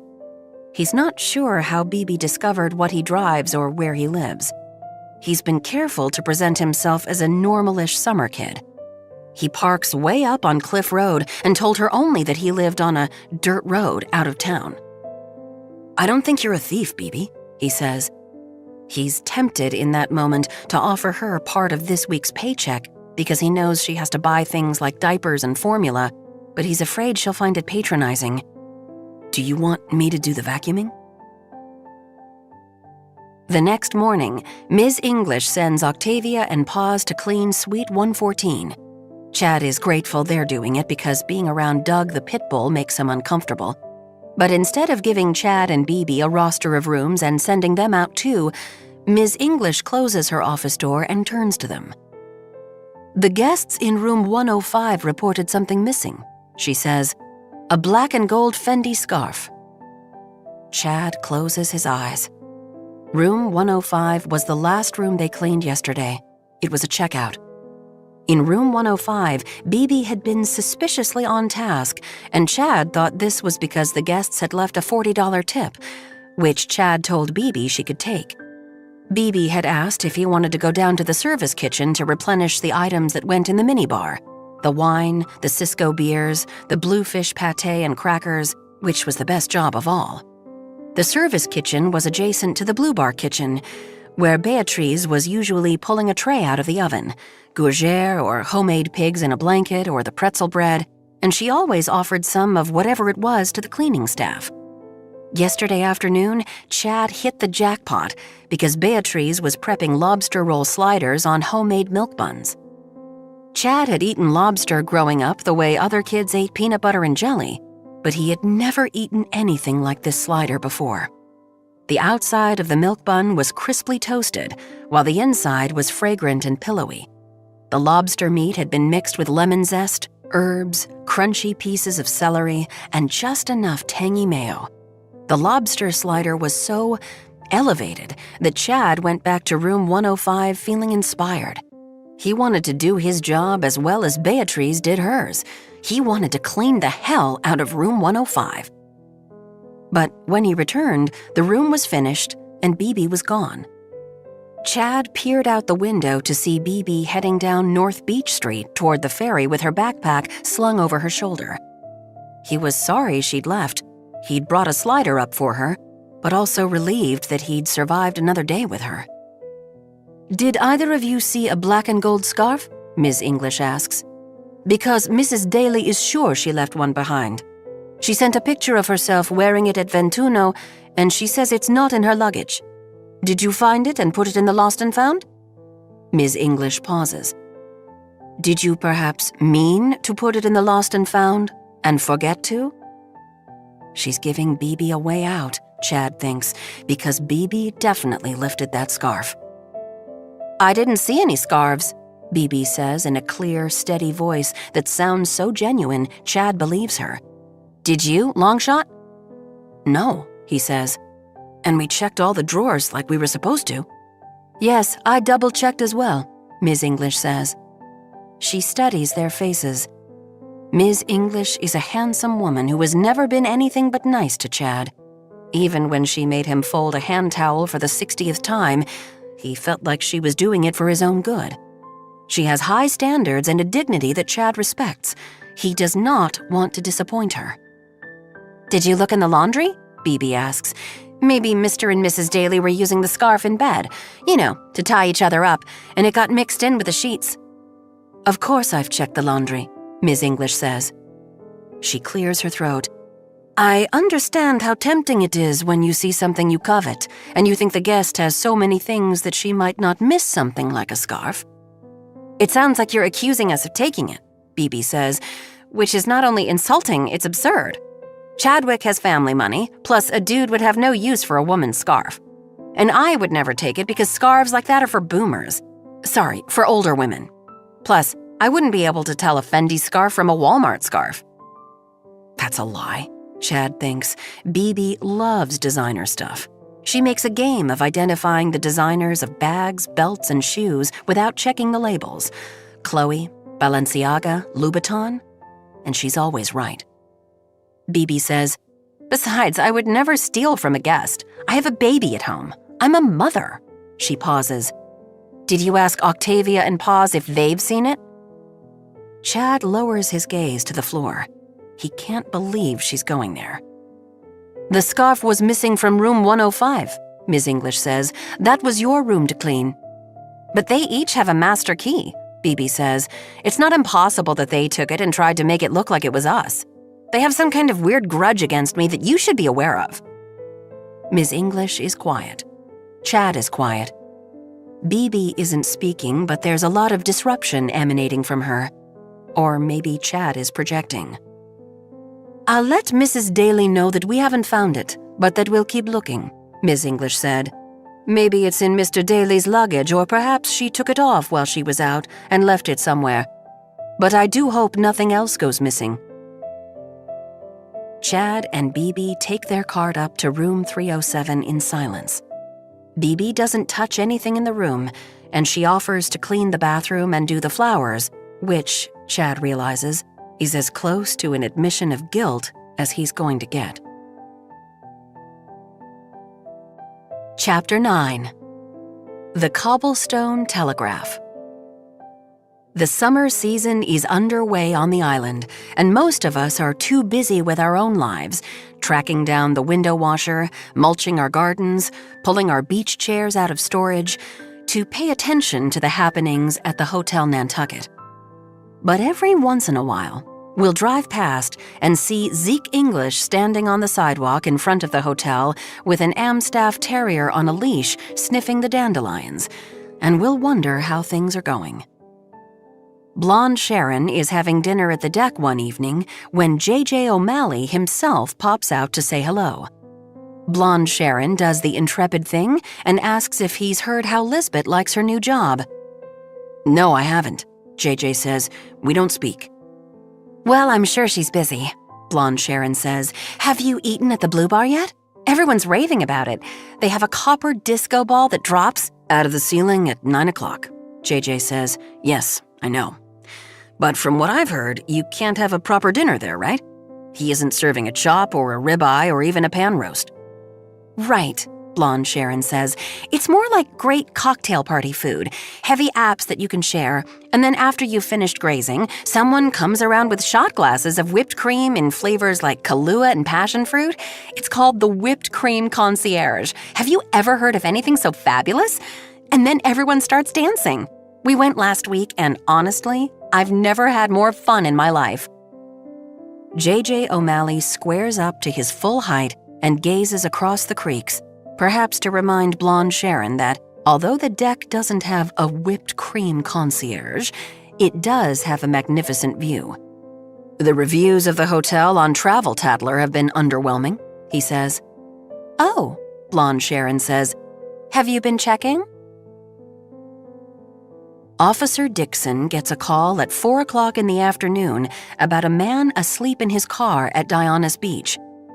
So what? Dixon says to Sheila in dispatch. I guess he's been sleeping in his car in the parking lot the past 3 days, Sheila says. Some mommy noticed him and thinks he's a potential predator. Dixon takes a breath. A man sleeping in his car is what passes for crime on Nantucket. He supposes he should be glad. He climbs into his cruiser. When he arrives at Dionysus, he sees the man and the car in question.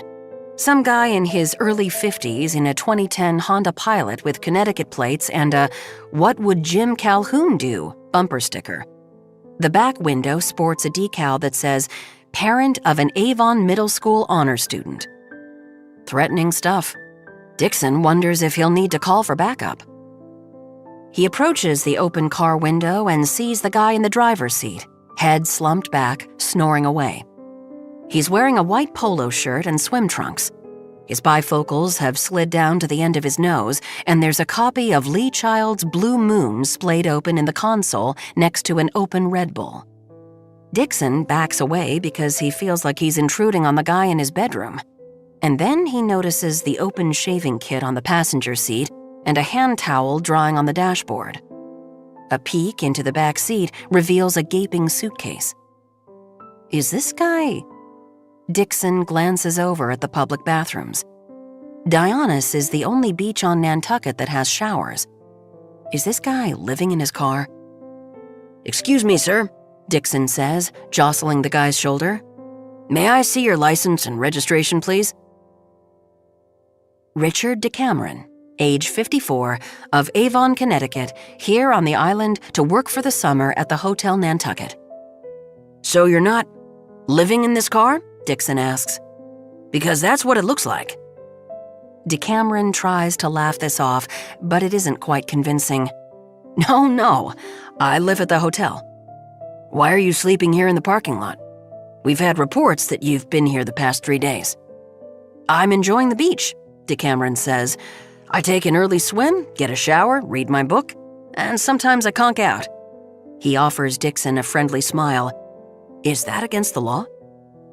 He's enjoying the beach by sleeping in the parking lot? Something doesn't add up. What's your position at the hotel? Dixon asks. I work the front desk, Decameron says. Dixon nods. Nothing about this guy screams predator or even vagrant. He seems like a regular guy, a Huskies basketball fan, the father of an honor student. So tell me something, Dixon says. Have you seen the ghost? Not yet, Decameron says. She's playing hard to get. Dixon chuckles and slaps the roof of the car. All right, I'm not going to issue a ticket. Tomorrow, though, you'd better find a different beach. Will do, officer, Decameron says. Thank you. Lyric Layton is in her kitchen at 7 a.m. making a beet and blueberry smoothie after doing yoga on her private beach when she hears a light rapping on her front door. Anne Boleyn, Lyric's chocolate British shorthair, rises and places her paws on Lyric's shin, which is something she does only when she's anxious. Lyric scoops up the cat and goes to see who on earth is knocking at this hour. It's Heidi Bick from next door. The Laytons and the Bicks have plans to go to Galley Beach for dinner that night. Lyric wonders if Heidi has somehow heard her news.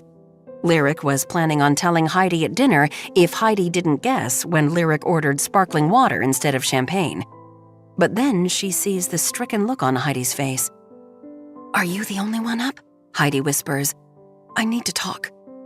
"Yes, of course," Lyric says. Her husband, Ari, and the 3 boys would sleep until noon every day of the summer if she'd let them. "Come on in." Lyric leads Heidi into the kitchen, offers her a smoothie.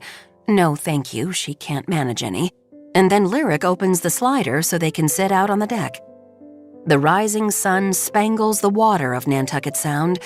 The early morning ferry is gliding past Brant Point Light and out of the harbor. "I think Michael is having an affair," Heidi says. She gives a strangled little laugh. "I can't believe I just said those words. I sound like someone on Netflix. I mean, it's Michael. We're Michael and Heidi Bick. This isn't supposed to happen." Well, Lyric thinks.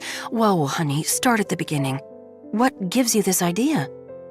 "I'm so stupid," Heidi says. "Michael has been living up here since April.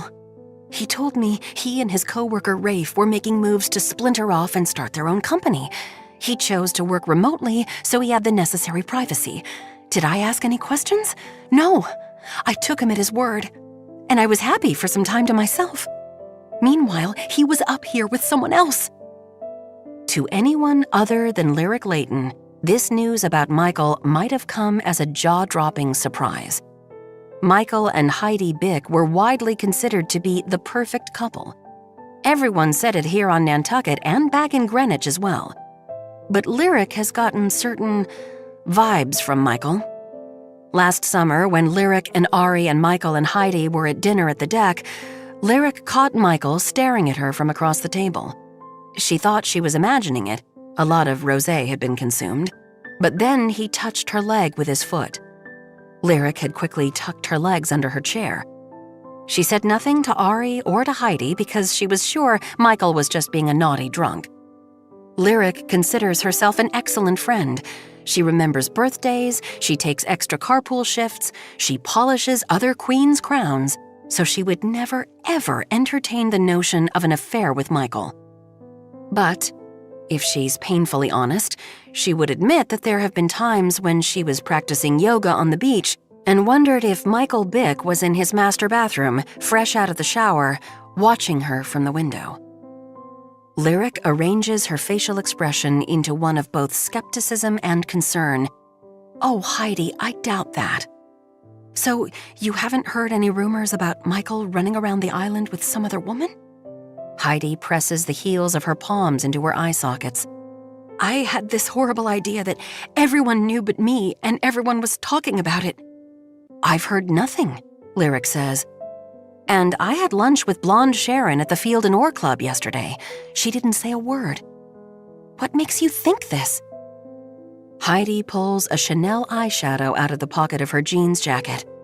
It's a half-used cream shadow in Pourpre Brune. "This was in my makeup drawer." Lyric takes the eyeshadow. "Not your color," she says. She's trying to make a joke, but inside, Lyric is shrieking, "It's not Heidi's color, but it is Lyric's color."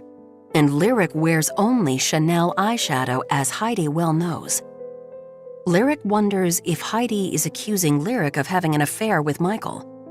This is getting extremely sticky. Has Michael been sleeping with someone who wears Chanel eyeshadow in one of Lyric's go-to shades? He must be. Why else would the shadow be in Heidi's makeup drawer? Lyric feels a little jealous herself, which is insane, of course.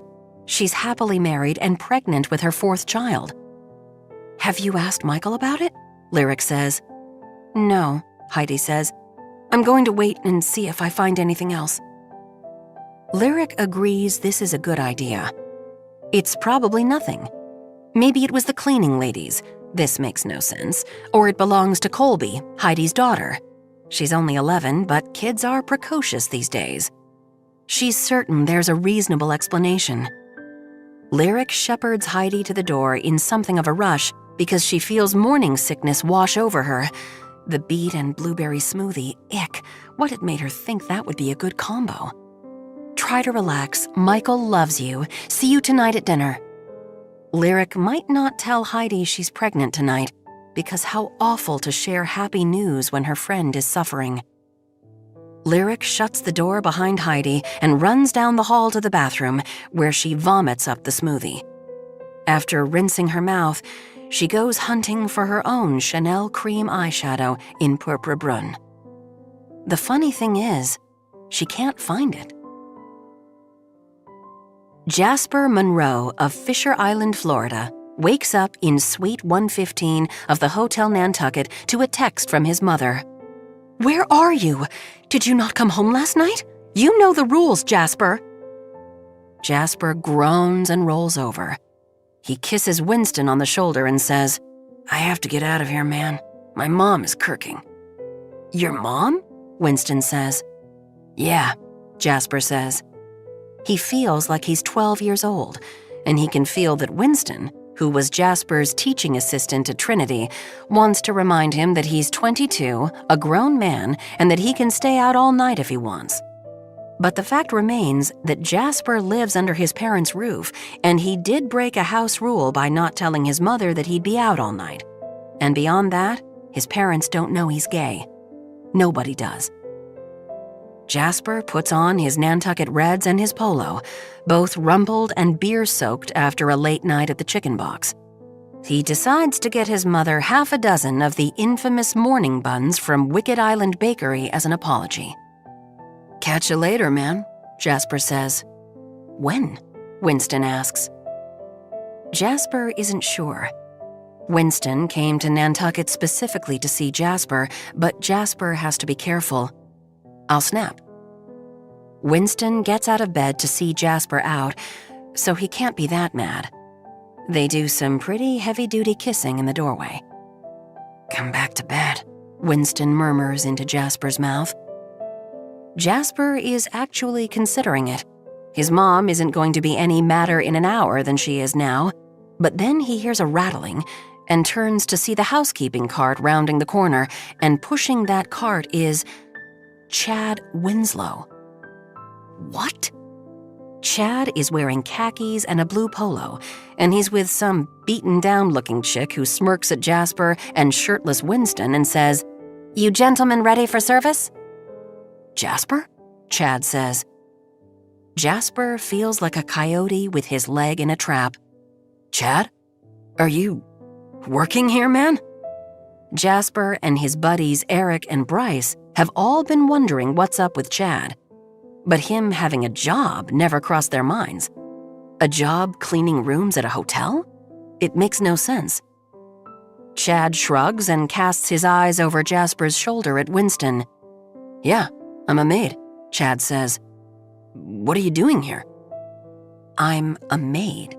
It must be a joke, right? Except Jasper can tell it isn't, and Chad doesn't seem the least bit embarrassed. It's like Winston is always saying, there is nothing shameful about who we really are. "Stayed over with my boyfriend, Winston," Jasper says. And just like that, he's out. He grins. He can't believe how easy that was. Chad nods. "Cool. Nice to meet you, Winston." "Nice to meet you," Winston says. "Nice, nice, nice," the chick with Chad says. "So, are you ready for service or what?" Nancy Twine passes around the offering basket at the Summer Street Church. She tries not to notice how much a person gives. $3 for some is as much of a sacrifice as $30 for others. But it does catch her attention when Magda English drops several folded $100 bills into the basket. 5 $100 bills, Nancy would come to find out when she counts it after the service. Now, where does Magda English, who moved here back in September to care for her poor bereaved brother William and her nephew Ezekiel, and who is working as head of housekeeping at the haunted hotel on the other side of town, come up with that kind of money? Nancy can't begin to guess. Chapter 10. Last Friday of the month, June. Lisbeth, Edie, Adam, and Alessandra are crowded into Lisbeth's office at 11:55 a.m. on June 24th so they can refresh their Instagram feeds right at noon. Adam is the first one to see Shelley Carpenter's post. "It's the Isthmus in New York City. 4 keys."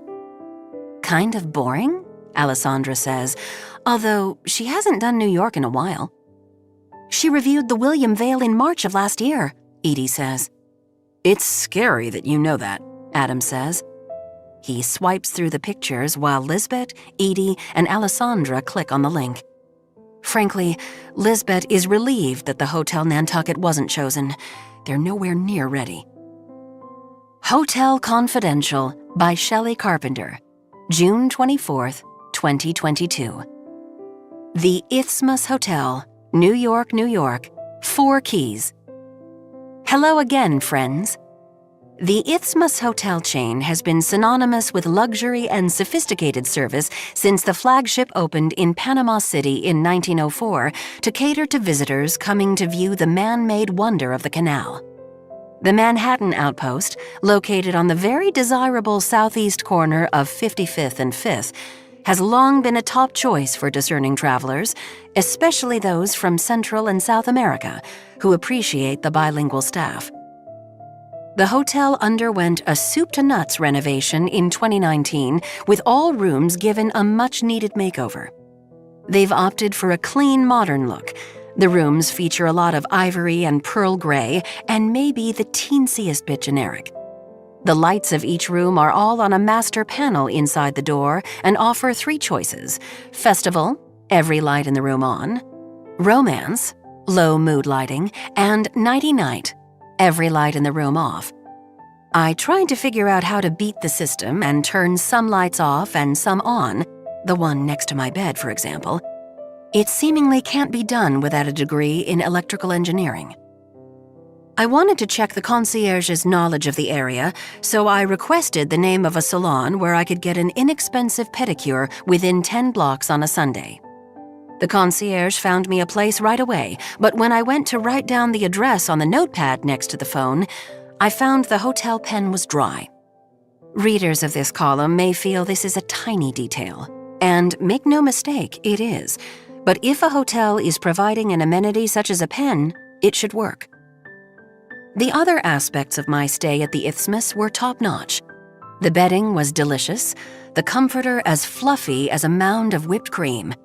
The amenities in the sleek marble and chrome bathroom, which was massive by New York standards, were scented with sandalwood, and the water pressure in the shower was strong but not painful. My bags were delivered only 2 minutes after I arrived, and when ice was requested, it came within 5 minutes. Room service exceeded all expectations. The Isthmus in-room dining menu includes some Panamanian flair, with the additions of sancocho de gallina and chicheme, both of which I ordered and both of which were better and more reasonably priced than standard room service fare. Overall, I award the Isthmus Hotel in New York a solid 4 keys with a plea to any hoteliers reading this review. Put an individual switch on each lamp, one that's easy to find and preferably with a dimmer. Thank you. Stay well, friends, and do good. S.C. Our lights all have individual switches, and the table and floor lamps have dimmers, Edie says. I can't believe she complained about the pens, Adam says.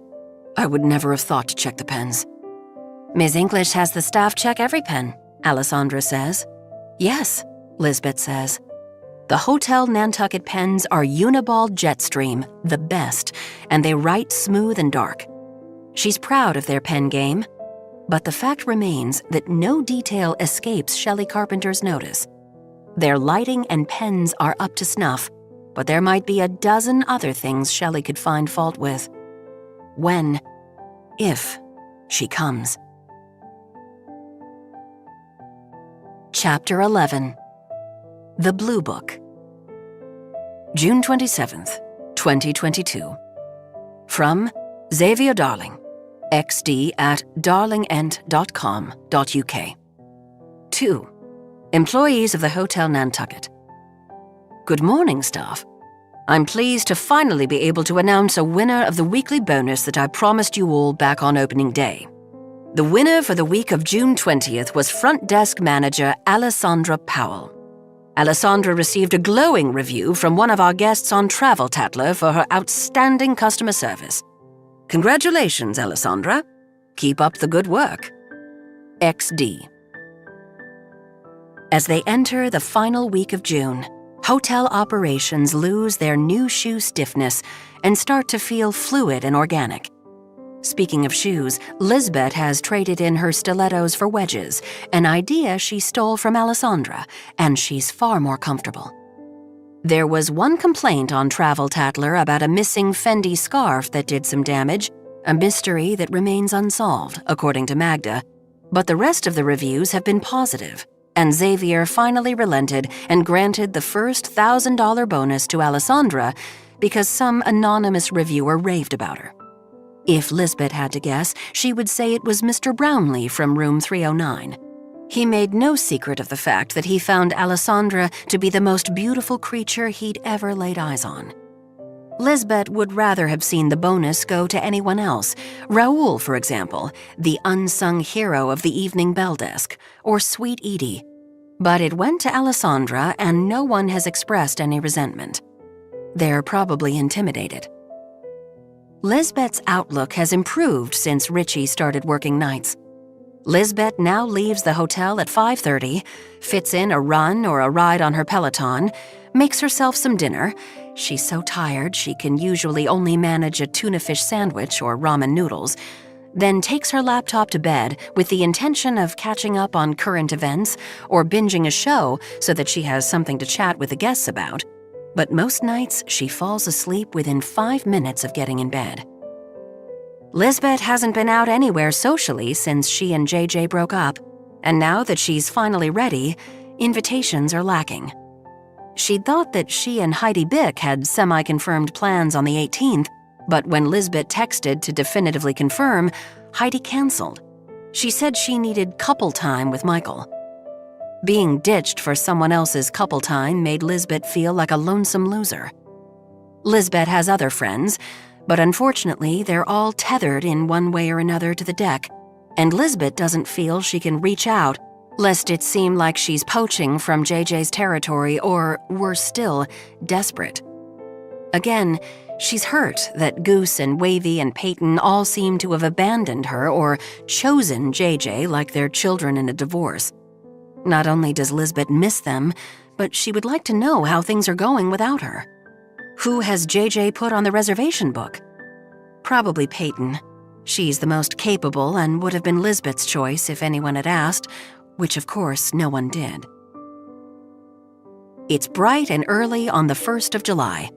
There's something fresh and optimistic about the first of the month, and Lisbeth has high hopes for occupancy at the hotel picking up. Edie pokes her head into Lisbeth's office and says, "There's a woman out front who would like to speak with you." Lisbeth jumps to her feet, ever mindful that Shelley Carpenter could appear at any moment. It's the 4th of July week, which is traditionally crazy busy, and it's common knowledge that Shelley Carpenter tends to show up at hotels during stressful or extraordinary times. But Lisbeth's spirits flag when she sees it's Mrs. Amesbury. There is no universe where Mrs. Amesbury is actually Shelley Carpenter. Mrs. Amesbury came to complain to Lisbeth the day before because cute Mrs. Damiani was breastfeeding her infant son in the lobby, and Mrs. Amesbury found it distasteful. "How can I help you, Mrs. Amesbury?" Lisbeth asks. It nearly hurts, but Lisbeth manages to smile. Mr. Amesbury, he's the kind of husband who carries his wife's handbag, is standing behind Mrs. Amesbury just as he was yesterday when Mrs. Amesbury complained about the breastfeeding. Mrs. Amesbury holds out the blue book. It's open to the restaurant section. "This has a glaring error." "Error?" Lisbeth says, growing warm with panic. The blue book is her pet project. She double-checked all addresses, phone numbers, hours of operation, websites, and other pertinent details such as dress code, price range, and reservation protocol. She's very proud of the book and has actually considered submitting it to a mainstream publisher. The world needs a Nantucket guidebook written by an island insider. What kind of error? The deck isn't in here, Mrs. Amesbury says.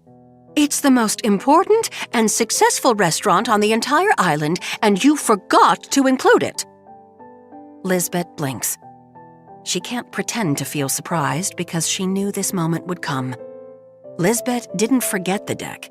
She purposely left it out. It might seem like a startling omission, but Lisbeth doesn't care. There was no way she was putting JJ's restaurant in the Blue Book. Lisbeth says, I'm aware it's not included, Mrs. Amesbury. I wanted to showcase the island's other restaurants, ones you might not be familiar with. Have you ever eaten at Or the Whale? What about Straight Wharf? We'd like to eat at the deck, Mrs. Amesbury says, on the evening of the 4th. Ah, Lisbeth says. The deck is magical on the 4th of July. Not only does JJ throw down a pig roast with family-style sides of baked beans, pickled chow-chow, cornbread, and potato salad, but guests can enjoy a view of the fireworks across the harbor. Last year, Lisbeth hired a bluegrass band and people danced until midnight. The deck probably sold out for that evening weeks ago. I'd like you to check for me, please, Mrs. Amesbury says. Have you ever eaten at the tap room? Lisbeth lowers her voice. They have a secret Big Mac that's not on the menu.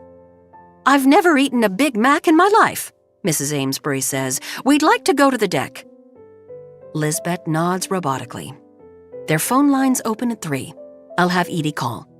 I'd prefer you to call, Mrs. Amesbury says. You're the general manager. You'll have the most clout. If it's as difficult to get a reservation as you claim, we'll need every advantage. Ha ha ha ha, Lisbeth thinks. I'd be happy to call myself, Mrs. Amesbury. I'll call at 3 o'clock on the nose. But at 3 o'clock on the nose, Lisbeth is up on the 4th floor testing out the ladder that leads to the hotel's Widow's Walk. The walk is quite large, probably big enough to hold 30 people, and Lisbeth is thinking of offering a viewing platform to guests for the fireworks. Something to rival the deck? The ladder is rickety and steep. Lisbeth manages to climb up, but not without effort. This won't work for the 4th, but even so, she unhooks the hatch door and pulls herself up so she can take in the dazzling panorama. Lisbeth can see all the way down to the yellow, green, and blue umbrellas of the beach club. She can see Brant Point Light and the streets of town in a neat 4-block grid. What are you doing? Lisbeth gasps. Wanda, holding her notebook and pencil, is standing at the bottom of the ladder. What are you doing? Lisbeth asks. I thought we made it clear this floor is off limits. Wanda nods seriously. I know, but this is where the ghost lives. Lisbeth nearly snaps. There is no ghost. Why isn't your mother keeping a closer eye on you? This hotel isn't your playhouse. But Wanda, with her white blonde hair and her thick glasses, is too adorable to scold. She's wearing a red gingham dress with strawberries embroidered on the rickrack in front. Other 8-year-old girls, Lisbeth suspects, are waltzing around in cutoffs and crop tops, checking their Instagram accounts. Lisbeth closes the trapdoor tight and takes Wanda by the hand. Let's go. When they reach the desk, Mrs. Amesbury is waiting. Did you secure my reservation at the deck? Lisbeth considers saying, yes, I called at 3 and they're booked solid.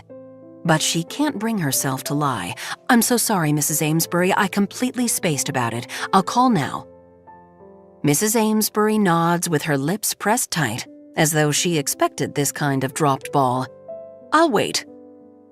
What can Lisbeth do but pick up the phone and call the deck? Good afternoon, the deck. The female voice that answers is familiar, but it's not Peyton. Lisbeth runs through her former staff, trying to put a name to the voice. Or maybe JJ hired someone new?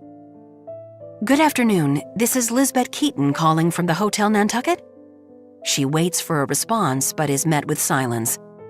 We have a party of 2 here at the hotel who would like a reservation on Monday evening at... Lisbeth looks at Mrs. Amesbury, who holds up 7 fingers. 7 o'clock. There's no way Mrs. Amesbury is going to get 7. 5:30 or 9:30 maybe, if there's been a last-minute cancellation. By Monday, you mean the 4th? The voice says. Yes, the 4th of July, at 7 o'clock, for 2 people. Lisbeth might as well be asking for the moon to be shot out of the sky or for the ocean to be dyed purple. Very good, the voice says. What's the name? Lisbeth is rendered temporarily speechless. Is it possible Mrs. Amesbury will get a 7 o'clock reservation on the 4th of July? Have things at the deck gotten so bad that they have a table available? Lisbeth isn't sure how to feel about this. She wants to gloat. The restaurant is failing without her. But she also feels sad that the place she invested so much energy in has fallen like a sloppy Jenga tower. Amesbury, she says. And again, they're staying with us here at the Hotel Nantucket. Mrs. Amesbury flashes Lisbeth a smug smile. Lisbeth can hear the words, "I told you so." Please let the Amesburys know they're number 57 on the wait list for that date and time. Should a table become available, we'll let you know. Ah, Lisbeth says.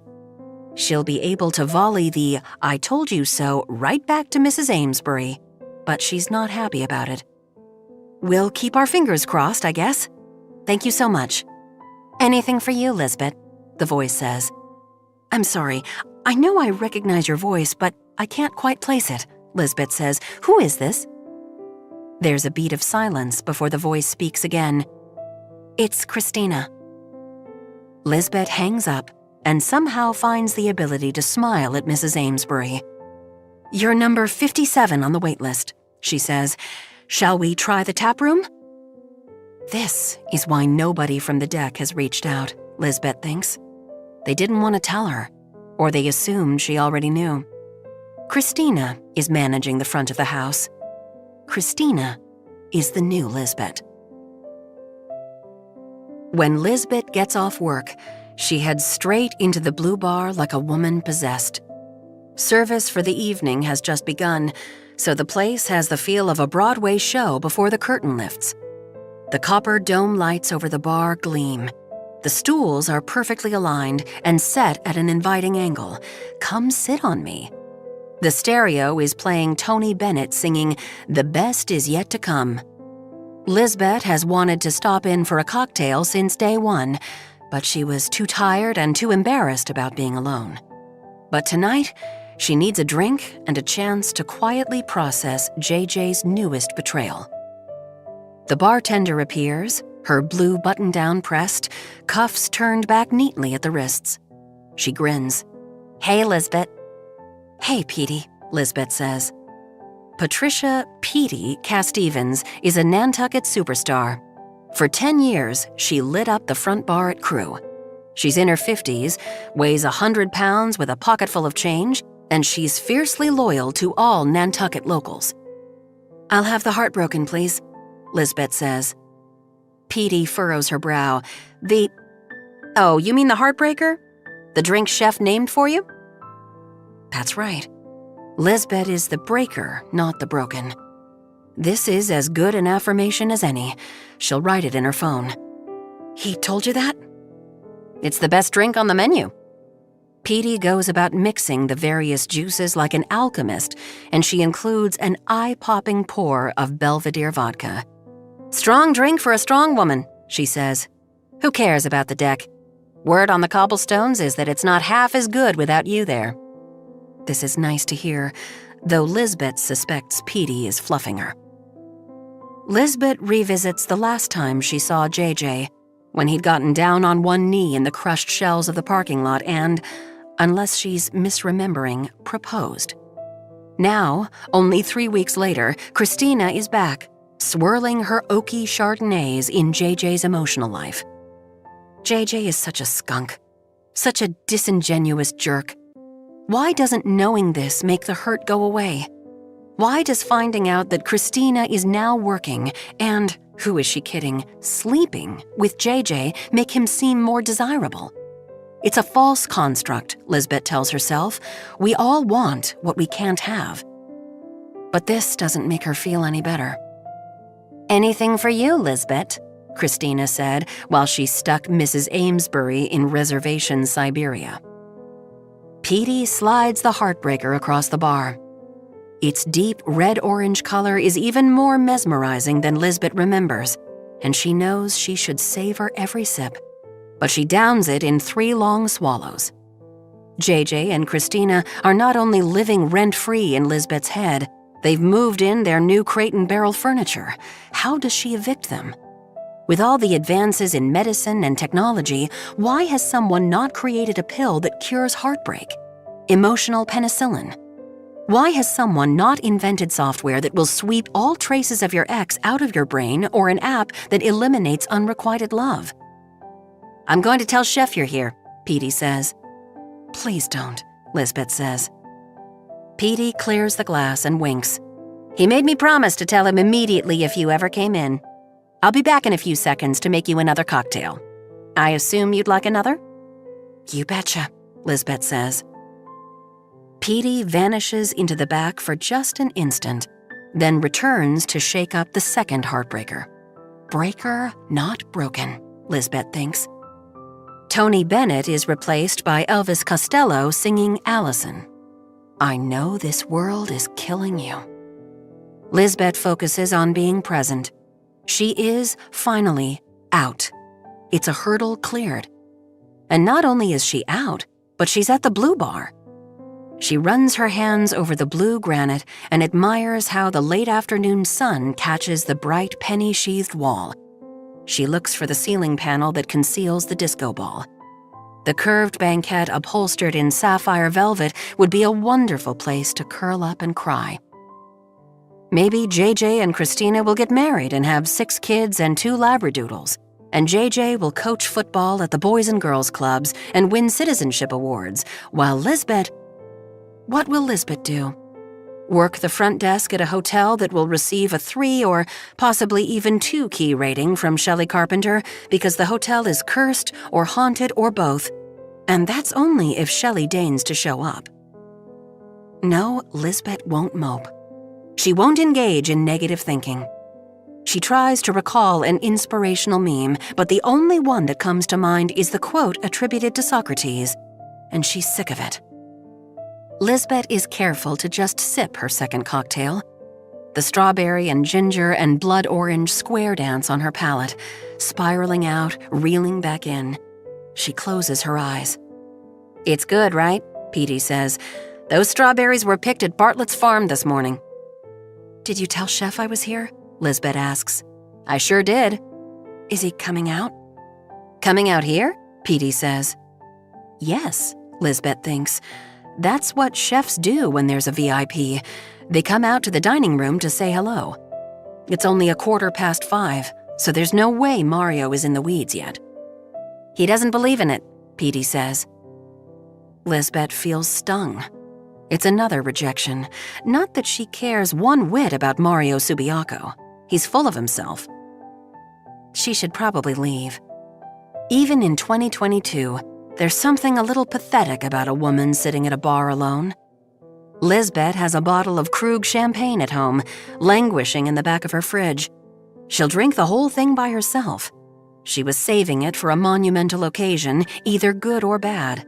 She had hoped, of course, for the former and gotten the latter.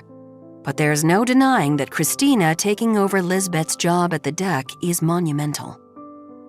Petey disappears into the back again, and Lisbeth can't blame her for wanting to escape. Lisbeth isn't exactly a fountain of scintillating conversation. When Petey returns, she's holding a silver julep cup lined with parchment and filled with golden, crispy, paper-thin potato chips.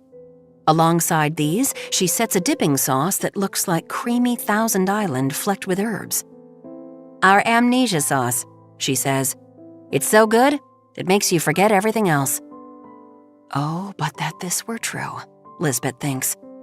Then she tastes it, and for one sublime moment, she can't remember her own name, much less the name of her ex-boyfriend or the wine rep he was sexting. For the next few minutes, she exists in a bubble where it's only her, the heartbreaker, the blue granite, and the world's best chips and dip. Elvis Costello yields to Van Morrison, Crazy Love. The playlist isn't helping her, but what does help is Petey appearing with a trio of deviled eggs, one topped with bacon, one sprinkled with snipped chives, the third crowned with diced sweet red pepper. Lisbeth takes a bite of each. They're perfection. If Lisbeth closes her eyes, she could swear she was back in Minnetonka at the annual First Lutheran. "Chef calls these his church picnic eggs," Petey says. Yes, precisely. "Another heartbreaker?" Petey asks. "You betcha." When Lisbeth drinks, she starts sounding very Minnesota. "Please and thank you." She'll Uber home if she has to. Other people have entered the bar and are tucked into the banquettes. Lisbeth doesn't know anyone yet. The second she sees a familiar face, she'll leave. The third heartbreaker arrives along with 3 chilled soup shooters, curried zucchini, cream of Vidalia onion, and a spicy watermelon gazpacho. Behind that are 2 hot chicken sliders with house-made pickles and cafeteria tacos, which are like the ones Lisbeth remembers from Clear Springs Elementary, except the shells are crispier, the ground beef richer, the shredded cheese smokier, the tomatoes riper, and the iceberg crunchier. Lisbeth takes a bite of this, a nibble of that. She watches sausages wrapped in puff pastry with some kind of mustard sauce go past her, and she feels a pang of envy. She'll get that next time, along with the painterly array of miniature vegetables from Pumpkin Pond Farm, served with buttermilk ranch.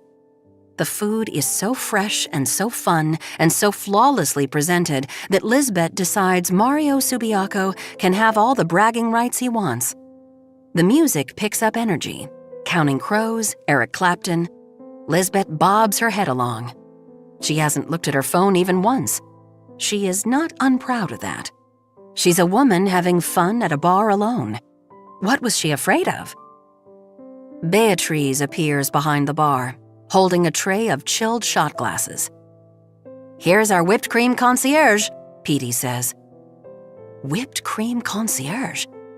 The third heartbreaker has gone to Lisbeth's head, and she gives a little shriek. What a gifted idea. "Our flavors tonight are coconut and caramel apple," Beatrice says. "Would you like one?"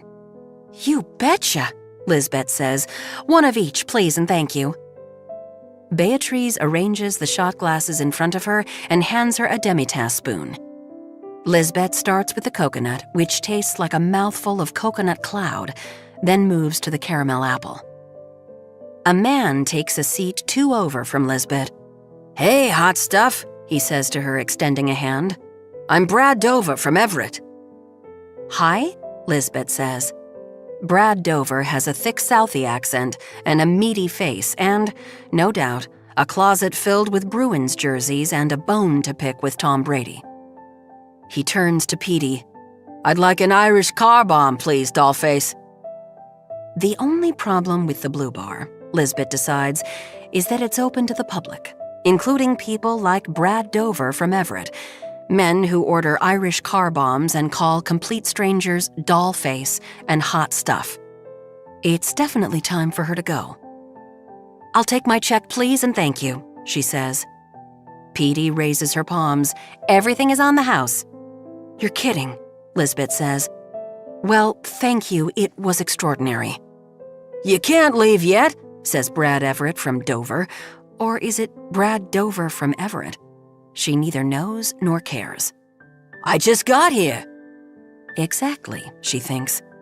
She pulls out 2 20s to leave for Petey as a tip, swivels away from Brad Dover, and comes face to face with the person who has taken the seat on the other side of her. And that person is Mario Subiaco. He's in a white chef's jacket and a White Sox cap, and he's a little sweaty, which only serves to make him even hotter than she remembers. "Hey there, heartbreaker," he says. She reels back in surprise. "I thought you didn't come out of the kitchen." "There's an exception to every rule," he says. "How was your food?" It was... "That good?" he says. "Better than that good," she says, and to her mortification, she feels tears gathering. It's the vodka, obviously. She's had 3 heartbreakers in just over an hour. Who does that? A woman who is eating out for the first time in months. A woman who has had her shoddily stitched-up heart ripped apart at the seams again. It's not Christina's gloating that's making her cry. It's kindness, the food itself, and someone caring what she thought of it. Mario smiles into his lap. Well, thank you. I know you have high standards, so I was trying my hardest. I wasn't sure about the cafeteria tacos. Lisbeth laughs and discreetly wipes under her eyes. They were a hell of a lot better than the ones our lunch lady, Mrs. MacArthur, used to serve up. Good, good, Mario says. He clears his throat. So listen, I have the night of the 5th off, and I was hoping I could take you to dinner. Hey, buddy boy, Brad Dover from Everett says. Buzz off. I'm taking her out. No, Lisbeth says to Mario, he's not. And yes, I'd love to have dinner. She grins. There's no point trying to keep her cool, if she ever even had any, because Mario Subiaco is asking her out, which is a sentence that should be punctuated by 10 exclamation points. Where shall we go? I was thinking about the deck, Mario says. How does that sound to you? Ha ha ha ha, Lisbeth thinks. Is this happening? Is this happening? Sounds perfect, she says. That's what I wanted to hear, Mario says. We have a reservation at 8. Chapter 12. Graveyard Shift. Grace can't believe it. She can't believe it. It has taken an entire century, but someone is finally doing the digging necessary to arrive at the truth about Grace's death. This someone isn't Lisbeth Keaton, and it isn't Richie DeCameron, who showed such enthusiasm about a ghost in his interview and then promptly forgot about it. This someone is 8-year-old Wanda Marsh. Wanda has become, in modern parlance, obsessed with the hotel's ghost. Zeke mentioned the ghost in an offhand remark while Wanda was searching for a mystery to solve, and Wanda seized on the topic. She begged Kimber to take her to the Nantucket Athenaeum, where she and librarian Jessica Olson dug into the archives of the Nantucket Standard and found the article published on August 31st, 1922. Jessica made a photocopy for Wanda, who tucked it into the back of her notebook. Chambermaid dies in hotel fire. Island coroner Wilbur Freeman reported on Monday that there was one fatality in the fire that engulfed the 3rd floor and attic of the Hotel Nantucket. Grace Hadley, age 19, a chambermaid at the hotel, perished in her bed, a death that went previously unnoticed because no one, not even the hotel's general manager, Leroy Noonan, realized that Hadley was living in the attic. The room she was occupying was an overflow storage closet that she'd managed to outfit with one of the hotel's cots and was using as a bedroom, unbeknownst to anyone on the staff, Noonan said. Had we known Grace was living up there, we would have informed the Nantucket Fire Department immediately so that they might have tried to rescue her. Grace was known for her quick sense of humor, her willingness to take on even the most arduous tasks, and her dedication. We will mourn her loss. As reported in our pages last week, the hotel caught fire at 2 a.m. on Sunday, August 20th, following a spirited dinner dance held in the hotel's ballroom. We have now learned that the cause of the blaze was an errant cigarette of unknown origin. Hotel owner Jackson Benedict and his wife Dahlia were asleep in their suite at the hotel. However, both the Benedicts escaped without injury. Miss Hadley was predeceased by both of her parents and her brother, George Hadley, a commercial fisherman. Wanda shows the article to her mother, who finds Wanda's interest in Grace's untimely death a bit disquieting, then to Louis, who doesn't understand or care to, then to Zeke, who indulges Wanda and listens to her read the entire article aloud, then to Adam, who doesn't indulge Wanda, and finally to Edie, who suggests that Wanda write an article that Edie will help her submit to the Nantucket Standard. The truth is right there between the lines, Grace thinks.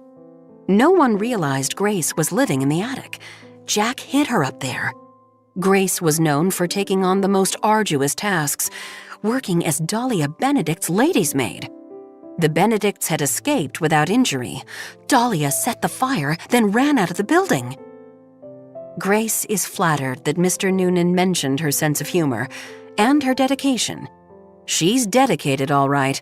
It's 100 years later, and she's still here. On July 2nd, in the darkest hour of the night, the door to the 4th-floor storage closet creaks open, and Grace, who isn't asleep, who never sleeps, never rests, though it's all she wants, please, someday, sees Wanda poke her little blonde head in. "Grace?" she whispers. Oh, for heaven's sake, Grace thinks, be careful what you wish for. "Are you here, Grace?" Wanda asks. "Yes, sweet child," Grace thinks. "Now go back to bed." "Can you give me a sign?" Wanda asks. "Can you knock?" Grace considers this. She can knock, but what if this leads to trouble? What if it makes Lisbeth actually hire an exorcist? Wanda might think she wants Grace to knock, but when Grace does knock, Wanda might scream, faint, or be scarred for life. There is, apparently, no one more persistent than an 8-year-old. "Please, Grace?" Fine, Grace thinks. She knocks. 3 short, matter-of-fact raps that cannot be mistaken for anything other than the supernatural. Wanda drops her pad and pencil and claps her hand over her mouth. "Now I've gone and done it," Grace thinks. Wanda whispers, "I knew it! Thank you, Grace." Grace follows Wanda back to her room. Wanda takes the elevator all the way down to the level where the wellness center is and creeps up the back stairs. So this is how she avoids the lobby. Wanda opens the door to Suite 114 with the key card she has tucked into her notebook and returns quietly to bed. Tonight she has chosen the lower bunk closest to the door, and Louis is on the upper bunk farthest from the door. Clever girl. Grace is tempted to pull the covers up over Wanda's shoulders and tuck her in, but she's done enough for one night. She whisks out of the suite and down the corridor. In the lobby, oh, hello, she finds Wanda's mother, Kimber, leaning over the desk, deep in conversation with Richie. It's so late that Raoul, the night bellman, has gone home. Richie and Kimber are the only 2 people awake in the entire hotel. This Grace can sense. They're eating bowls of soft-serve ice cream that Richie has obviously brought from the break room. "Craig told me I was too critical," Kimber says. "He claimed I was always harping on things that other people, such as my nanny, let ride. Do you know what happens when you let things ride? Mediocrity." She draws a spoon over the melting ridge of chocolate, then holds the spoon in the air before her mouth. "What about you? Is there a Mrs. Richie?" "I'm divorced," Richie says. 3 kids. "Unfortunately, we split while I was still at the insurance company, so my alimony and child support payments are calculated on an income I no longer make. I worked for a startup sneaker concern when I left insurance, but my CEO was a 22-year-old kid out of West Hartford whose parents were bankrolling him. He mismanaged the business and it went under." "Ugh," Kimber says. "Big Richie says. "I've tried to go back to court, but I still owe my attorney money from the first go-round, so he's not exactly eager to take my calls. I'm way behind in paying Amanda, and she refuses to let me see the kids until I catch up." "Oh no," Kimber says. "I'm so sorry." "Hearing my sad story probably isn't helping your insomnia," Richie says. "Anyway, I try to be grateful for what I do have. I'm gainfully employed and I'm healthy." "And handsome and charming," Kimber says. Well, Grace thinks, that's forward. "Thank you," Richie says. "You're good for my ego." "I mean it," Kimber says. She licks the ice cream from the spoon like it's performance art. "You're quite the catch. You could easily find a woman to date on this island." Richie laughs. "During the day," he says. "I work every single night." I'm here every single night, Kimber says. Audacious, Grace thinks. She's making it very clear that Richie is her crush. How will he respond? He clears his throat, blushes, stares into his bowl of vanilla. Wanda told me there's a ladder to the widow's walk up on the 4th floor, Kimber says. Want to check it out? I shouldn't, Richie says. I'm on the clock. It's 1:30 in the morning, Kimber says. Nobody will need you. Mr. Yamaguchi is checking out tomorrow, Richie says. He's been here all week and I need to pull his bill together. Guy's a big spender and a big drinker. He's ordered 2 bottles of Dom Perignon every night, and as far as I know, he's by himself. Do his bill later, Kimber says. Come on. There's no way Grace is missing this. She trails Richie and Kimber up to the 4th floor and watches as first Kimber and then, reluctantly, Richie clamber up the ship's ladder to the widow's walk. Grace is confined to the inside of the building, but that's okay because she knows what the view looks like. She used to ascend that very same ship's ladder with Jack. They were standing together on the walk overlooking the harbor when he told Grace he loved her and that, in a few short weeks, he would divorce Dahlia and marry Grace. Lies, all of it.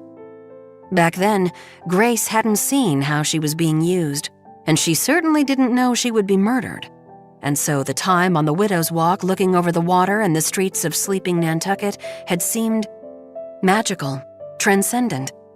She had believed in those stolen moments that everything would turn out okay. Ha! From what Grace can see, it's a clear night. A crescent moon hangs just west of the white spire of the Congregational Church. Grace sees Kimber shiver. She's wearing only shorty pajamas, a thin cardigan, and a pair of the hotel slippers, which is silly because Grace knows she has a perfectly good robe hanging on the back of her bathroom door. She may be exaggerating about how cold she is so that Richie will put an arm around her, but he's a good foot or 2 away, gripping the railing with both hands. His eyes are squeezed shut, even though there is a sky full of stars. Then Grace realizes that Richie is afraid of heights. It's breathtaking up here, Kimber says. I should get back to the desk, Richie says. He steps down the ladder and Kimber follows, looking dejected. Her romantic rendezvous was a bust. Grace thinks she might have better luck playing hard to get. As if reading Grace's mind, when Richie pushes the elevator button, Kimber says, I think I'll take the stairs. Good night, Richie. She disappears down the stairwell, and both Grace and Richie can hear her slippers slapping against the concrete steps. Now Richie is the one who looks forlorn. Good move, Kimber, Grace thinks. She's about to follow Richie back to the desk. Something about him still bothers her, but then she feels a tug that lures her to the 2nd floor. Grace arrives just in time to see the door to Suite 215 open. Mr. Yamaguchi's room. A woman with long apricot-colored hair slips out, holding her shoes in her hand. It's Alessandra. Chapter 13. Affirmations. July 4th, 2022. From Xavier Darling, xd@darlingent.com.uk. To employees of the Hotel Nantucket. Happy American Independence Day, staff. I'm delighted to announce that front desk manager Alessandra Powell has once again won the week's bonus. She received a rave review from a hotel guest who said she went above and beyond on his behalf during his stay. Great job, Alessandra. You're setting a wonderful example. XD. On the 5th of July, Lisbeth calls Edie into the office to say she's leaving 15 minutes early. No problem, Edie says. I can cover things. Edie gives Lisbeth a valiant attempt at a smile, but Lisbeth knows she must be bitter that Alessandra won the $1,000 prize for the 2nd straight week, and as soon as they all got the email from Xavier, Alessandra said she had cramps and would be going home for the day. Later, when Lisbeth checked Travel Tatler, she saw a glowing review from David Yamaguchi from Suite 215, who specifically stated that Alessandra had made his stay sublime. "You're doing a good job here, Edie," Lisbeth says. "I hope you know that." These words, which Lisbeth meant to be reassuring, cause a lone tear to drip down Edie's face. She swipes it away. "Thank you," she says. "I love the job." "But," Lisbeth says. "No but," Edie says, "though I did apply for a position at Annie and the Teas a few nights a week. I need the extra money." Lisbeth frowns. Edie is already working over 50 hours a week at the hotel. How is she going to handle another job? "Isn't that taking on a lot?" "It is," Edie says, "but I have student loans and other expenses." Lisbeth thinks for a moment about intervening with Xavier on Edie's behalf. An extra $1,000 would help. But somehow, Lisbeth knows Xavier won't go for it. This isn't a participation trophy. Next, Lisbeth thinks about posting a review on Travel Tatler under a made-up name, extolling the virtues of a certain Edith Robbins. Fraud, Lisbeth thinks. Finally, her mind rests on the $4,000 in cash that Kimber Marsh handed over earlier that week. It's still sitting in the safe because Lisbeth hasn't had a single second to get to the bank. Embezzlement, she thinks. "You're so young, Edie," Lisbeth says. "Don't you want a social life?" "Not right now," Edie says. "I told you in my interview I broke up with my college boyfriend. And you're taking time alone, which is so important." Lisbeth leans forward.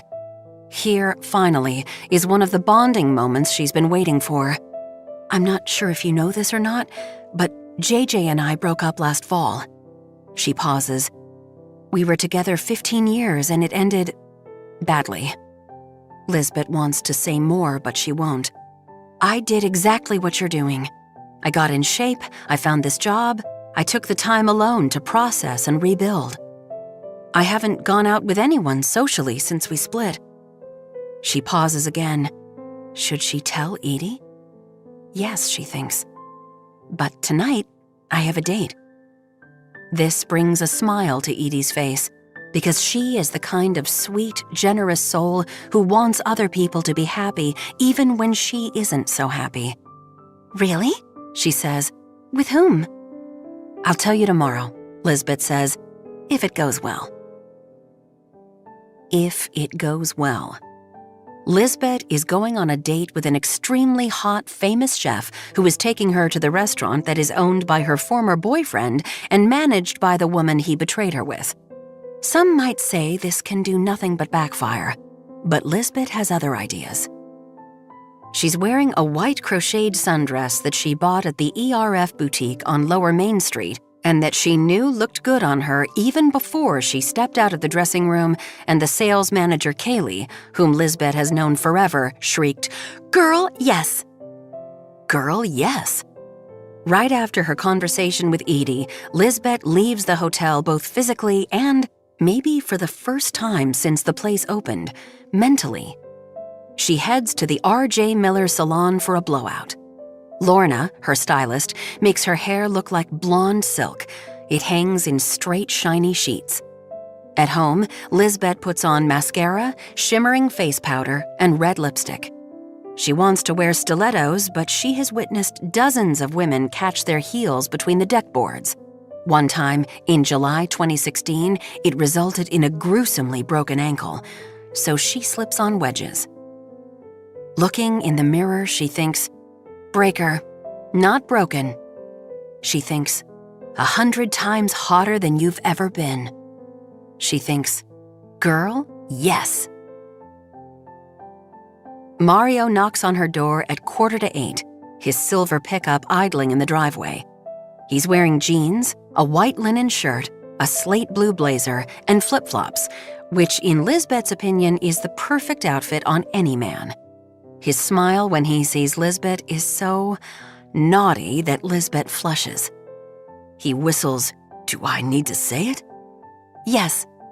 "You look, wow, just wow."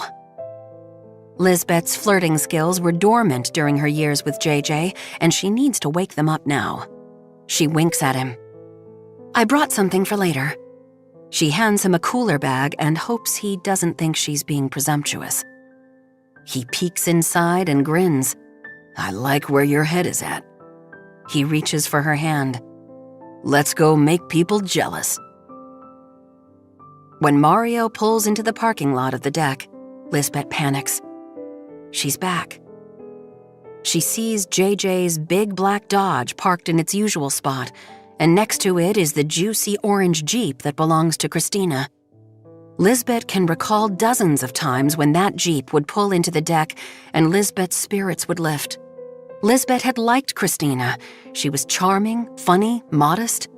She and Lisbeth would talk about wine, of course, but also about trips they wanted to take to Italy and South Africa, restaurants they wanted to try the next time they went to New York, and they both loved celebrity scandals. They were verklempt when J-Lo and A-Rod broke up, and Christina called Lisbeth screaming when J-Lo was spotted with Ben Affleck. Lisbeth's eye is drawn beyond the restaurant itself to the Monomoy Creeks. She misses this view. The meandering paths of shallow water through the reeds and cattails, the dinghies tied up to colorful buoys, the distinctive cupola of the Nantucket Life-Saving Museum in the distance. There are a few kayakers out tonight, paddling through the creeks as the sunset turns the sky a soft pink. Lisbeth can hear the laughter, the clinking of glasses and silverware, the happy chatter that was the soundtrack of her former life. It's surreal being an observer, being an outsider. This isn't her place any longer. What is she doing here? Well, it's too late to back out now. Mario reaches for her hand again. He must understand how difficult this is for her. He stops right before the door. "You ready, heartbreaker?" She nods, and they step inside. Everything is the same. Off to the left is the arched entryway to the airy, rustic dining room. Other people might notice the cathedral ceilings, the exposed beams, the huge stained glass window salvaged from a church in Salem, Massachusetts, at one end of the room, the plate glass on the other side offering unimpeded views across the water. What Lisbeth sees is tables 25 through 40, including a 12-top in front of the cobblestone fireplace that the staff fondly calls the bitch because, well, that's what it is. Peyton is taking orders at the bitch, and Lisbeth wonders if it was a mistake not to warn her former staff that she was coming in. Mario leads Lisbeth past the dining room entrance to the hostess station, and Lisbeth feels herself hanging back like a child who doesn't want to start kindergarten. She sees the Robert Stark painting that greets every guest of the deck, a wide canvas of bottle green sea with one red-sailed boat on the horizon. There at Command Central, Lisbeth's former cockpit, her oval office, a place as familiar to her as her own bedroom. When Lisbeth started working at the deck as a server, they had a standard-issue lectern, straight out of a high school auditorium.